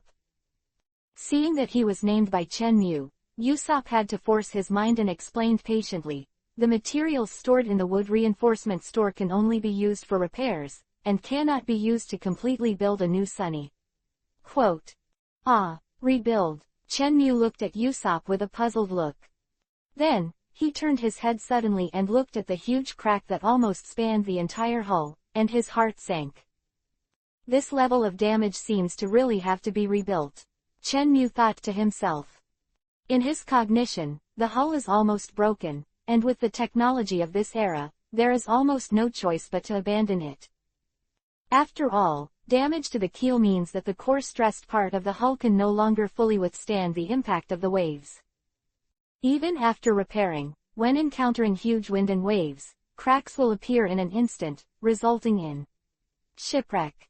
The original Meili had to say goodbye to everyone because of the serious damage to the keel. Thinking of the scene where everyone said goodbye to the Meili number, Chen Mu couldn't help but tremble, and his eyes gradually became wet. I will never allow this situation to happen again, as long as I am still. Chen Mu clenched his fists and whispered to himself. Immediately, Chen Mu raised his head abruptly, looked at the crowd with a resolute expression, and said, Give me 2 days, no, 1 day. I will definitely make your Sunny get better. Chen Mu said solemnly. The crowd remained silent. At this moment, Frankie held the plank in one hand and the hammer in the other, and slowly jumped out from the crack of the cracked deck. "Frankie, I can help you." Chen Mu stretched out his hand and greeted Frankie. However, Frankie jumped off the sunny without looking back, and then there was the sound of a hammer. "Thank you for not giving up the sunny." Frank's slightly trembling voice came from under the boat. Hearing this, everyone slowly raised their heads, the sadness on their faces gradually disappeared, and bursts of light radiated from their eyes again. Nami said firmly, "I'm going to get Barry. Usopp, you can go to the market or the black market, as long as there are materials from Baoshu Adam, no matter the price, we will have them." "Ah, don't worry Nami, even if I grab it, I will grab the material back." Usopp, who had a firm look, patted his chest confidently. "I'm going too." Chopper also stood up with a serious face, and quickly raised his little hand. "You are not allowed to go, no," Nami and Chen Mu said at the same time. The two looked at each other, Chen Mu gently isho, and explained, "Chopper, you are the only doctor on the ship, so you can only stay and take good care of Luffy and Zoro." Then, Chen Mu turned to look at Usopp and said, "Usopp, you don't need to go to the black market. Nami, you don't have to look for your treasure chest. I was in the corner of the dormitory just now and saw a broken and exquisite wooden box. The contents inside were all destroyed by lava," Chen Mu said lightly. Hearing this, Nami's pupils shrank, and she rushed to the dormitory in a hurry. At the same time, she exclaimed, "My money!" Everyone's eyes followed Nami, watching her keep rummaging in the open air dormitory to find scattered belongings. Everyone's hearts suddenly became cold. Seeing that the expressions on everyone's faces were about to change to sadness again, Chen Mu hurriedly comforted, "It's okay, Nami has no money, but I still have it." Words, everyone was startled, and the expressions on their faces quickly turned from cloudy to sunny. Usopp looked at Chen Mu excitedly, slammed his palm with his right hand, and said, "Yes, I almost forgot, the uncle's money is in Ah Jing's stomach." After finishing speaking, Usopp gave Chen Mu a thumbs up and said, "Sure enough, men want to save private money." Listening to Usopp's compliment, the muscles on Chen Mu's face twitched, and he complained in his heart, "Why do I think you are connoting me? Also, don't think that giving a thumbs up is a compliment." Looking at Usopp's smug smile, Chen Mu's mouth twitched and said, "That's not private money, it's my exclusive property." "Ha ha ha, it's all the same," Usopp responded with a smile. Chen Mu's mouth twitched, and he decided not to pay attention to this secondhand. Then he turned his head, looked at Jinbei with a calm face, and said, "Jinbei, you used to do Shichibukai, you should have a way to contact Doflamingo." Jinbei was startled for a moment, then asked in a deep voice, "What are you asking this for?" Chen Mu twitched his lips and said, "He is an intermediary in the underground world. Isn't it much faster to find him to buy things than to find the black market?" Hearing this, Jinbei was stunned again, lowered his head and thought for a while, and found that what Chen Mu said was indeed reasonable, so he raised his head and responded, "I can't contact him." The corners of Chen Mu's eyes twitched, and there were faint traces of blue veins beating on the forehead. At the same time, he roared in his heart, "Jinbei thief, you are playing with me here. Believe it or not, I will kill you. No, it's fish life." Chen Mu looked around blankly and found that no one could help, so he had no choice but to walk to the side of the boat and shouted to Frankie below. "Hey, Frankie tilde tilde tilde." The percussion of ding, ding, ding kept ringing. Lan, chi. Chen Mu increased his volume again. Ding ding ding, bang. "Oh, it hurts, it hurts, it hurts." Frankie threw the hammer away, and while blowing his thumb, he jumped on the spot where it hurt. The corners of Chen Mu's mouth twitched, and he secretly complained in his heart, "Another unreliable guy." Frankie held his thumb and blew hard for a while, then he raised his head reluctantly and said impatiently, "Do you know that it is rude to disturb a man who is working hard? Things." Chen Mu squinted at him lightly, then opened his lips lightly, and said two words to him in the way of lip talking. Metamorphosis. Statement. Regarding these two words engraved in his jeans, Frankie knew that he was complimenting Chen Mu just by looking at Chen Mu's mouth. Suddenly, the expression on his face changed rapidly, and he smiled proudly cheaply. Soup. Moreover, he also made a signature move. For the sake of your earnest praise for me, I kindly forgive you. Frankie said proudly. Chen Mu's forehead was covered with black lines, and he secretly blamed himself for why he wanted to make fun of this second stroke. But the body is very honest and gave 2 thumbs up. After playing for a while, the haze in Chen Mu's heart dissipated a lot, and he began to talk about business. Frankie, how much treasure tree Adams materials do you need to fix the Sunny? Hearing Chen Mu talking about business, Frankie immediately put away he heart of Tai, frowning and thinking, when the Sunny was manufactured, it took 300 million to buy enough materials. This time the Sunny is seriously damaged and the keel needs to be replaced. Speaking of this, Frankie's face suddenly became lost. Said to replace the keel, in fact, is to change the ship. After all the buildings on the ship are built on the keel. Looking at the suddenly lost Frankie, Chen Mu's heart sank, knowing that his previous guess was indeed correct. For a time, Chen Mu's mood was also a little unhappy. At this moment, Frankie forcibly cheered up and said, "Don't worry, no matter what, I will definitely let the Sunny sail on the sea again." "Well, then I'll go buy Baoshu Adams materials first. How much do you need?" Frankie briefly thought about it, and then said in a deep sigh, "If you don't change the keel, you probably need to buy 200 million berries materials." Chen Mu nodded indifferently, and said casually, "Well, you can repair it first, and I will get the materials for you later." Frankie first glanced at Chen Mu in surprise, then rubbed his chin thoughtfully, secretly speculating in his heart. I always feel that his casual attitude. It doesn't seem like he wants to go through the serious channel to obtain materials. Forget it, I'd better repair the ship first. As soon as the thought fell, Frankie's eyes rarely showed a hint of tenderness, stroking the blackened crack of the Sunny, and said softly, "I will definitely fix you." The other side. Chen Mu, who was on the boat, simply informed everyone and turned into an electric light, which quickly swept into the distance. "Is this thunderbolt?" Nami asked in a daze. Then, with those slender fingers stained with a little black and gray, he touched his chin and said, "Why does it feel familiar?" Time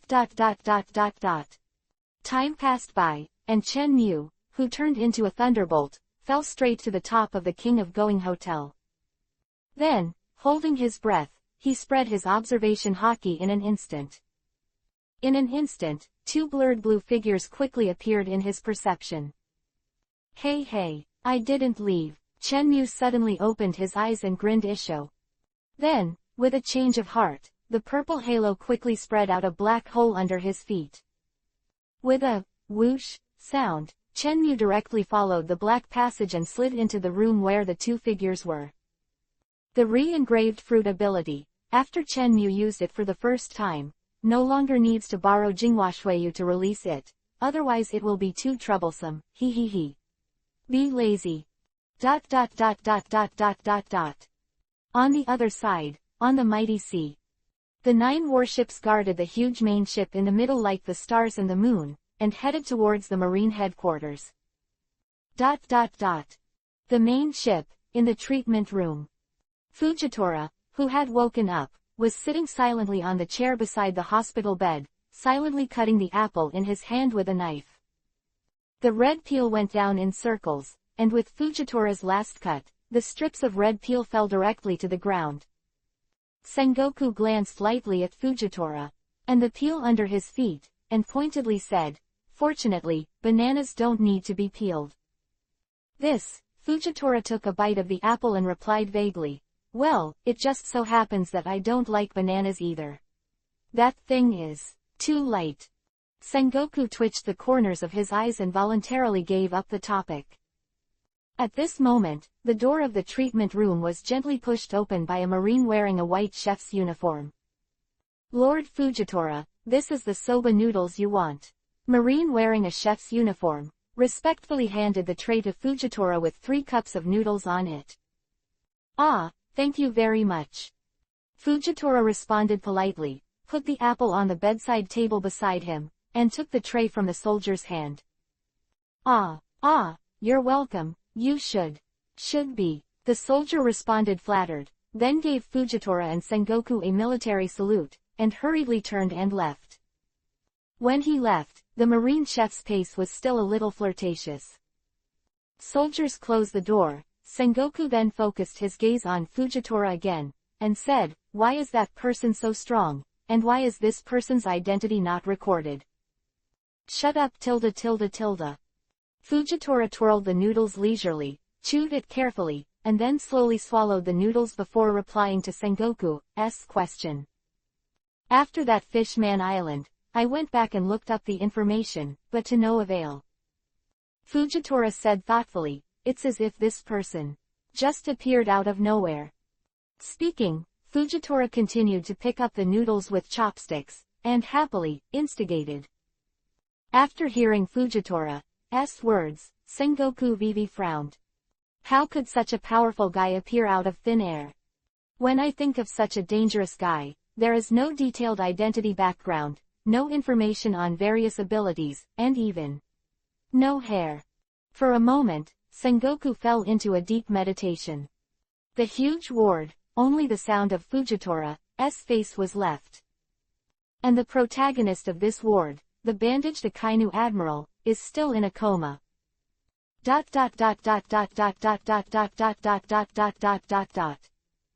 Here's a special note. The sudden outburst of Akainu is actually the foreshadowing of Vegapunk's chapters.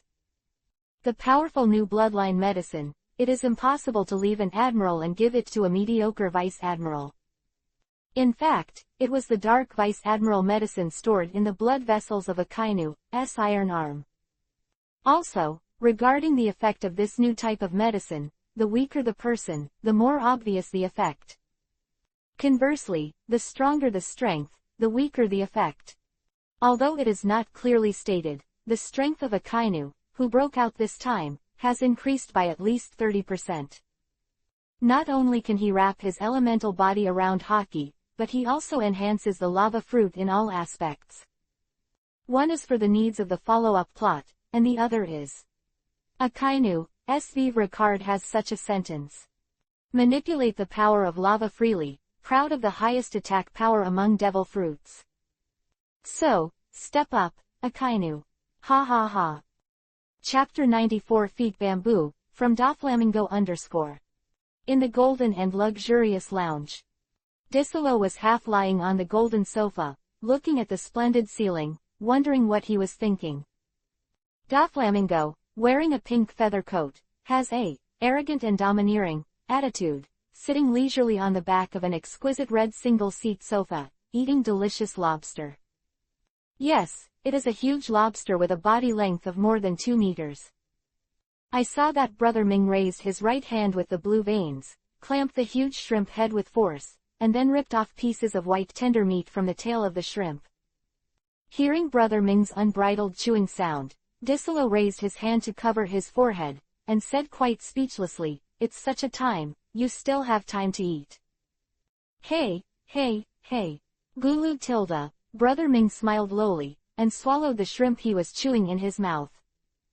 Disolo Vivi frowned, and the expression on his face gradually became a little impatient. I came to you, not to let you eat meat. Disolo stared at Brother Ming angrily. Hey, of course I know. Brother Ming swallowed the shrimp again and said calmly, don't you just want to catch the Straw Hat Boy? He, it's only $1 billion, is it that important? Ming Jie was cold with Isho, and turned his attention back to the shrimp in his hand. Then don't patronize and eat meat. Disolo's muscles trembled, and he squeezed these words out of his clenched teeth. Brother Ming sneered disdainfully and continued to bite the white shrimp in his hand. At this moment, a slightly frivolous voice was uploaded from the top of the two of them. Yo, The two little brothers are chatting. Chen Mu suddenly got out of the luxurious ceiling, and the first thing he did after landing was to sniff hard. It smells good. Chen Mu licked his lips and locked his gaze on the huge lobster in Brother Ming's hands. Because the way Chen Mu appeared was too abrupt, the two did not react for a while. For a time, the three big men just stared at each other like this, and the painting style in the room gradually became greasy.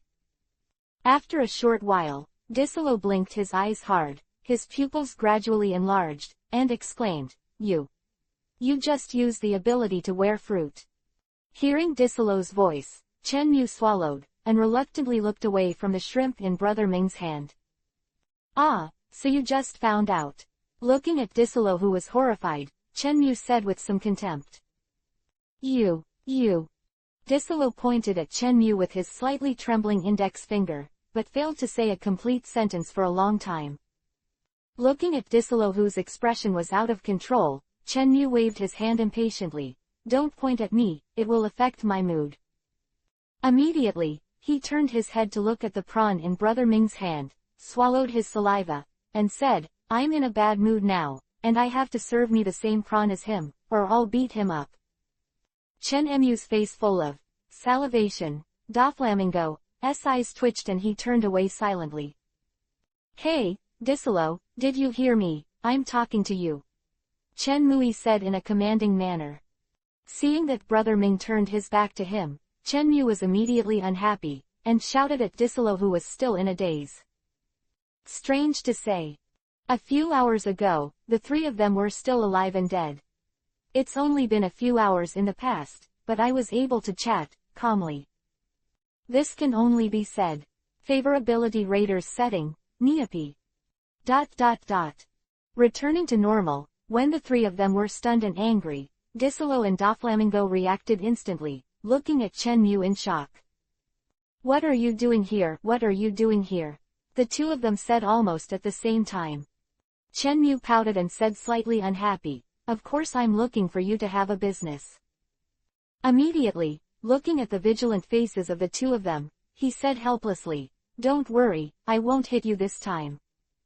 Hearing this, Disolo heaved a sigh of relief.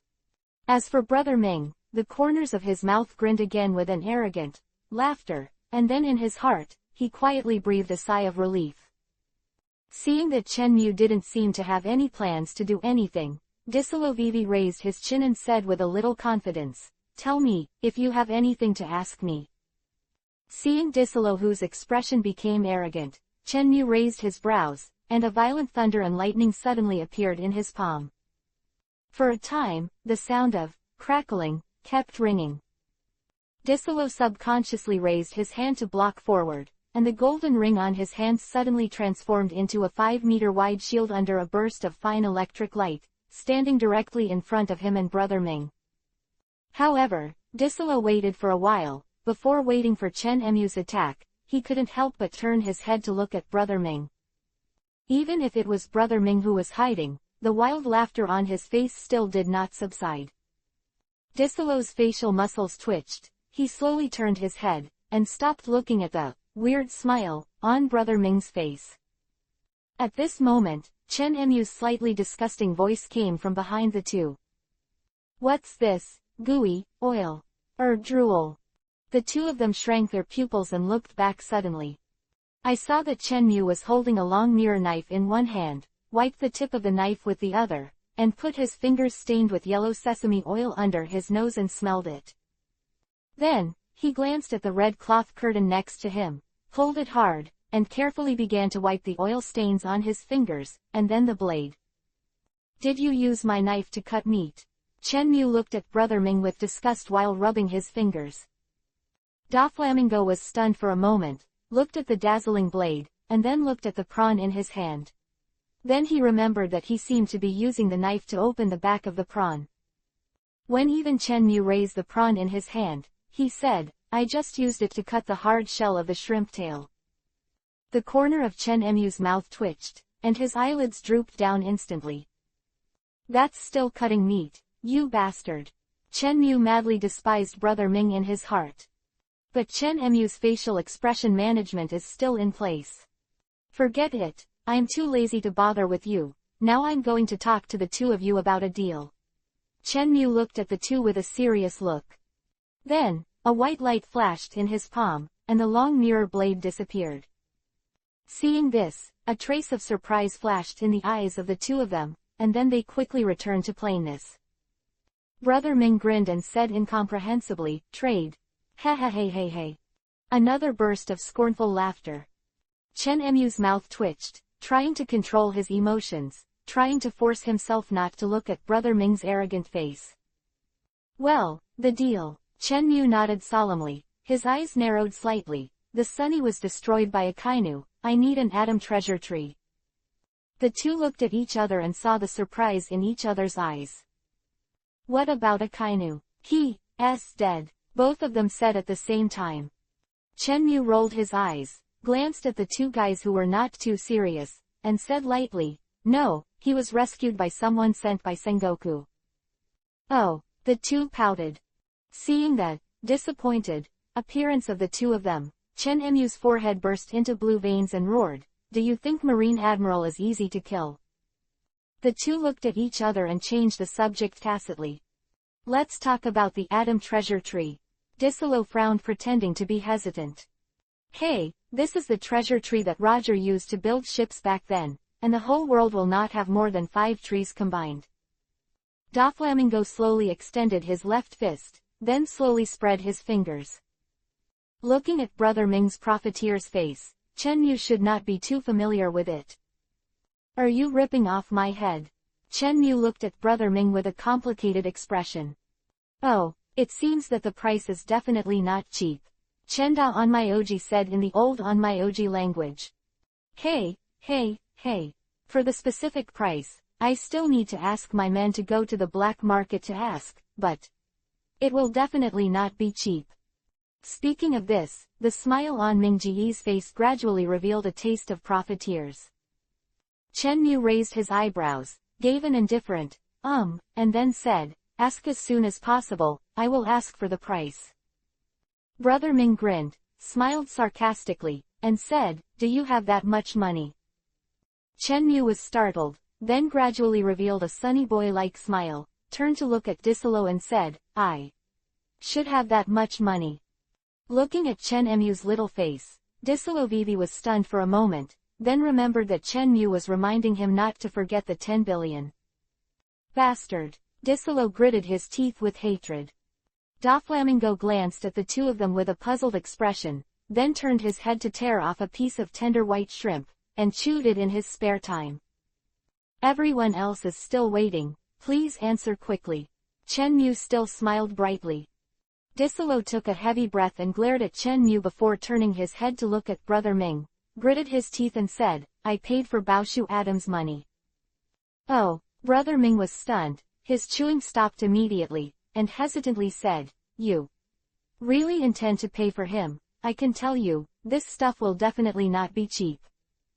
Disolo gave a heavy hum, and said with an angry expression, "The price doesn't matter, you just need to find the tree." Looking at Disolo's expression, the smile on Brother Ming's face became even brighter. Hey, little problem." Brother Ming grinned isho. Then he stretched his left hand into his arms and took out a phone bug with a yellow body and a red shell, with a cluster of Mingji's iconic pink feathers on his back, and the two raised eyes with a white frame red of the same style of Mingji. Bottom sunglasses. Brother Ming grinned and glanced at Chen Mu provocatively. Just when Chen Mu was confused, Brother Ming threw his right hand back and threw the delicious lobster with 2/3 remaining on the red carpet behind him. "You." Chen Mu's eyes widened, wishing to eat Doflamingo in one bite. At the same time, he scolded angrily, "It's shameful to waste food, don't you know? If you put this in the past, you'll be punished." The expressions on Disolo and Mingji's faces suddenly solidified, and there was a deep confusion in their eyes. "Get aboard." Chen Mu's mouth twitched, secretly blaming himself for being impulsive. However, when he saw the white, tender and juicy giant shrimp tail on the red carpet, Chen Mu's saliva swallowed. "It's really greedy, my old pig." "No, it's my old Chen." Chen Mu's heart at this moment is extremely tormented. At this moment, the corners of Ming Ji's mouth twitched in a strange arc, and he laughed sullenly. It's a coincidence that in a recent black market, there happened to be a piece of treasure tree Adam's material, but at this price. Brother Ming looked at Disolo with a smile. Damn, how much money, I'll pay. Disolo gave Ming brother a hatred and gritted his teeth. However, Brother Ming shook his index finger and directly blocked Disolo's next words. Then he turned his head, stared at Chen Mu and said, "This time, I'm going to make a deal with you." Hearing the word, transaction, Chen Mu's heart sank, unconsciously thinking in a strange direction. I have nothing to trade, I suggest you should look for Disolo, he has money." Chen Mu's face was trembling and his heart was very uneasy. Looking at Chen Mu with an uneasy face, Brother Ming was suddenly confused and said suspiciously, "I didn't say anything, how do you know you didn't?"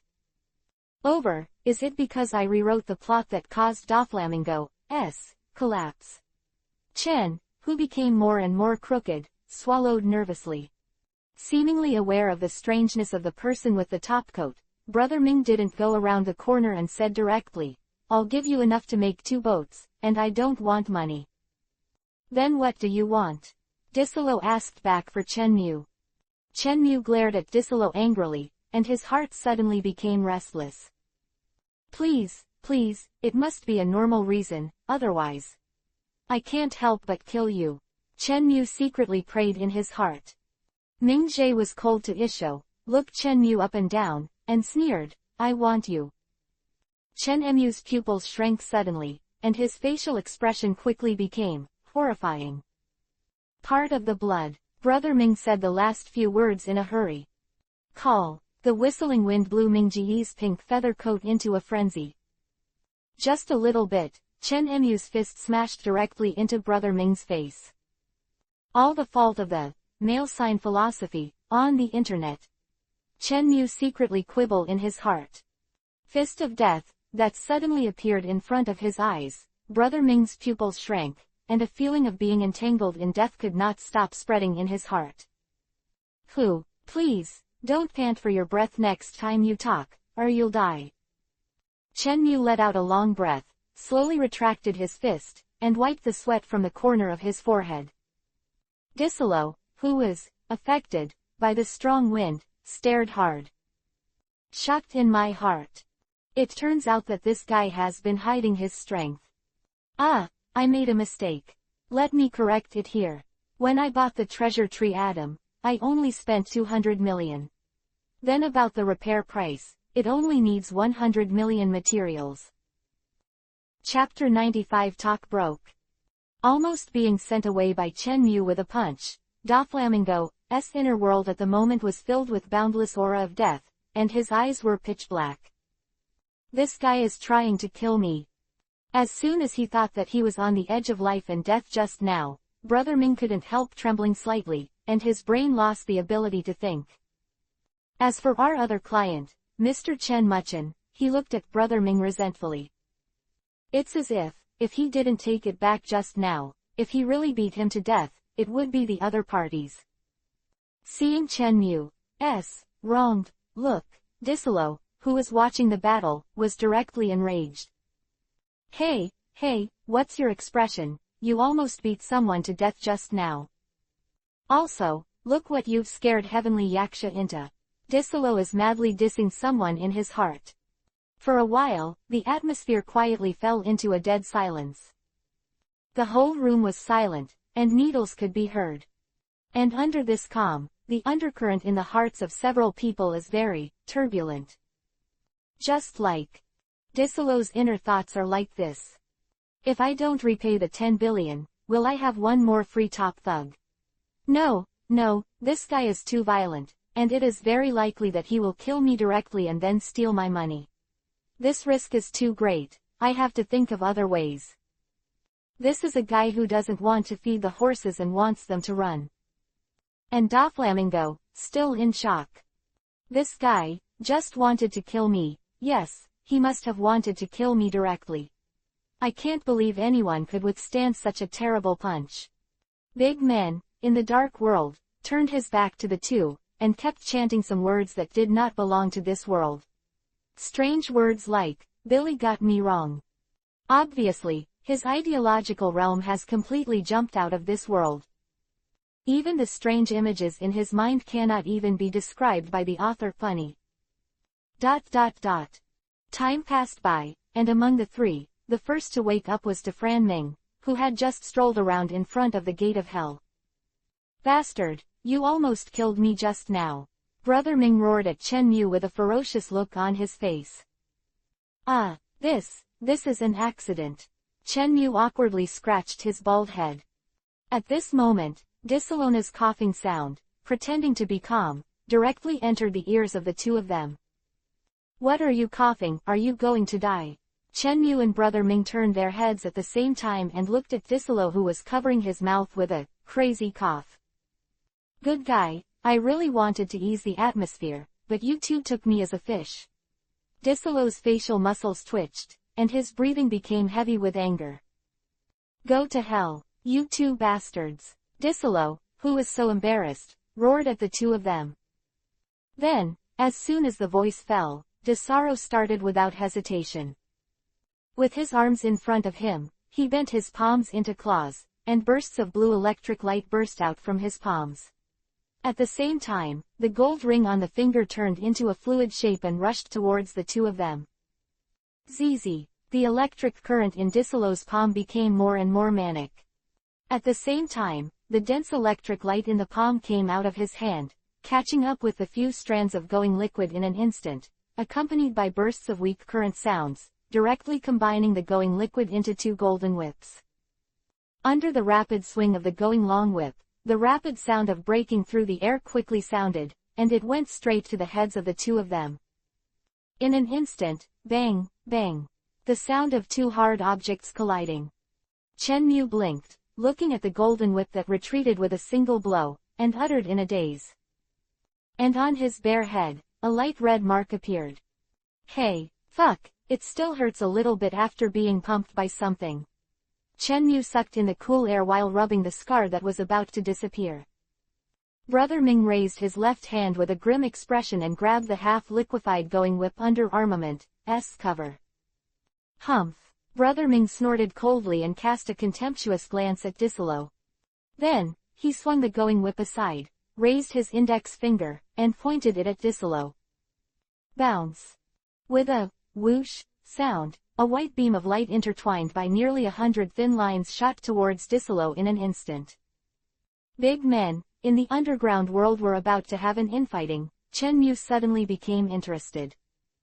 "Good guy, old hatred adds new hatred, it's really exciting." Chen Mu stared at the two with bright eyes, looking forward to it. Looking forward to these two bad guys, who have awakened fruit, hurry up and fight. After all, Disalo's golden fruit was snatched directly from Brother Ming's auction. At first, Brother Ming just wanted to use this fruit to attract customers, but didn't really want to sell it. It is precisely because of his actions that the Going Emperor Disalo was created. It wasn't until 3 years later that Brother Ming knew that the person who robbed his auction house was this guy. But unfortunately, Disalo's combat effectiveness at that time has already taken shape. After some deliberation, Brother Ming gave up the idea of killing this madman and chose to make this guy one of his business partners. On the other side, Chen Mu, who had long since quit the battle between the two, was squatting on the side, holding a bucket of popcorn from somewhere in his arms, and looking at the two with relish. "HMPH, you've wanted to do it for a long time, Dover, Brother Ming." Disalo didn't give in, his eyes burning with astonishing fighting intent. Hearing Disalo's words, Brother Ming hooked the corners of his mouth in disdain, then slowly put his fingers down, and turned his head to look at Chen Mu, who was beside him. "Come on, finish the deal between us first." Brother Ming spread his hands to Chen Mu. Then, he tilted his head towards Chen Mu, motioning him to sit back and continue the transaction just now. Seeing that Brother Ming was sitting back on the single sofa, Chen Mu pouted boringly, threw the popcorn, and walked over reluctantly. When passing by Disalo, He patted him on the shoulder and said earnestly, "You can actually hurt me, young man, you still have a bright future. Work hard in the future."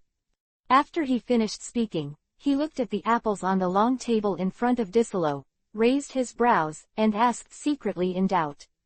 "Golden apples." Listening to Chen Emu's compliment, Disolo's facial muscles twitched, and he glanced at the scars that were almost fading, and complained in his heart. "Are you hurt too? If I find out a little later, I'm afraid I won't even see the traces, damn it. You wait for me." Listening to Chen Emu's light sarcasm, Brother Ming, who was sitting on the sofa, chuckled and said to himself, "Hey, what an interesting guy." And Chen Mu, also under Disolo's hate gaze, walked towards the sofa opposite Ming brother. Then, he lifted the white cloak and sat down in a bold and grandiose manner. He said calmly, "Come on, continue the transaction just now." At the same time, he added a sentence in his heart, "If you dare to mention P and Y in the transaction, I will kill you." Looking at Chen Mu with a serious face, Doflamingo smiled, evil, slowly spread his hands, and said, "You have two choices. 1. Give me the blood I want. 2. Be my subordinate, and I will provide anything you want for free." Hearing the second option, Chen Mu didn't have time to ridicule, but Disolo, who was on the side, took the lead. "You're dreaming, Doflamingo." Disolo looked at Doflamingo with gritted teeth, and at the same time, said bitterly in his heart, "Although this bastard is arrogant, he is my default thug, and you still want to snatch someone from me." Looking at Disolo, who was furious, Chen Mu was slightly stunned.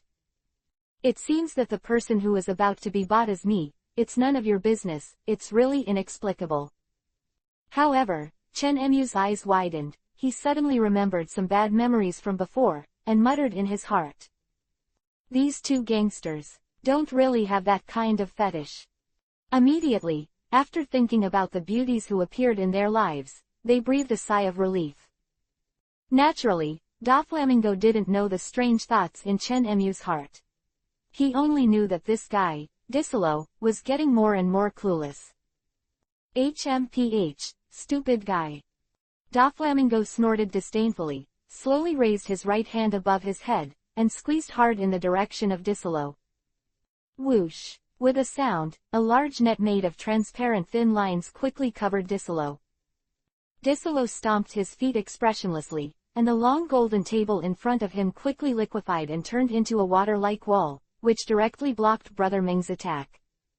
For a time, the atmosphere in the room became tense again.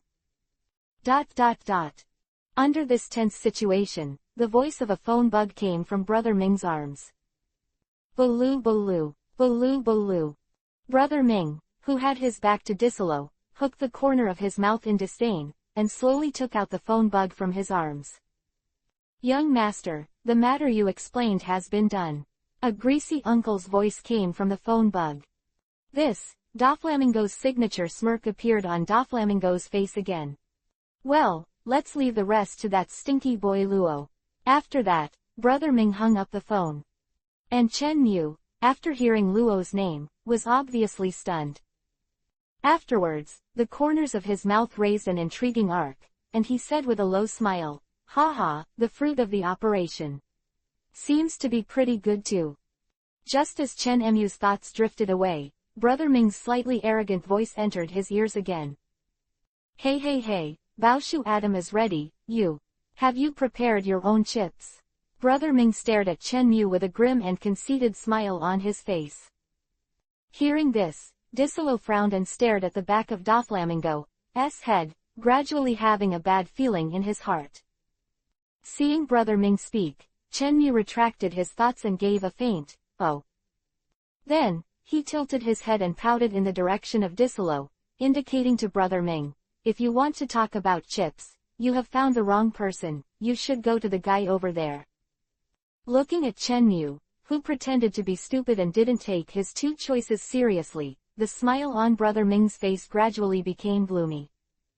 And Disolo said in a timely manner, "Haha, is it 200 million berry? I gave it for him." Disolo is still in a good mood now. One is because, finding this very powerful guy seems to be easy to fool, and it is very likely that I will recruit him. The second is, Marine took Tenryubido with him at the same time as he withdrew, which means, this time, he doesn't need to hand over the gold in the sky. Thinking of this, Disolo felt more and more witty, and thanked the Straw Hats for carrying the cauldron for him. At this moment, Brother Ming's extremely low voice entered the ears of the two of them. Seeing the blue veins bulging on his neck, he gritted his teeth and grinned, "Hee hee, if there is no suitable bargaining chip, then I have no way to guarantee that Baoshu Atom will be bought by others. After all, this world-class shipbuilding material is very sought after." Hearing this, Chen Emu's eyes flashed an extremely dangerous light, and he said solemnly, "Are you threatening me?" Doflamingo smiled wantonly, lying on the sofa comfortably, and said with a strange smile, "No no no, how could I threaten you? I am just an ordinary buyer just like you." After that, the smile on Mingji's face became more and more arrogant. Doflamingo who completely ignored him, Disolo gritted his teeth and said, "Brother Ming, don't go too far." Hey. Brother Ming's expression became more and more complacent, and he sneered, "I'm too much, isn't it right?" "You." Disolo gritted his teeth fiercely, and a fine electric light appeared in his palm again. "Enough." Chen Mu let out a low roar, and Conqueror Hockey instantly expanded, covering the two who were about to start. "After playing with you for so long, you should be content." Chen Mu's momentum became more and more terrifying. Shrouded by this boundless killing intent, Disolo's electric light was wiped out, and the thin white lines on Brother Ming's fingertips were also broken. On the foreheads of the two, fine sweat gradually emerged. It may be because Chen Mu has a good temper, so for a while, both of them have forgotten how terrible the strength of the man in front of him is. Ha. The violent wind howled, making the clothes on the two of them rumble, and the muscles on their faces were shaking because of the strong wind. At this moment, Brother Ming, who gritted his teeth and laughed wildly, suddenly widened his eyes, and an equally violent momentum spread out instantly. However, this red-black Conqueror Hockey only resisted for less than a second, and was instantly shaken away. Brother Ming, together with the red sofa, flew backwards and smashed into Disolo, who was struggling. "Damn it!" Bang! With a loud bang, the red sofa pressed against Disolo and slammed into the golden wall behind. Disolo, who was squeezed in the middle, coughed out a mouthful of blood from the corner of his mouth, and his face instantly turned pale. Humph! Chen Mu snorted heavily, and then restrained his momentum. For a time, the whistling wind stopped abruptly, and countless golden objects fell from the sky in an instant. Desaro, who was behind the red sofa, also got out of trouble and slipped against the wall. Doflamingo, who also rolled off the overturned sofa, lay on his back. From the cracked red sunglasses, you can see that Brother Ming's eyes can no longer focus properly, and there are signs of an impending coma. The favorability function of the system is only valid for those who have the ability to reproduce the fruit. Moreover, there is a limit to the treatment of the same sex, please rest assured. The plot will not develop in a strange direction. Chen Mu, I'm male, I like females, I won't change it if I kill me. Serious face. Chapter 96 Favorability. Blow. King of Going Hotel. Inside Disolo's exclusive lounge. Chen Mu's whole body was restrained, and he stared at Disolo at the base of the wall and the wall behind him. There were various degrees of cracks and depressions on the golden and white wall. And in the huge depression close to the ground, Disolo, who was completely devastated, was sitting slumped inside. At this time, Disolo had a trace of blood slowly flowing from the corner of his mouth, and the whole person was completely lost in confusion. Chen Mu frowned slightly, glanced at Disolo with scattered green hair, and secretly said, "Sorry," in his heart. Then, he turned his gaze to Doflamingo who was lying on his back, and said in a cold voice, "I'll give you a choice now, take the treasure tree atom in exchange for your life." Listening to Chen Mu's unquestionable tone, Brother Ming grinned with difficulty and coughed twice. Cough cough. Hee hee, you are. Cough cough, are you threatening me? Hee. Facing Brother Ming's rhetorical question, Chen Yu frowned impatiently and replied, you can think so. Brother Ming tried his best to maintain the mad laugh on his face, and said weakly, I don't accept it. Threaten. Looking at Brother Ming, who had no intention of compromising, Chen Emu's eyes narrowed slightly, and a nameless anger ignited in his eyes, saying, have you figured it out? Ha ha. Otherwise. Brother Ming raised the corners of his mouth with difficulty, making the smile on his face even crazier. Seeing Brother Ming's stubborn gesture, Chen Yu got upset and said, tisk. Then, he paced up to Brother Ming, looked down at him condescendingly, and said in a cold tone, since you have made a choice, then I will fulfill you. After speaking, Chen Yu changed the long knife to an underhand grip and placed it above Brother Ming's chest. Looking at the long knife hanging on his chest, Brother Ming smiled grimly. Just when Chen Yu was about to insert Jinghua Shuiyu into Brother Ming's chest, Disolo's slightly hurried voice instantly entered his ears. Stop now. Disolo raised his head with difficulty, and his tired eyes stared at Chen Yu. Hearing this, Chen Emu's hands stopped, and he turned to look at Disolo. I saw Disolo take 2 quick breaths and said with difficulty, if he dies, you really can't buy it. Cough, cough. As he spoke, there was a trace of blood on the corner of his mouth. Chen Yu frowned, slowly put down the long knife in his hand, and stared directly at Disolo with those emotionless eyes. What do you mean? Disolo coughed hard, tilted his head and spat out bloody phlegm, and said in a low voice, joke. It's an intermediary in the underworld. I know that. Chen Yu raised his hand to interrupt Disolo's words. A trace of impatience flashed in his eyes, and said, tell me something I don't know. Hearing this, Disolo Vivi was stunned for a moment, then a mocking smile appeared on the corner of his mouth, and he shook his head, joke. This guy can't even keep his own identity. Immediately, Disolo glanced at Chen Yu, who was gradually manic, and said sternly, ha ha, let's go too far, then let's continue to talk about the black market. Chen Yu gave a faint, and stared at Disolo with a blank expression.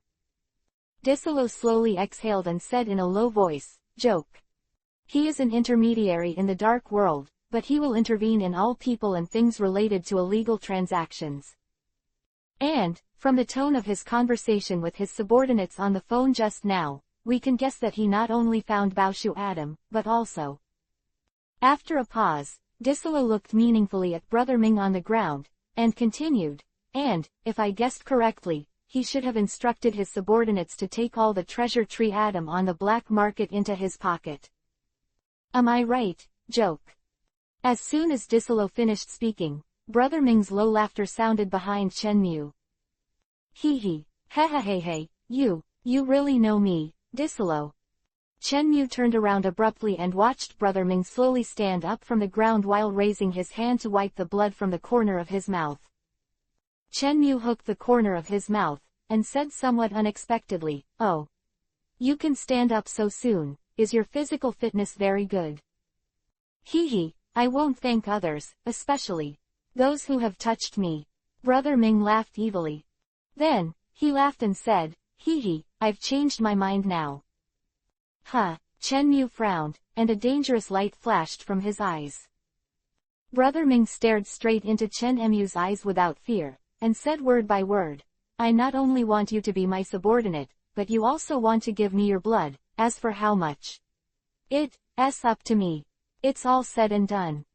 You are courting death, Chen Yu roared in a low voice. Then, his feet suddenly smashed the ground and rushed towards Brother Ming. In the blink of an eye, Chen Emu's fist slammed into Brother Ming's chest. PFF'd. Brother Ming coughed out a mouthful of blood, and his body flew backwards quickly. However, Chen Yu was faster. Accompanied by a crackling thunder, Chen Yu, who was covered in electric light, appeared directly behind Brother Ming, and his right palm was directly printed on his back. The original strength has not yet been relieved, and Chen Emu's back has been slapped again. Brother Ming is like a broken kite, and he smashes forward out of control. A trace of blood spilled from the corner of Ming Ji's mouth and spilled onto the ground. Chen Mu calmly retracted his right palm, and said indifferently, "I want to kill you, it's definitely easier than you think. So, you still have a chance to change your price tag before my next attack comes." Brother Ming, on the other hand, smashed down beside Disolo, with blood dripping from the corner of his mouth. Doflamingo's rapidly declining breath, Disolo shuddered. "You'd better not touch him." Disolo's outstretched hand suddenly froze in the air. Then, swallowed hard, turned his head slowly, looked at Chen Mu and said, "You. How could you kill him?" However, Chen Mu still responded with a blank face. "Don't worry, he won't die so easily." Hearing Chen Mu's words, Disolo hurriedly lowered his head and looked at Brother Ming's slowly rising chest. Disolo suddenly widened his eyes. Chen Mu smiled contemptuously and said, "He is just using the ability of the thread fruit to repair his internal organs." After about half a minute, Brother Ming put his elbows on the ground, slowly got up from the ground, and then moved his body with difficulty to sit with his back against the wall. Hee, you really know me well." Brother Ming smiled palely. Seeing Brother Ming recovering, Disolo suddenly breathed a sigh of relief. If this guy really died on his own ship, he really couldn't make it clear in time. When he thought of Brother Ming's madman, he suddenly felt a headache. Chen Mu smiled contemptuously, and slowly pointed his index finger at Brother Ming's chest, saying, "If the lines that were originally healing the wound suddenly become entangled in your body, you say, what will happen to you?" After speaking, a thick white line shot out from Chen Mu's fingertips in an instant. Looking at the familiar white line, Brother Ming's eyes suddenly widened. PFF'd. The sharp white line instantly hit Brother Ming, penetrating directly through his sunken chest, leaving a transparent hole. Disolo also looked at Chen Mu in shock. This is joke. The ability, Disolo murmured in disbelief. Chen Mu raised his eyebrows at Disolo Isho, spread his hands and said, "I thought you had already guessed it when I was controlling going. After a long time, I overestimated you." Having said that, Chen Mu also shook his head in disappointment. After listening to Chen Mu's words, Disolo was struck by lightning. At this moment, Brother Ming was miserable Isho and said, "Actually, I guessed a little." "What?" Disolo turned his head suddenly, and looked at Brother Ming, whose breath was declining, in shock. "Why didn't you tell me earlier?" Brother Ming grinned and muttered to himself, "I didn't expect you to be so stupid." Disolo was in a hurry and looked at Brother Ming through gritted teeth. At this moment, Chen Mu clapped his hands, attracted the eyes of the two of them, and said with a chuckle, "Okay, now you know what I'm capable of." After a pause, he looked at Brother Ming who was still trying to treat his injuries and said, "You can use thread to repair internal organs, and I can also use mine to disturb the lines in your body. So, if I want to kill you, there are really too many ways." The smile on Doflamingo's mouth converged, and he closed his eyes quite unwillingly. Seeing this, Chen Mu nodded with satisfaction, and said, "Now do you think it's worth exchanging your life for Adam with the treasure tree?" At this moment, Disolo frowned tightly, and had given up the idea of making Chen Mu his thug. After all, in terms of Chen Mu's strength, it is impossible for him to be inferior to others. He is so strong that Disolo can't think of anyone who can withstand his attack.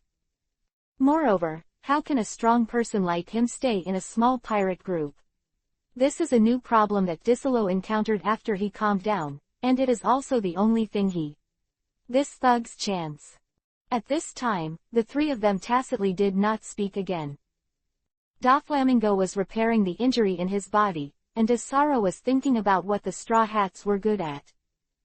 Chen Mu, on the other hand, was sitting on the sofa peacefully, waiting for Brother Ming's injury to recover. He believed that Brother Ming should already know the gap between the two of them. Whether it is armament defense or observation hockey, prejudgment attack, under Chen Mu's absolute strength, it has no effect. Even under the suppression of Chen Mu's high-level Haki, Brother Ming's observation Haki could not predict his attack at all. Conqueror confrontation, let alone the physical damage, Brother Ming can't compare. As time passed, Disolo slowly straightened out his breath, and Brother Ming gradually recovered a trace of blood. And Chen Mu, who was lying dozing on the sofa, also slowly opened his eyes. Okay, since I've almost recovered, I'll move on. Chen Mu twisted his wrists and slowly sat up from the sofa. Wait a minute. Brother Ming hurriedly raised his hand. Looking at Brother Ming with a nervous expression, Chen Mu shook his head amusingly and quietly waited for Brother Ming's next words. Doflamingo exhaled forcefully and said slowly, Adam Treasure Tree. I've sent you. Hearing this, Chen Mu bent the corners of his eyes and said with a chuckle, it would be great to be like this earlier, I have to be beaten to be honest. Immediately, he stared at Disolo again.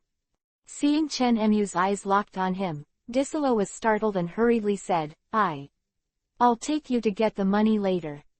Chen Mu gave a satisfied, then turned to look at Brother Ming again. Baoshu Adam, when will you arrive? Brother Ming pondered briefly and pondered. It will take 2 days at the earliest. Chen Mu pinched his chin and quietly examined Brother Ming for 2 seconds before slowly nodding. Okay, then I'll wait for you for 2 days. Note, Disolo can leave scars on Chen Mu's brain because of the system's favorability buff, which is similar to Nami's terrifying heat, and belongs to the system attack range. Chapter 97 Pickle, Sea Stone, Sanji. Chen Mu glanced at the two who stood up slowly, and said, I am waiting for you at the port. I hope that you can take your life seriously. After he finished speaking, the purple light flashed under his feet, and the whole person instantly fled into the ground and quickly fell towards the bottom. Isn't this fear of heights not so good, as long as you don't look down? Chen Mu, who was falling rapidly from the wall, was closing his eyes tightly at the moment, his face was a little pale and scared. Chen Mu silently counted 5 numbers in his heart, changed his descending posture to walking forward, walked directly through the wall, and stood on the street. Hee, just right, Chen Mu grinned Isho. Then, directly transformed into lightning, lacing away in the direction of Sunny. After counting interest. With a crack sound, Chen Mu appeared directly behind Frankie, and directly dissipated his elemental body. Hi, Frankie. Chen Mu said hello at random, and walked directly past him, following the break of the Sunny, and slowly stepped onto the deck. At this time, everyone was sitting on the deck with a bitter look on their faces, each holding a stone bowl in their hands. Seeing this, Chen Mu was surprised. Have you eaten so soon? When everyone heard the sound, they hurriedly raised their heads and looked in the direction of Chen Mu. Nami hurriedly put down the stone bowl and ran towards Chen Mu. Uncle, how's it going? Nami looked at Chen Mu with hope. Chen Mu gave Nami a strange look, and then looked at everyone who was about to get up. Nodding his head, he said, Don't worry, everything is done. Just when everyone was happy and ready to hug Chen Mu, Sanji's unsalty voice floated over from the side. Don't waste food. Hearing this, everyone's bodies froze and sat back with resentment on their faces. Chen Mu was stunned, looked at Nami and said, What's wrong with everyone? Nami blinked hard at Chen Mu, then shook her head gently, motioning Chen Mu not to talk about this topic. That is, when Nami was winking, Sanji held a stone bowl in one hand and walked slowly behind Nami. Miss Nami, please don't waste food.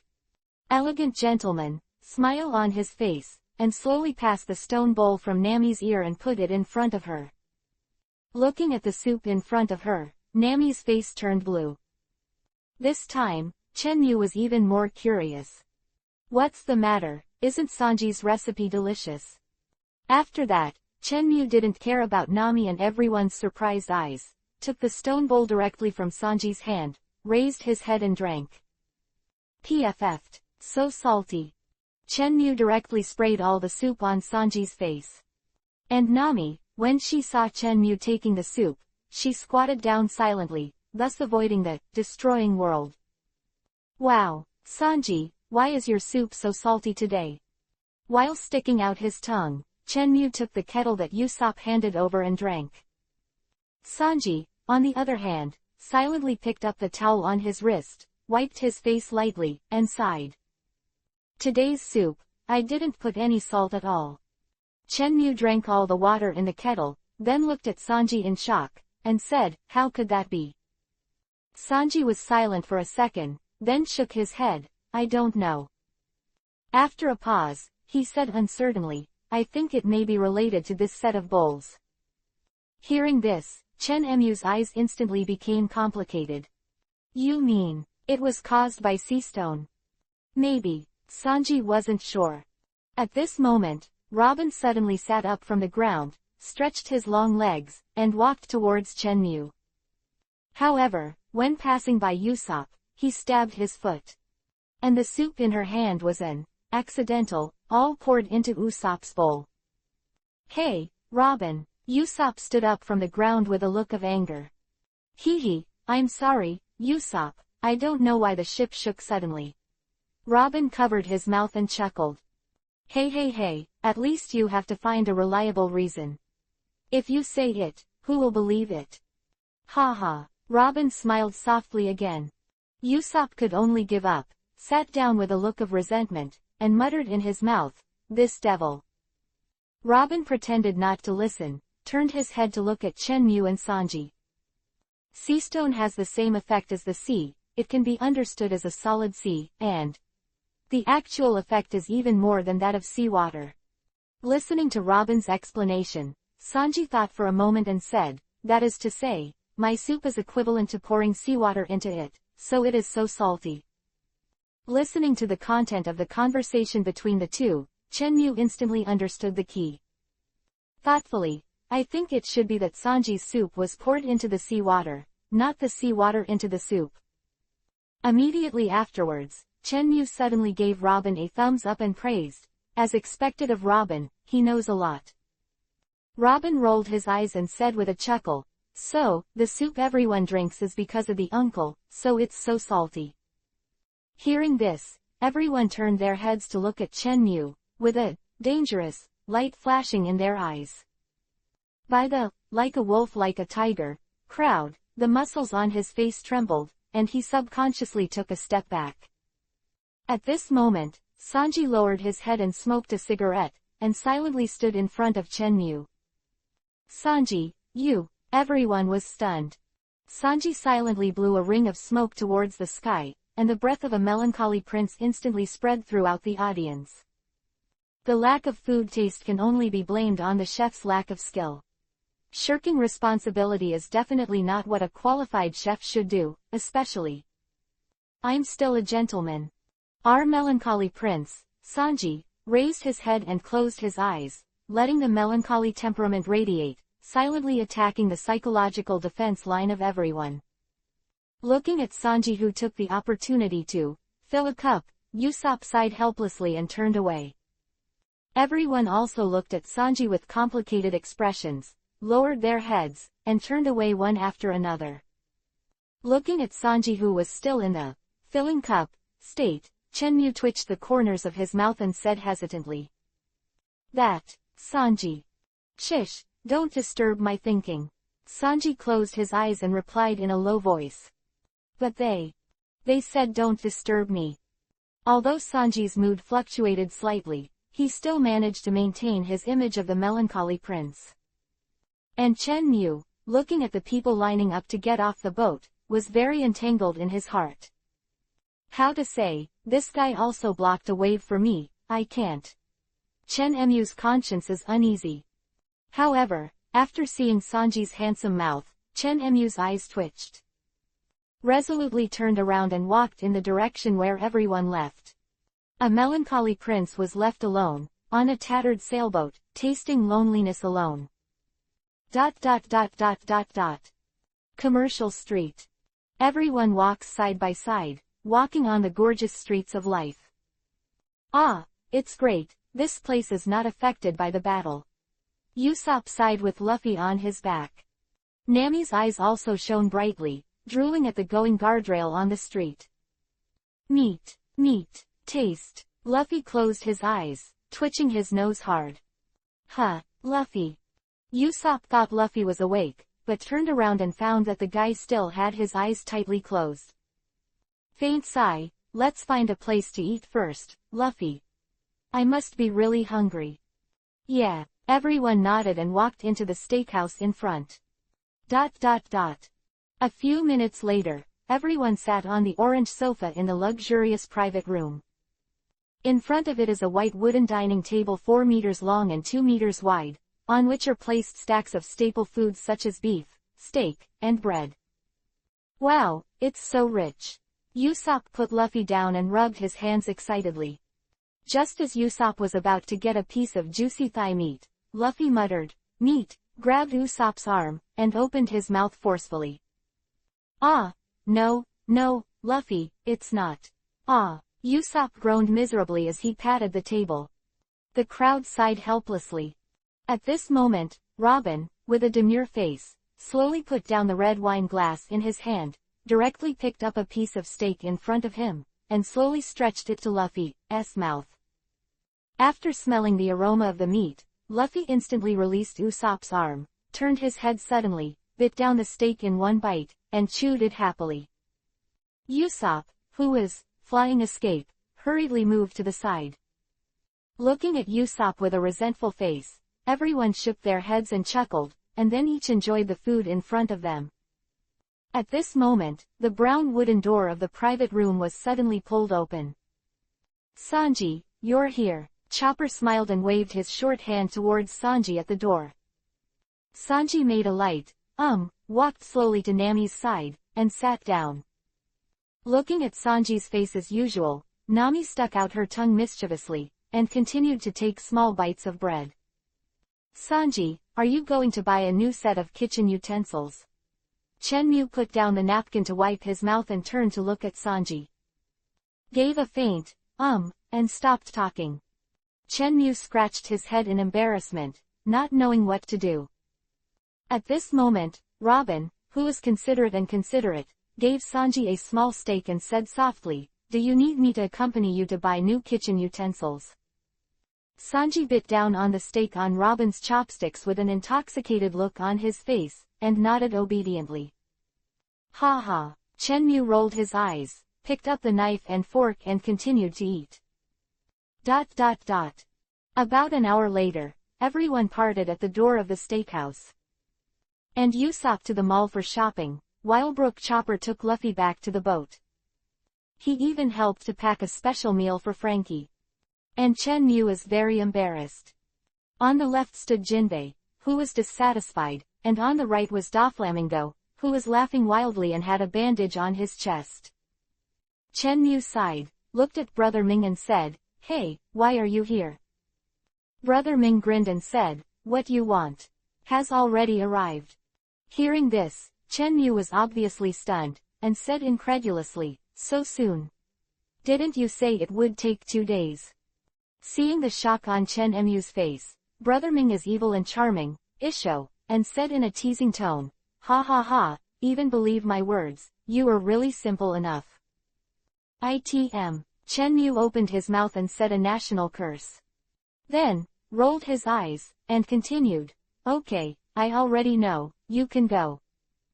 After he finished speaking, he passed Brother Ming directly and walked in the direction of the Sunny. Jinbei followed slowly. "Jinbei." Brother Ming spoke slowly and stopped Jinbei. Hearing Doflamingo's voice, Jinbei froze and said without turning his head, "What are you looking for this old man?" Brother Ming hooked the corners of his mouth and said in a hurry, "It's nothing, I just haven't seen you for 2 years, just to say hello to you." Jinbei gave a faint, and then stepped forward again. Doflamingo watched the two leave, with a hideous smile on the corner of his mouth, and whispered to himself, "Don't let me down." After speaking, he swiped his hands in front of him, and 10 thin lines quickly shot into the clouds. Empty road.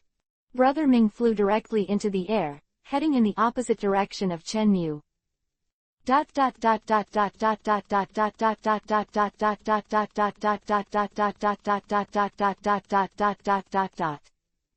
Note: there are two necessary conditions for acrophobia to trigger, and one of them can trigger the effect. One is looking down from a height. Other is not being able to scare yourself from heights.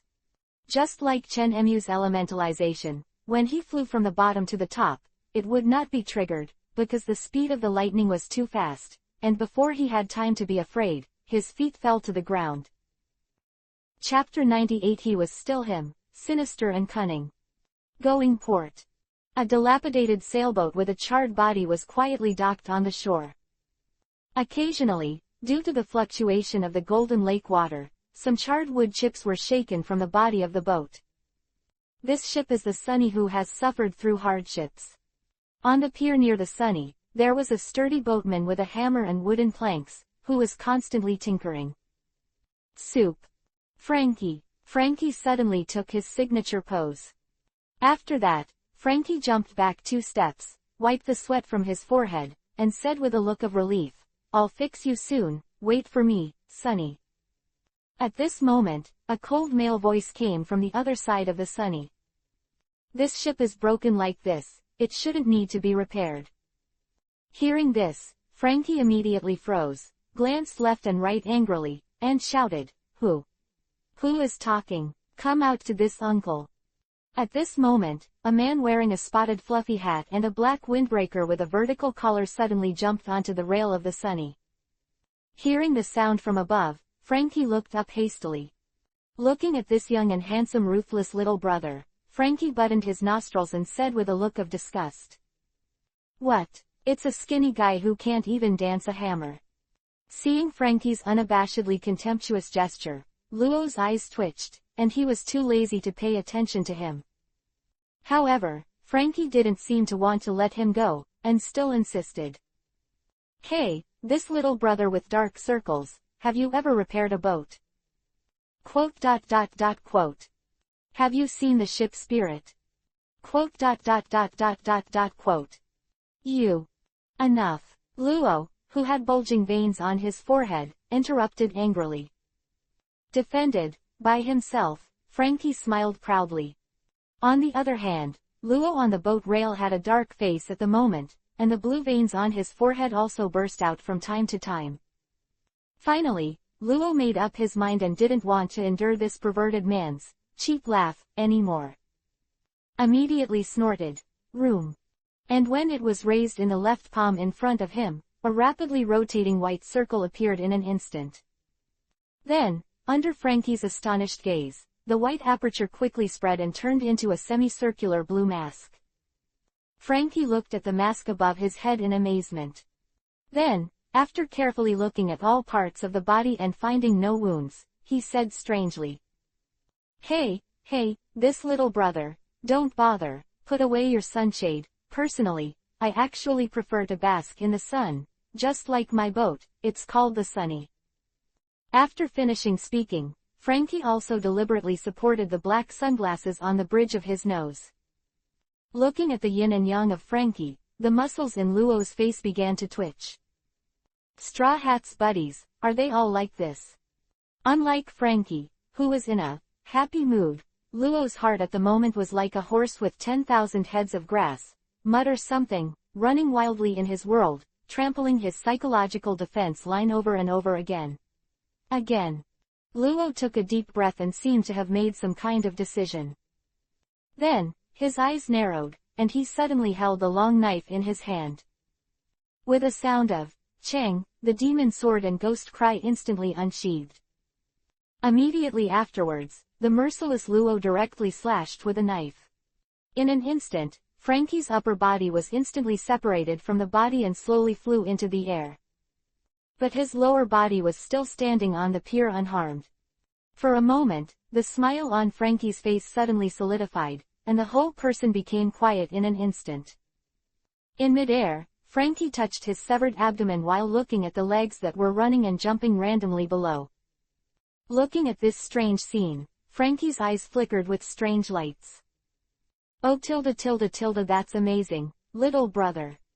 Frankie looked up at Isho, and then opposite Luo, who was 5 meters away, gave 2 thumbs up. At this moment, Luo's forehead was covered with black lines again, and he complained in his heart. Is this guy an idiot? Although Luo slandered this perverted man in his heart, the movements in his hands did not stop at all. I saw that he slowly put the knife into the sheath, slowly turned his right palm down, and bent his 5 fingers VV. Slaughterhouse. Luo's voice fell, a vibrato of, humming tilde, sounded instantly within the blue semicircle. Hearing the strange vibrato in his ears, Frankie's face was startled. Then, the expression gradually became weird. It seems that the group of supernovas back then, including our Captain Luffy and Zoro, were a little more normal, and these other guys. They were all pretentious. Looking at Frankie with a weird face, Luo's mouth twitched a few times and said, HMPH, instead of thinking about weird things, let's take a look at your lower body. Hearing this, Frankie was startled and looked down in confusion. What's the matter? What's wrong with my lower body? How can I put on pants? Frankie is not well. Seeing that Frankie was messed up in the air because of the change of thin short legs, Luo raised the corners of his mouth in satisfaction, and instantly dispersed the slaughterhouse. Suddenly, Frankie fell from the air at a loss.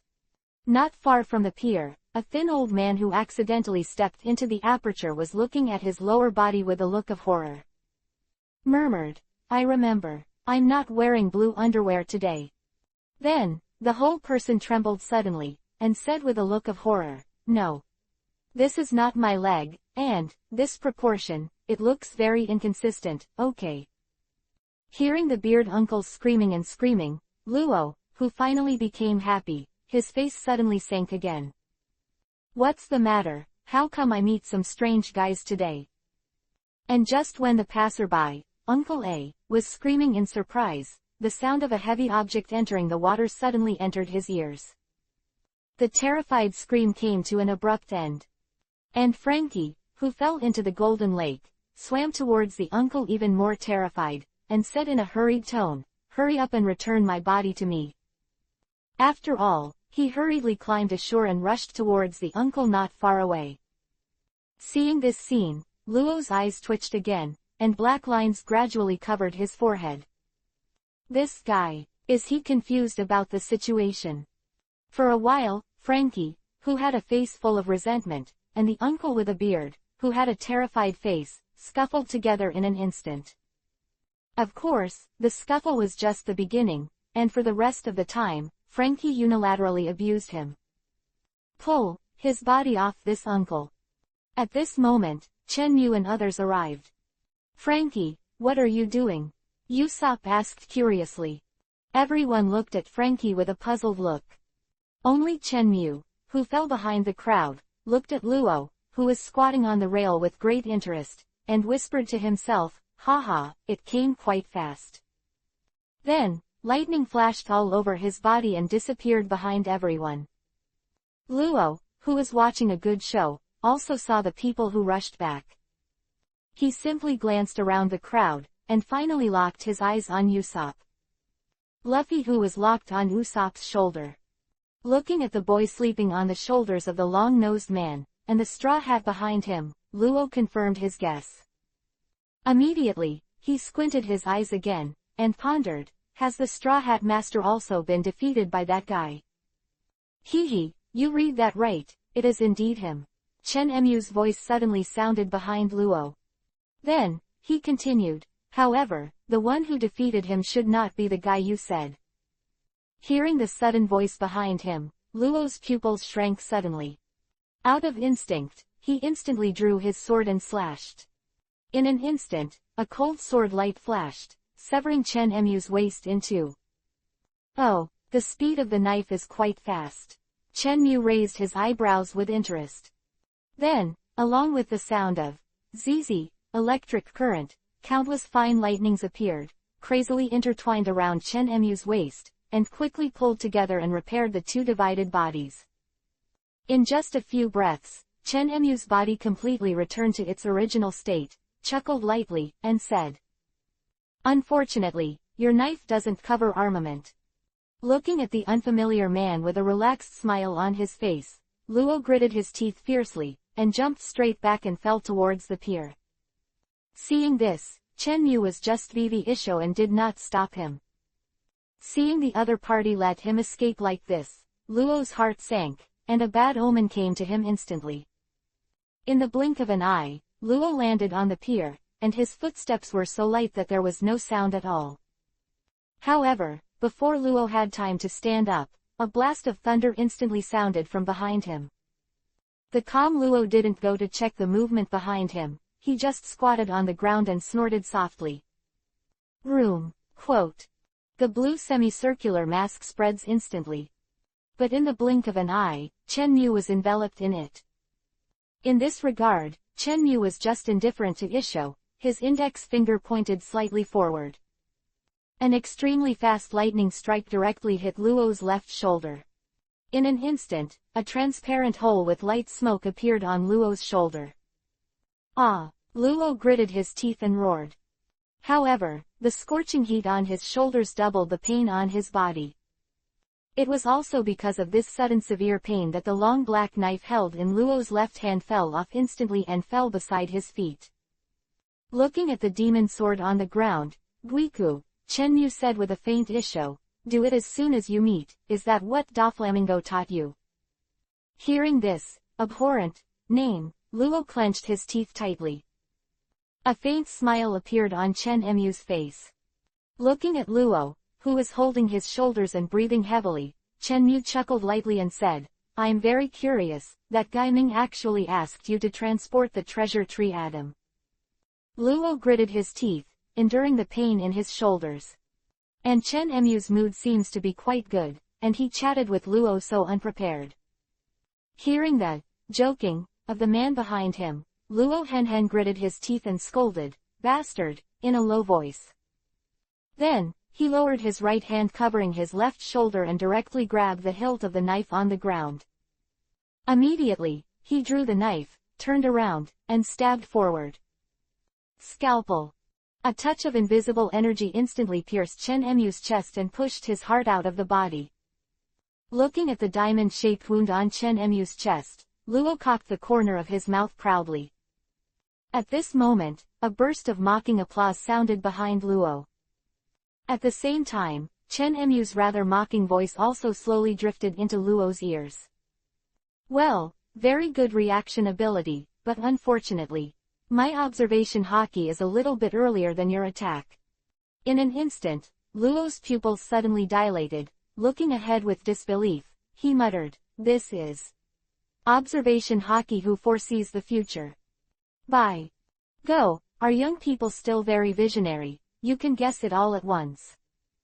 After that, Chen Yu walked slowly behind Luo while holding the mirror-surfaced long knife, looked at Luo, who was squatting on the ground, still maintaining a forward stab position, and said, "Don't be too surprised, what you stabbed.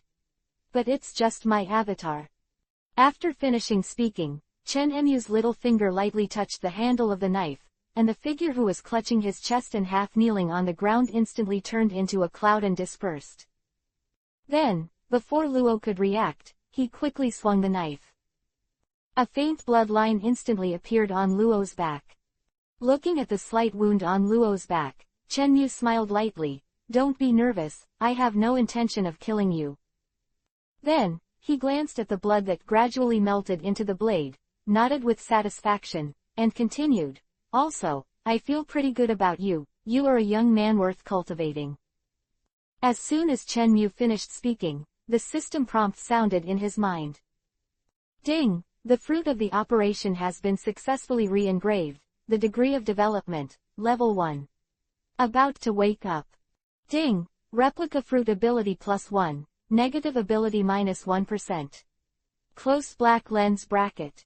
Fear of heights low level. The trigger condition is changed from 96 meters to 95 meters, and the trigger probability is 95%. Close black lens bracket. Listening to the system prompt sound in his head, Chenmu didn't pay too much attention to the weakening of negative buffs. What he cares more about is the degree of development of the fruit of the operation. About to wake up, what does it mean? In the past experience, he has encountered both awakened and unawakened. This is the first time that he is about to be awakened. Moreover, this irresponsible system obviously won't explain it to him. Just when Chenmu was lost in thought, Usopp came over one after another. Even Frankie, whose lower body was a lot shorter, carried the uncle who was struggling frantically, followed behind everyone, and slowly came to Luo. "Ah, I have an impression of you. You are the guy who appeared in Sabayati Archipelago," Chopper said with a look of surprise. Hearing this, Luo's eyes twitched slightly, and he slowly retracted the long knife that was stabbing in front of him, and put it on the ground. Immediately afterwards, Usopp passed Chopper directly, grabbed Luo's shoulder in surprise, and said eagerly, "Great, Uncle said you were sent by that Shichibukai. Where is your boat? Where is it, treasure? Is Tree Adam also on board?" After speaking, Usopp looked around, but he didn't see the shadow of the strange ship. After looking around, Usopp frowned and muttered, "I didn't see any other ships." Looking at the people looking around, Luo held a long knife in one hand and slowly stood up from the ground. Unexpectedly, the body fell to the ground weakly like an electric shock.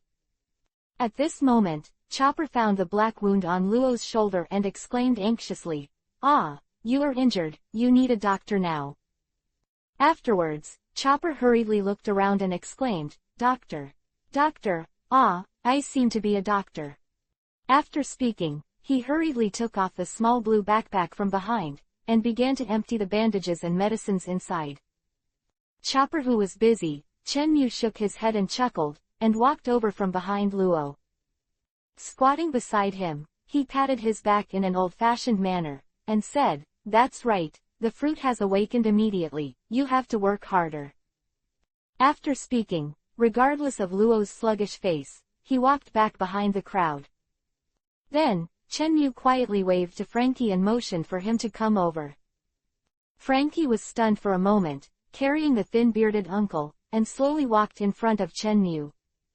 "Huh, is there something wrong?" Frankie looked at Chenmu with a puzzled expression. Chenmu hurriedly waved his hand, motioning him to keep his voice down, and then tilted his head to look at the people behind Frankie. Seeing that everyone didn't look over, he breathed a sigh of relief, looked at Frankie and the uncle on his shoulders and said, "I'll help you change your body back, don't make a sound." After speaking, Chenmu's left palm was facing down, and his 5 fingers Vivi were bent. In an instant, a rapidly rotating white aperture slowly appeared. Room, quote. Chenmu used his broken English to spit out Luo's exclusive lines. Then, under the surprised eyes of Frankie and Uncle Beard, Chenmu Vivi raised his finger, and the aperture instantly turned into a light blue semicircular mask, directly covering Frankie and Uncle Beard. Afterwards, Chenmu flicked his right wrist and put the Jinghua Shuiyu long knife into the space. Frankie looked calm. And Uncle Beard looked at Chenmu with a look of surprise, watching him turn the knife away out of thin air like a conjuration, and the whole person was shocked. Actually, he even gave Chenmu a quiet thumbs up. Chenmu looked at him, kindly Isho, and said, "Thank you for joining us." Then, looking at Frankie again, he winked at him, indicating that he can put the Uncle Beard down. Frankie nodded hurriedly and put the uncle on his shoulders down. Chenmu, Vivi Isho, said, "This is the first time I use it. If there is anything wrong, please bear with me." After speaking, Chenmu slowly bent the middle finger and thumb of his right hand, ignoring the uncle who was sweating coldly. A sharp, almost transparent thread quickly emerged and stretched on his fingertips. The first linkage between the fruit of surgery and the fruit of the thread line was used on a small person. Afterwards, Chenmu slowly wrapped the silk thread around the nail of his middle finger, and the 2 fingers slowly intertwined. Suddenly, with a boom, Chenmu flicked his middle finger at the uncle. Accompanied by a trembling sound like a bowstring, the sharp silk thread quickly slid out of Chen Mu's fingertips and cut open the waists of Uncle and Frankie in a circle. Of course, when cutting Frankie's waist, Chen Mu pressed his fingers down a little. After all, Frankie was using his uncle's short legs. In this way, under the surprised eyes of the two, their upper and lower bodies were instantly separated. Moreover, the upper body is still floating in the air. Seeing that the cutting was successful, Chen Mu retracted the silk thread on his middle finger and smiled at the two of them. Okay, the operation has been successful. Success. Frankie and Uncle were stunned for a moment, and looked down at their abdomen. And that lower body with its own mind. Looking at the beard Uncle who was about to be bloodless, Chen Mu slapped his palm with a stunned expression, and said, I almost forgot. After speaking, he slowly turned down his right palm, and the first 3 fingers of Vivi opened up, just aimed in the direction of the two, and swiped. Immediately, the upper body of the two people changed instantly. Then, Chen Mu slowly retracted his thumb, raised his index finger and middle finger slowly, aimed at the upper body of the two of them, and said with a smile, Haha, you will be able to recover soon. After speaking, the 2 fingers pressed down at the same time, and the 2 bodies on the opposite side that were floating in midair also fell down quickly, and the splicing was successful. Feeling their familiar body, the 2 laughed. Then, express the joy in your heart in the way you are most familiar with. Wonderful, soup. Quote. Seeing Uncle Beard who was waving his fists and jumping, and Frankie who was doing his own movements, Chen Mu smiled with relief. However, the cheering and cheering movement here alarmed the people behind them. For a time, Jinbei and the others turned around again and again. Even Luo, who had already stood up, opened his eyes wide and looked at the two in disbelief. Chopper, who was held by Usopp, who was almost leaning on Luo's back, stopped the bandage in his hand at this moment, stuck his little head out of the back of Luo's head, and looked over curiously. Looking at the people who reacted, Chen Mu's mouth couldn't help twitching. Hey, Frankie, your body is back, Usopp asked with a look of surprise. Hearing this, Frankie put down his raised hands, turned around on his hips, looked at Usopp confidently, and said, Aang, the invincible Uncle Ben is back. Everyone. When Luo, who saw this scene, was shocked at the moment, he murmured in his mouth, their body. How could it be? As if thinking of something, Luo instantly locked his gaze on Chen Mu behind the two. Coincidentally, Chen Mu also looked at Luo with a guilty conscience at this time. For a time, the eyes of the two collided in the air, wiping out the spark of embarrassment. Embarrassed at a speed visible to the naked eye. Luo, on the other hand, frowned, looked thoughtfully at Chen Mu who smiled awkwardly, and then began to lower his head and ponder. Just in this atmosphere of excitement and embarrassment, Baloo, phone rang. The crowd looked away. I saw that the unique voice of the phone bug came from Luo's arms. Moreover, the expression on Luo's face became ugly every time the sound of Baloo sounded. Your phone is ringing. Chopper leaned on Luo's shoulder and reminded kindly. Luo gritted his teeth tightly and did not reply. Seeing Luo whose face quickly turned livid, Chen Mu frowned, feeling that he had forgotten some important passage. After a while, the sound of Baloo gradually stopped. And Luo also heaved a sigh of relief. Looking at this scene, the curiosity in everyone's eyes became more intense. Before everyone could ask, the voice of the phone bug rang from Luo's arms again. This time, Luo knew he couldn't escape, sighed softly, and took out a phone bug with the same speckled cap from his arms. Have you got it? A very arrogant and domineering voice came from the mouth of the phone bug. Luo pursed his lips tightly, but did not speak. Hey, it seems, you failed. This time, Chen Mu heard it clearly, it was just Doflamingo's voice. Then, Chen Mu was stunned for a moment, and he remembered it in an instant. The bridge that was forgotten by myself. It's Luo's heart. That's right, it's Luo's heart. Although there is no ice and fire island in the plot of this life, it does not prevent Caesar from conducting experiments, nor does it hinder Luo's idea of destroying the sad factory. It turned out to be the same. I thought Luo in this life was a free body. After a long time, he was still the guy who was willing to gamble with his own life. Chen Mu looked at Luo with a stunned expression. At the same time, he silently gave a thumbs up to Luo's brave and fearless spirit. Iron-headed baby, I would like to enshrine you as king. Unlike Chen Mu, who is full of thoughts, Luo, who is not shy about everyone, took the walkie-talkie and said, well, it failed. After he finished speaking, he hung up the phone. Hey, don't hang up. Chen Mu stretched out his hand and shouted urgently, but he was still a step slower. Hey, I have to run again. Chen Mu put down his hands angrily, shook his head and sighed. Hearing Chen Mu's voice, everyone turned their heads one after another and looked over. What's wrong, uncle? Brooke opened his big white mouth and looked at Chen Mu with a puzzled face. Although Chen Mu didn't know why he could read his emotions from that skeleton face. However, that didn't stop him from complaining. Brooke, how many times have I said, but you can't call me uncle? Chen Mu gritted his teeth and roared. Huh, Brooke was even more confused. When Chen Mu saw this, the muscles on his face twitched, and he turned his head away, determined not to pay any attention to this guy. But in my heart, I complained wildly. A group of guys in their teens and 20s called me uncle, and I put up with it. But you, a 90-year-old guy, also call me uncle. What? You tell me, what about me? I look like an old bastard. You bastard.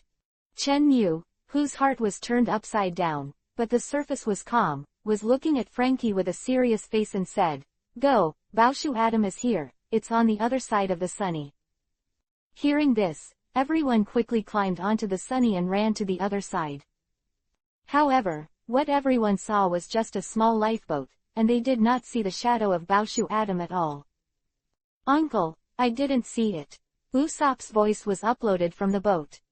Chen Mu's face was stunned.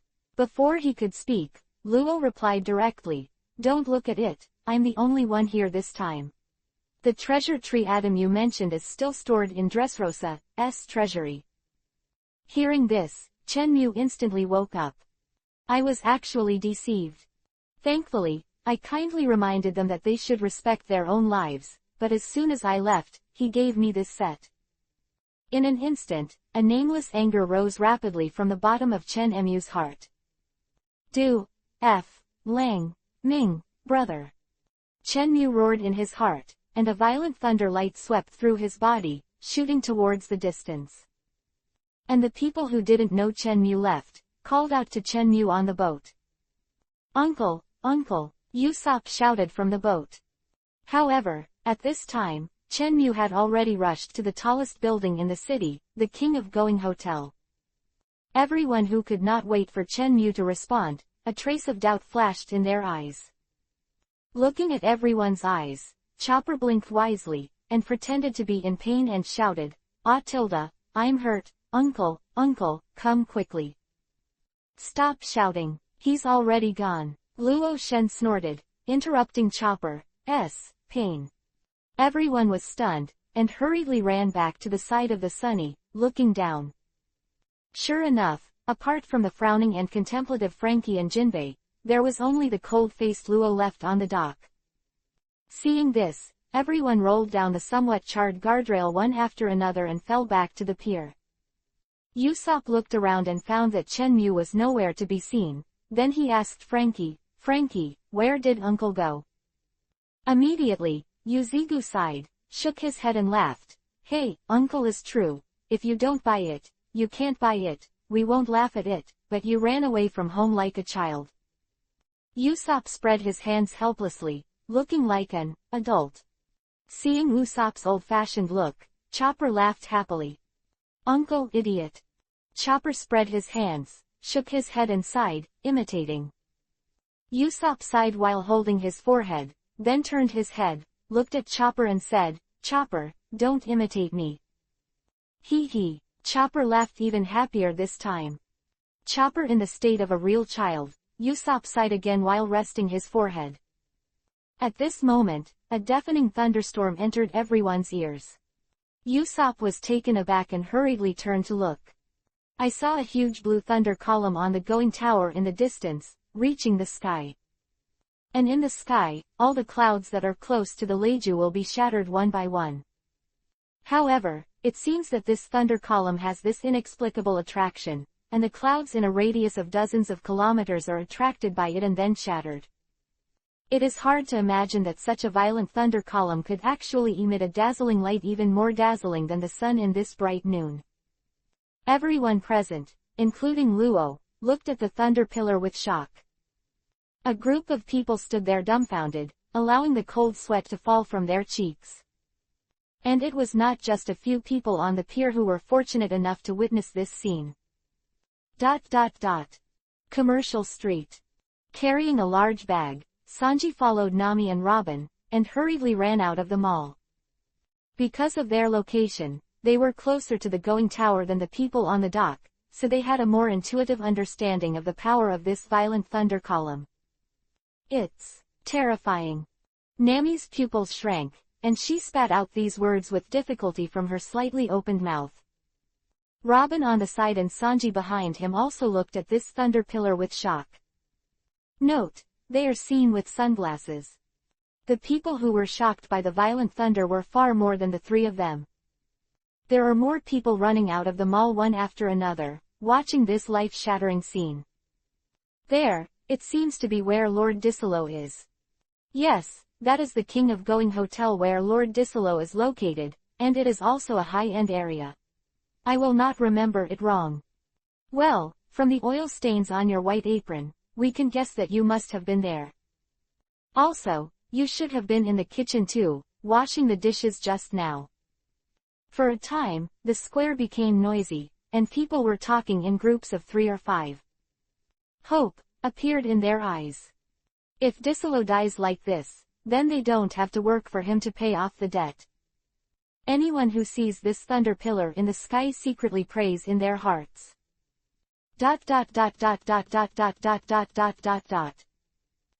Chapter 99 Ready to Go, Dressrosa. The dazzling blue thunder light shone brightly within a few hundred meters of the King of Going Hotel. In front of this scene like heaven's punishment, people in the entire Going City stopped their work one after another and looked at the sky in horror.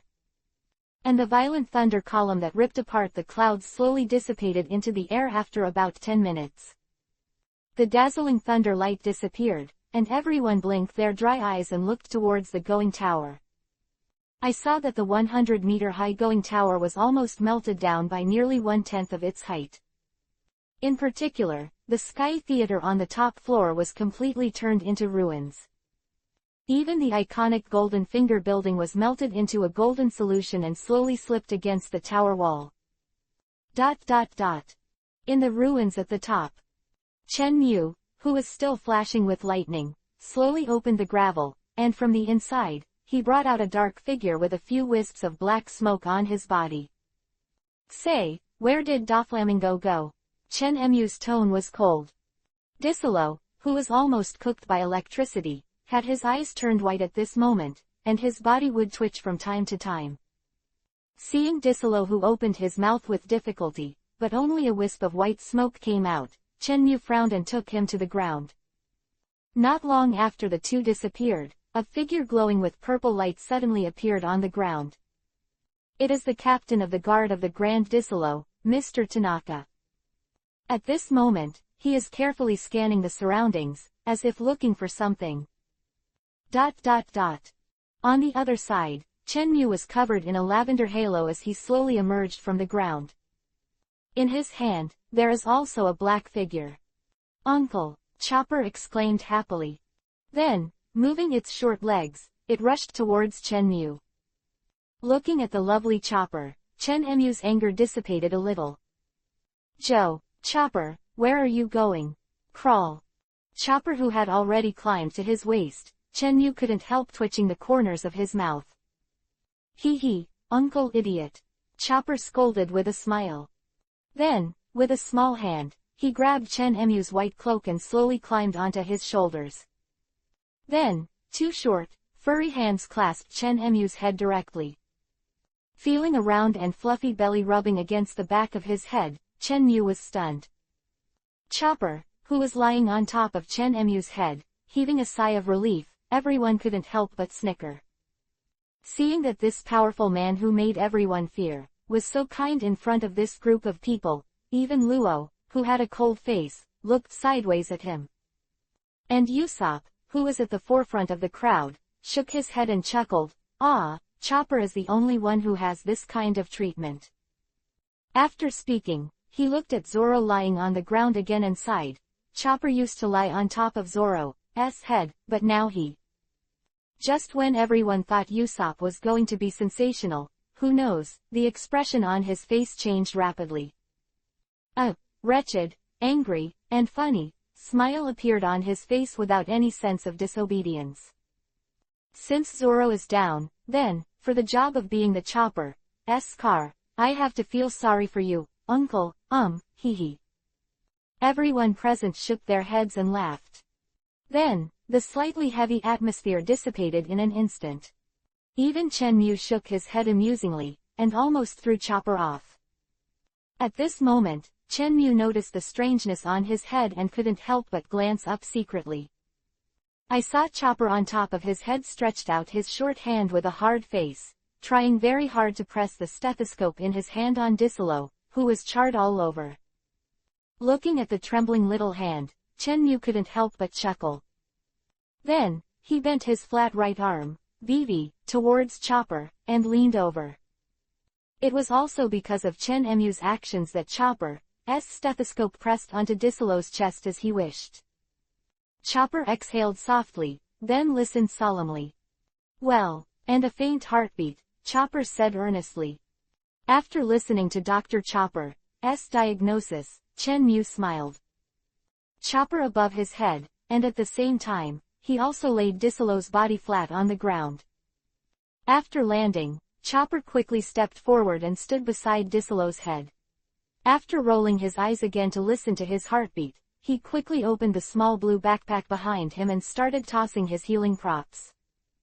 In this regard, Chen Mu Saran Isho said, "Don't worry about Chopper, if he really dies, I won't bring him back to you for treatment." Chopper, who was busy with treatment, was sweating at the moment, and couldn't find time to reply to Chen Mu.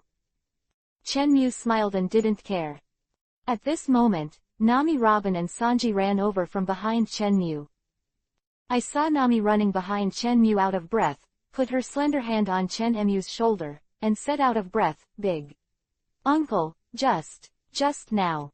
Chen Mu turned his head and looked at Nami, who was stooping and panting, and said suspiciously, "What's wrong, you're in such a hurry?"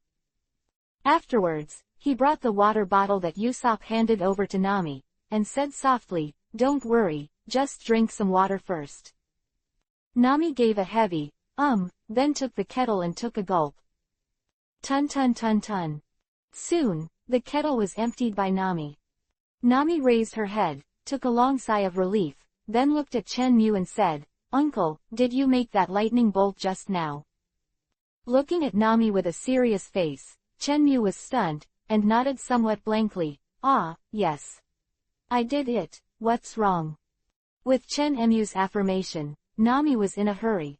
Those delicate little hands instantly grabbed Chen Emu's sleeves and shook it vigorously. At the same time, he said in a very eager tone, "Then, what happened to Disolo, did he die?" Hearing this, everyone including Chen Mu was stunned. When an uncle fights with an outsider, shouldn't he care about the uncle first? Afterwards, when everyone thought of Chen Emu's record, their facial muscles twitched, and they muttered in their hearts, "As far as Uncle's unbeatable constitution, it seems that we don't need our concern." And Chen Mu, naturally, could not guess what Nami and the crowd were thinking. He could only scratch his head in embarrassment, and then slowly looked at the charred figure on the ground. Nami was startled, and slowly followed Chen Emu's gaze. "This is him." Nami looked at Chen Mu in disbelief. In this regard, Chen Mu could only nod his head in embarrassment. "Ah, Nami suddenly exclaimed. Everyone was taken aback. Chenmu even covered his ears and said with a painful expression, "My ears." Under the surprised eyes of everyone, Nami suddenly fell in front of Disalo, put her hands on the blackened chest, and choked. "You can't die, Disalo, I still owe me 10 billion. Hearing this, everyone's complexion and muscles couldn't help twitching. However, Nami did not stop because of the embarrassment of everyone, and continued to cry, "Woo. Don't die, if you die. I can't do anything in this life. Saw so much money." Everyone was speechless, and silently turned their heads away. Chenmu, on the other hand, smiled awkwardly. "It doesn't matter, Nami, I will cure him." Chopper nodded solemnly. And Nami also raised her little face with Pear Blossom and Rain, and choked, "Yes. Is it true, Chopper?" "Yeah." Chopper nodded heavily again. With Chopper's affirmation, Nami laughs through her tears, and turns to look at Sanji. The tote bags in her hands. Suddenly, Nami seemed to think of something and hurriedly raised her head, looked at Chenmu, and said, "By the way, Uncle, when will the sunny be repaired? I don't know where to put my new clothes now." Immediately, he glanced at the big cloth bag behind Sanji and continued, "Oh, and the new kitchen utensils that Sanji bought." Hearing this, Chenmu hesitated for a moment, and then slowly said, "Nami. Sunny, it may take a while to repair the sunny."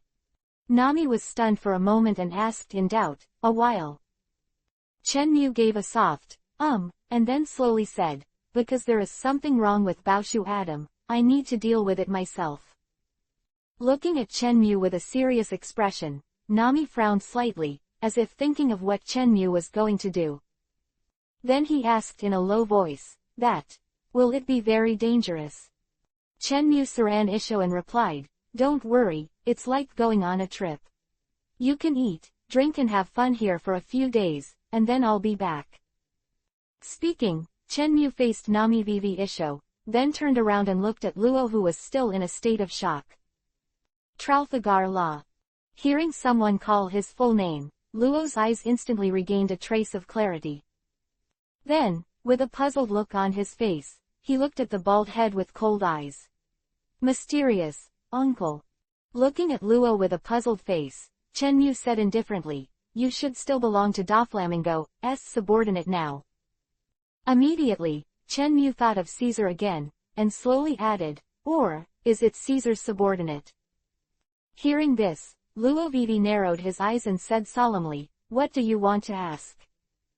"Oh, that's fine." Chenmu nodded and smiled, and continued, "Doflamingo owes me Baoshu Adam, so I won't talk about it, everyone knows it anyway." Looking at Luo who was instantly vigilant, Chenmu shook his head and said, "Don't worry, I won't implicate you in what that guy did." Hearing this, Luo quietly breathed a sigh of relief and said calmly, "Then, what do you want to ask?" Chenmu said with a faint Isho, "I want to ask, how to get to Dressrosa." After speaking, he turned to look at the Sunny again and said, "You know, our ship is temporarily unavailable. You want me to get you a boat?" Luo said hesitantly. Hearing this, Chenmu shook his head and said, "No, I have a way to pass by myself." "Myself?" Everyone was stunned. Chenmu glanced at everyone and nodded seriously, "Yes, I will go by myself. This is a private matter between me and Doflamingo, I can go alone." Hearing this, Usopp hurriedly said, "How can that be done?" Then, Usopp waved his hand fiercely and said decisively, "Uncle, you don't need to say. No matter what, we will not leave our partner and let him go on adventures alone." Looking at the impassioned Usopp, Chenmu smiled comfortably, but shook his head and said, "No, this time there may be 4 emperors or marine admiral level to participate in the war, if you are present. Will very dangerous." Hearing this, Usopp's calf trembled and said with a mocking smile, "Ha. Ha ha, since this is Uncle's private matter, it's really inappropriate for us to mix it up."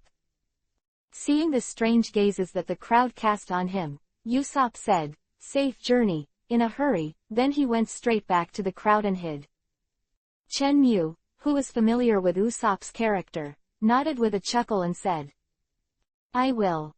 Then, he turned his head again, looked at Luo with a calm face, and said, Brother Ming sent you this time, probably because he wanted you to take my heart and use it to control me, right? Hearing this, Luo couldn't help frowning and didn't answer. Chen Mu said indifferently, Haha, I'll take you as the default. Immediately afterwards, he said again, this time you will go with me. Just in time, you will also take your heart back. Looking at Chen Mu with a calm face, Luo suddenly froze in place. How do you know my heart? Chen Mu waved his hand and said, Hey, if you did it to death in the first place, don't tell it. This is not a glorious deed. Afterwards, Chen Mu looked around the crowd, looked at the worried crowd, and said, Okay, don't frown, it's not that I'm not coming back. But Nami suddenly sat up from the ground, looking like she was hesitant to speak. Seeing this, Chen Mu looked at Nami with a worried face, rubbed her hair lightly, and said, Don't worry, you should go on a tour, and if it's convenient, I'll go to the treasury of their palace to transfer. Turn around and collect some treasures for you. Hearing this, Nami's eyes lit up, and her cute little head lit up like a chicken pecking at rice. Okay. Everyone. The other side. Doflamingo, who had been running in the air for nearly an hour, suddenly found that at the end of the sea, there were dense ship shadows. Brother Ming grinned isho and accelerated towards the direction of the ship shadow. After a while, Brother Ming came to the sky above this fleet, looked at the warship below in surprise, and said to himself, It seems that the senior management of Marine can't sit still. Then, continued to use the empty path, and go into the distance. And just below the sea, in the frontmost warship, there are 5 masked strong men in white robes. The 6 stood in a pyramid position and kept a very neat distance from others. At the rear right, a tall and thin figure over 5 meters tall slowly retracted his gaze, and said in a very sharp voice, Just let Heavenly Yaksha go. The other 4 were like icy machines, staring straight ahead without responding. And at the very front, the tall and thin man who was also shrouded in white robes said coldly, Don't be too busy. Vivi, the tall and thin man in the back right trembled, and hurriedly lowered his head and replied, Yes. The atmosphere on the warship fell into silence again. Just like that, 20 Buster Call-class super-large warships lined up and headed towards the Grand Disolo. On the warship that is half the hull of other warships, there are 6 members of the CP0 organization. Among them, the leader is as majestic as the sea, no weaker than Marine Admiral. And behind him, also stood 2 majestic, but only weaker than his 2 strong. After that, there are the remaining 3 people on this trip. In terms of momentum alone, the 3 people at the bottom are not necessarily better than the 2 powerhouses in the middle. And the 2 people in the middle can't compare to the person in the front. However, it is worth noting that the man in the 3rd row, standing between the 2. He had an aura that everyone in the straw hat was very familiar with. Also, the white top hat with the black ring on his head, and the white dove with the black tie on his shoulders.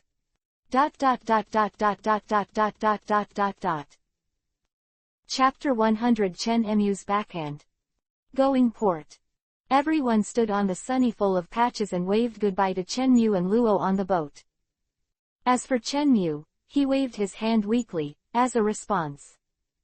Then, without waiting for everyone to react, he tilted his head and fell asleep like this.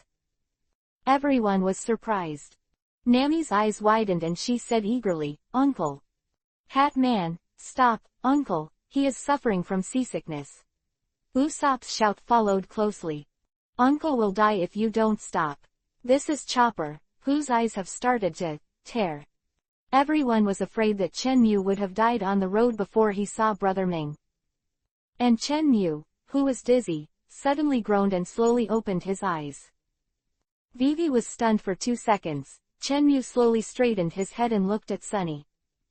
Looking at the people with double images, Chenmu slowly narrowed his eyes and stared at them. Seeing everyone waving and shouting at him, Chenmu's pale face showed a silly smile. Hi tilde tilde tilde, Chenmu waved weakly, responding to the enthusiasm of Nami and others. Seeing that Chenmu was alive again, Usopp and Chopper breathed a sigh of relief. Nami also wiped her sweat with a look of fear on her face, and sighed, "It's really worrying." And Chenmu, who was lying on his back on the boat, after saying goodbye to himself, dropped his hand directly back to his chest. Then, take a deep breath, slowly raise your left hand, put your middle finger and thumb against each other, and slowly put it into the slightly open mouth. Seeing this very familiar action, everyone Vivi was startled, and there was another guess in their hearts. Did the uncle want to? Immediately afterwards, Chenmu held his two fingers and blew hard. Woo! It's embarrassing, it's another silent whistle. Seeing Chenmu's clumsy action, everyone in Vivi Isho felt warm. At the same time, Nami shook her head and said with a chuckle, "I look like this, and I still think about us. What a lovely uncle." And on a small sailboat. Luo, who had his arms folded and the black demon sword in his arms, was Chenmu, who was lying on his back with a light glance. Looking at the small boat, it was so abruptly occupied by Chenmu that nearly 2/3 of it was occupied. In this regard, Luo can only helplessly frown. Just as long as this guy doesn't really pass away in the middle of the road. At the same time, Luo also silently remembered Chenmu's problem of seasickness. Looking at the bald-headed man with a breath of hair, Luo also had a hard time imagining. How did this man who had pierced the sky just a moment ago become like this as soon as he got on the boat? Moreover, hasn't he stayed on this huge-going ship all the time? How did he see him fall ill?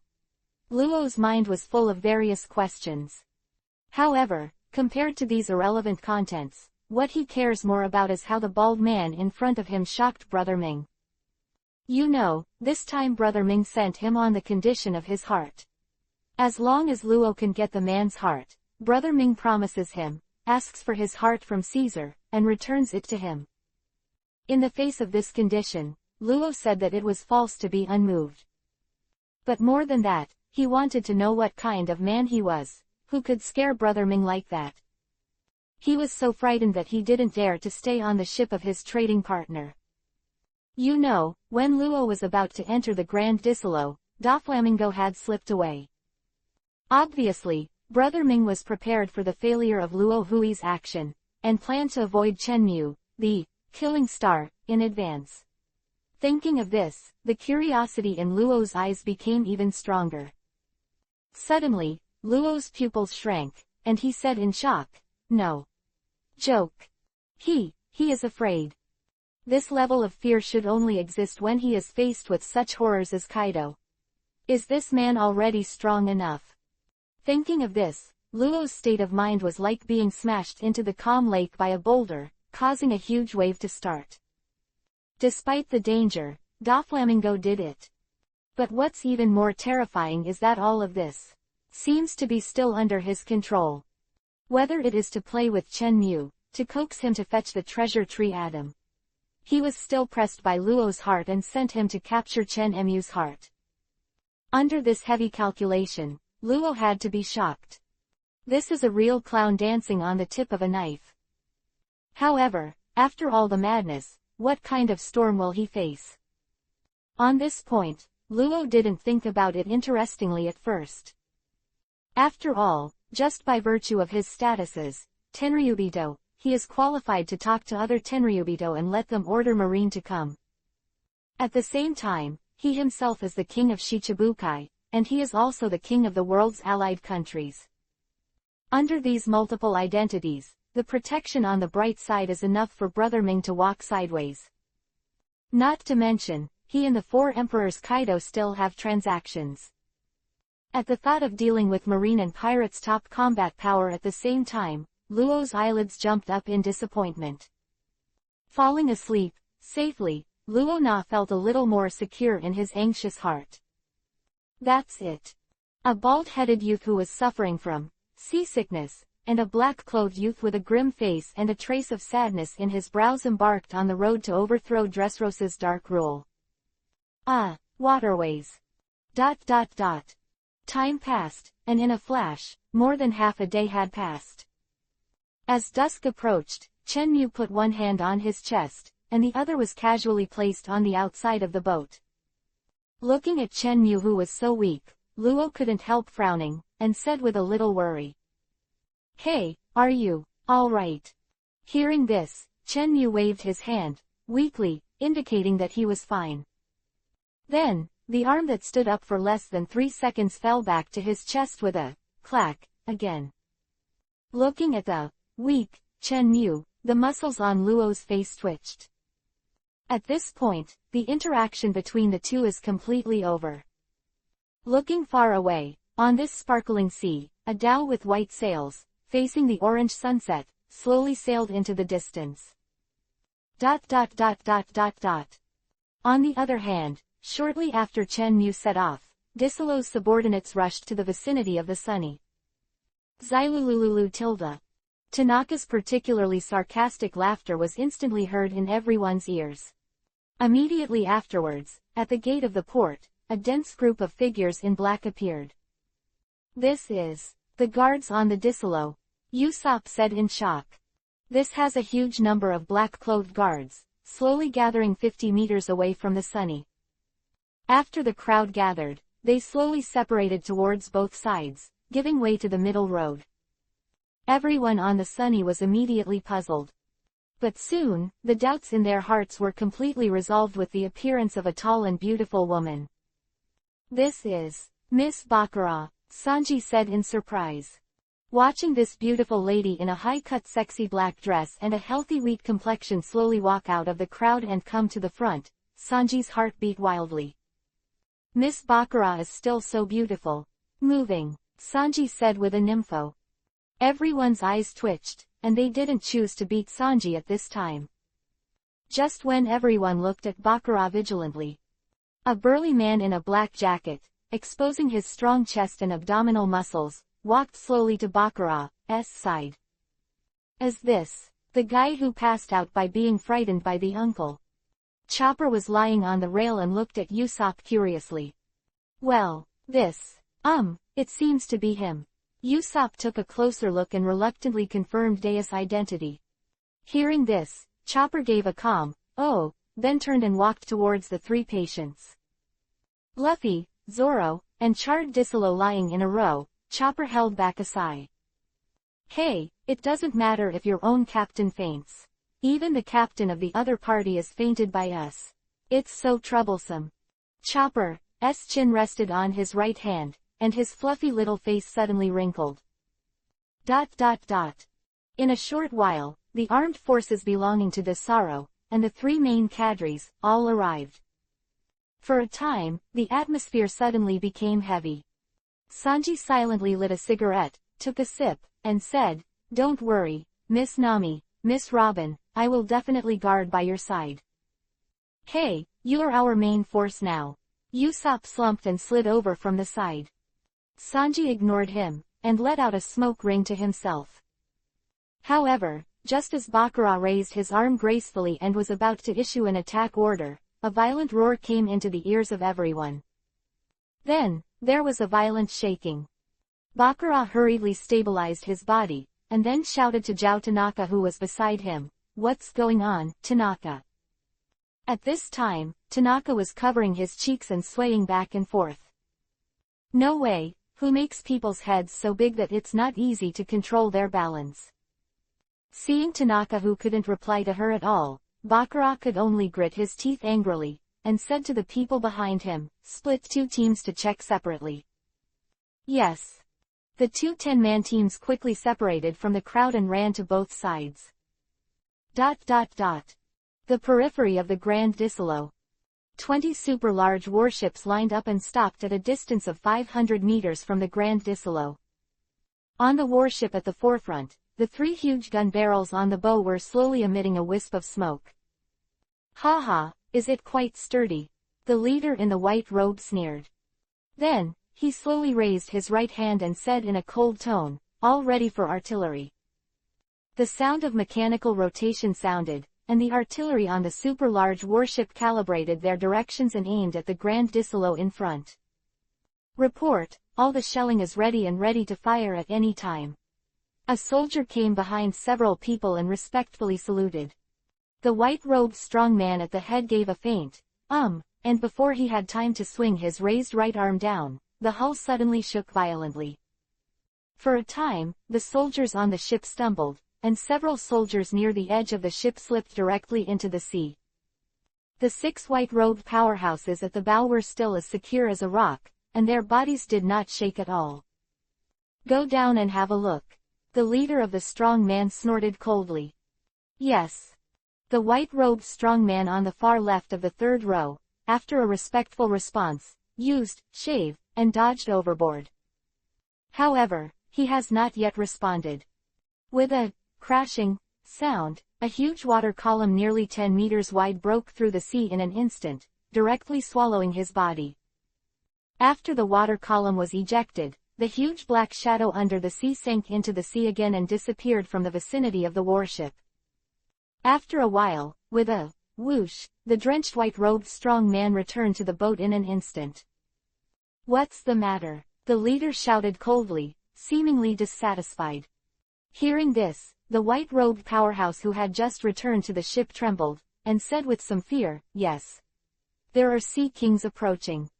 Hearing this, the leader didn't react yet, and the other 4 turned their heads one after another and looked at him.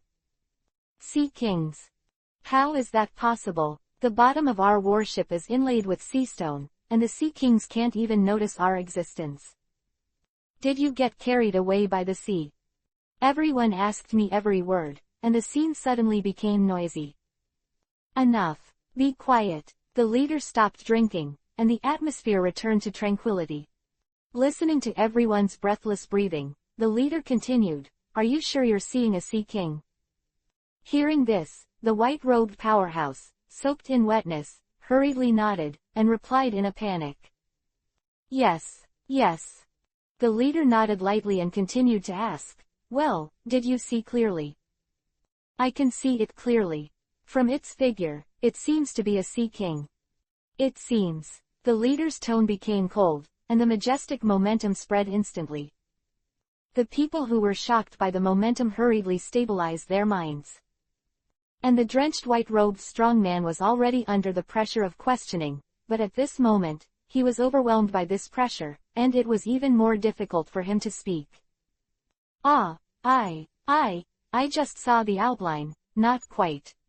Before he could finish speaking, he was kicked by a lightning-quick kick and flew overboard quickly. "Then show me clearly and come back." After finishing speaking, the terrifying white-robed powerhouse slowly walked through the group of people and returned to the front. Then, in a cold tone, he said, "If he can't complete the task, you all go down to explore for me. Can you hear clearly?" "Yes," the 4 responded respectfully. However, just when the white-robed powerhouse was forced to fly to the left, a warship on the far right suddenly suffered a violent impact. Capsized, and the Marines on the deck fell into the sea one after another. "Huh?" the leader asked in surprise. The other 4 turned their heads one after another and looked at the warship that had completely overturned on the sea. In an instant, in the third row, the powerhouse on the far right just dodged and quickly flew to the far right. For a time, because of the inexplicable harassment of the Sea Kings, a group of soldiers who were ready to bombard them turned their guns, knives to defend. However, the white-robed strong man at the head, no matter how many, directly ordered, "All artillery bombardment, open fire." Just as his voice fell, a waterspout that was slightly inferior to the previous water column broke through the sea and spun toward him. The leader glanced lightly at the rapidly crashing waterspout, snorted coldly, stopped paying attention, and continued to order. "The order remains the same, all fire." While speaking, the roar of countless cannons rang out instantly. At the same time, the waterspout that came madly came over him. Rangkyaku, tempest kick. In the blink of an eye, a huge green arc chopped wave and quickly rushed towards the waterspout that was about to fall. Bang! With a loud bang, the green chopper instantly dissipated the waterspout. Moreover, it seems that there is still some spare green chopping, and after hitting the water tornado, it shoots straight into the sky. However, this is not the main thing. The most important thing is that these 19 super-large warships that are usually only responsible for devastating blows, the huge artillery shells blasted at this moment, quickly fell to the Grand Disolo. In an instant, the huge cannonball crossed the sky directly and smashed straight towards the Grand Disolo. At this time, Jinbei and Ah Jing, who were in charge of overseas battles, were too late to rescue them. The highest commander of CP0 on this trip, that is, the leader, seems to have seen the going ship that is about to sink. In his pure white mask, there is an extremely cold face, and the corner of his mouth is slowly grinning an extremely cruel smile. Just when these hundreds of shells were about to bring devastating disaster to the Grand Disolo, a light drink suddenly sounded. Spider, web, wall. As soon as the voice fell, a white wire network with a size of nearly 100 meters suddenly appeared above Disolo. Woohoo! As the wind howled, the shells that fell first were caught by the silk nets. Immediately afterwards, the follow-up shells that smashed down quickly slammed into the shells in the net. Bang, bang, bang. The violent explosion resounded through the sky, and the violent airwaves quickly spread around, but only did not hurt the figure under the white spider web. Chen Mu, covered in armament, cold Isho, pushed the cobweb in his hand to the sky. Along the way, the huge artillery shells that had not had time to explode were also pushed into the sky. Let the violent explosion resound in the air. Looking at the figure standing high in the sky, CP0 on the warship, and Nami on the Grand Disolo, all of them were shocked. Uncle! It's that scary guy. For a time, everyone on the Grand Disolo was overjoyed. The 5 people on the warship had gloomy faces, and their aura instantly became manic. Go! The leader shouted, and rushed to Chen Mu first. ... And the other side. Due to the long-distance control of the clone, Chen Mu, who had to keep holding the sword and sleeping in a sleeping position, also followed Luo, who was driving the boat, and slowly approached Dressrosa. In Dressrosa's castle, Doflamingo sat on the windowsill with a grin on his face, and slowly put down the phone bug in his hand.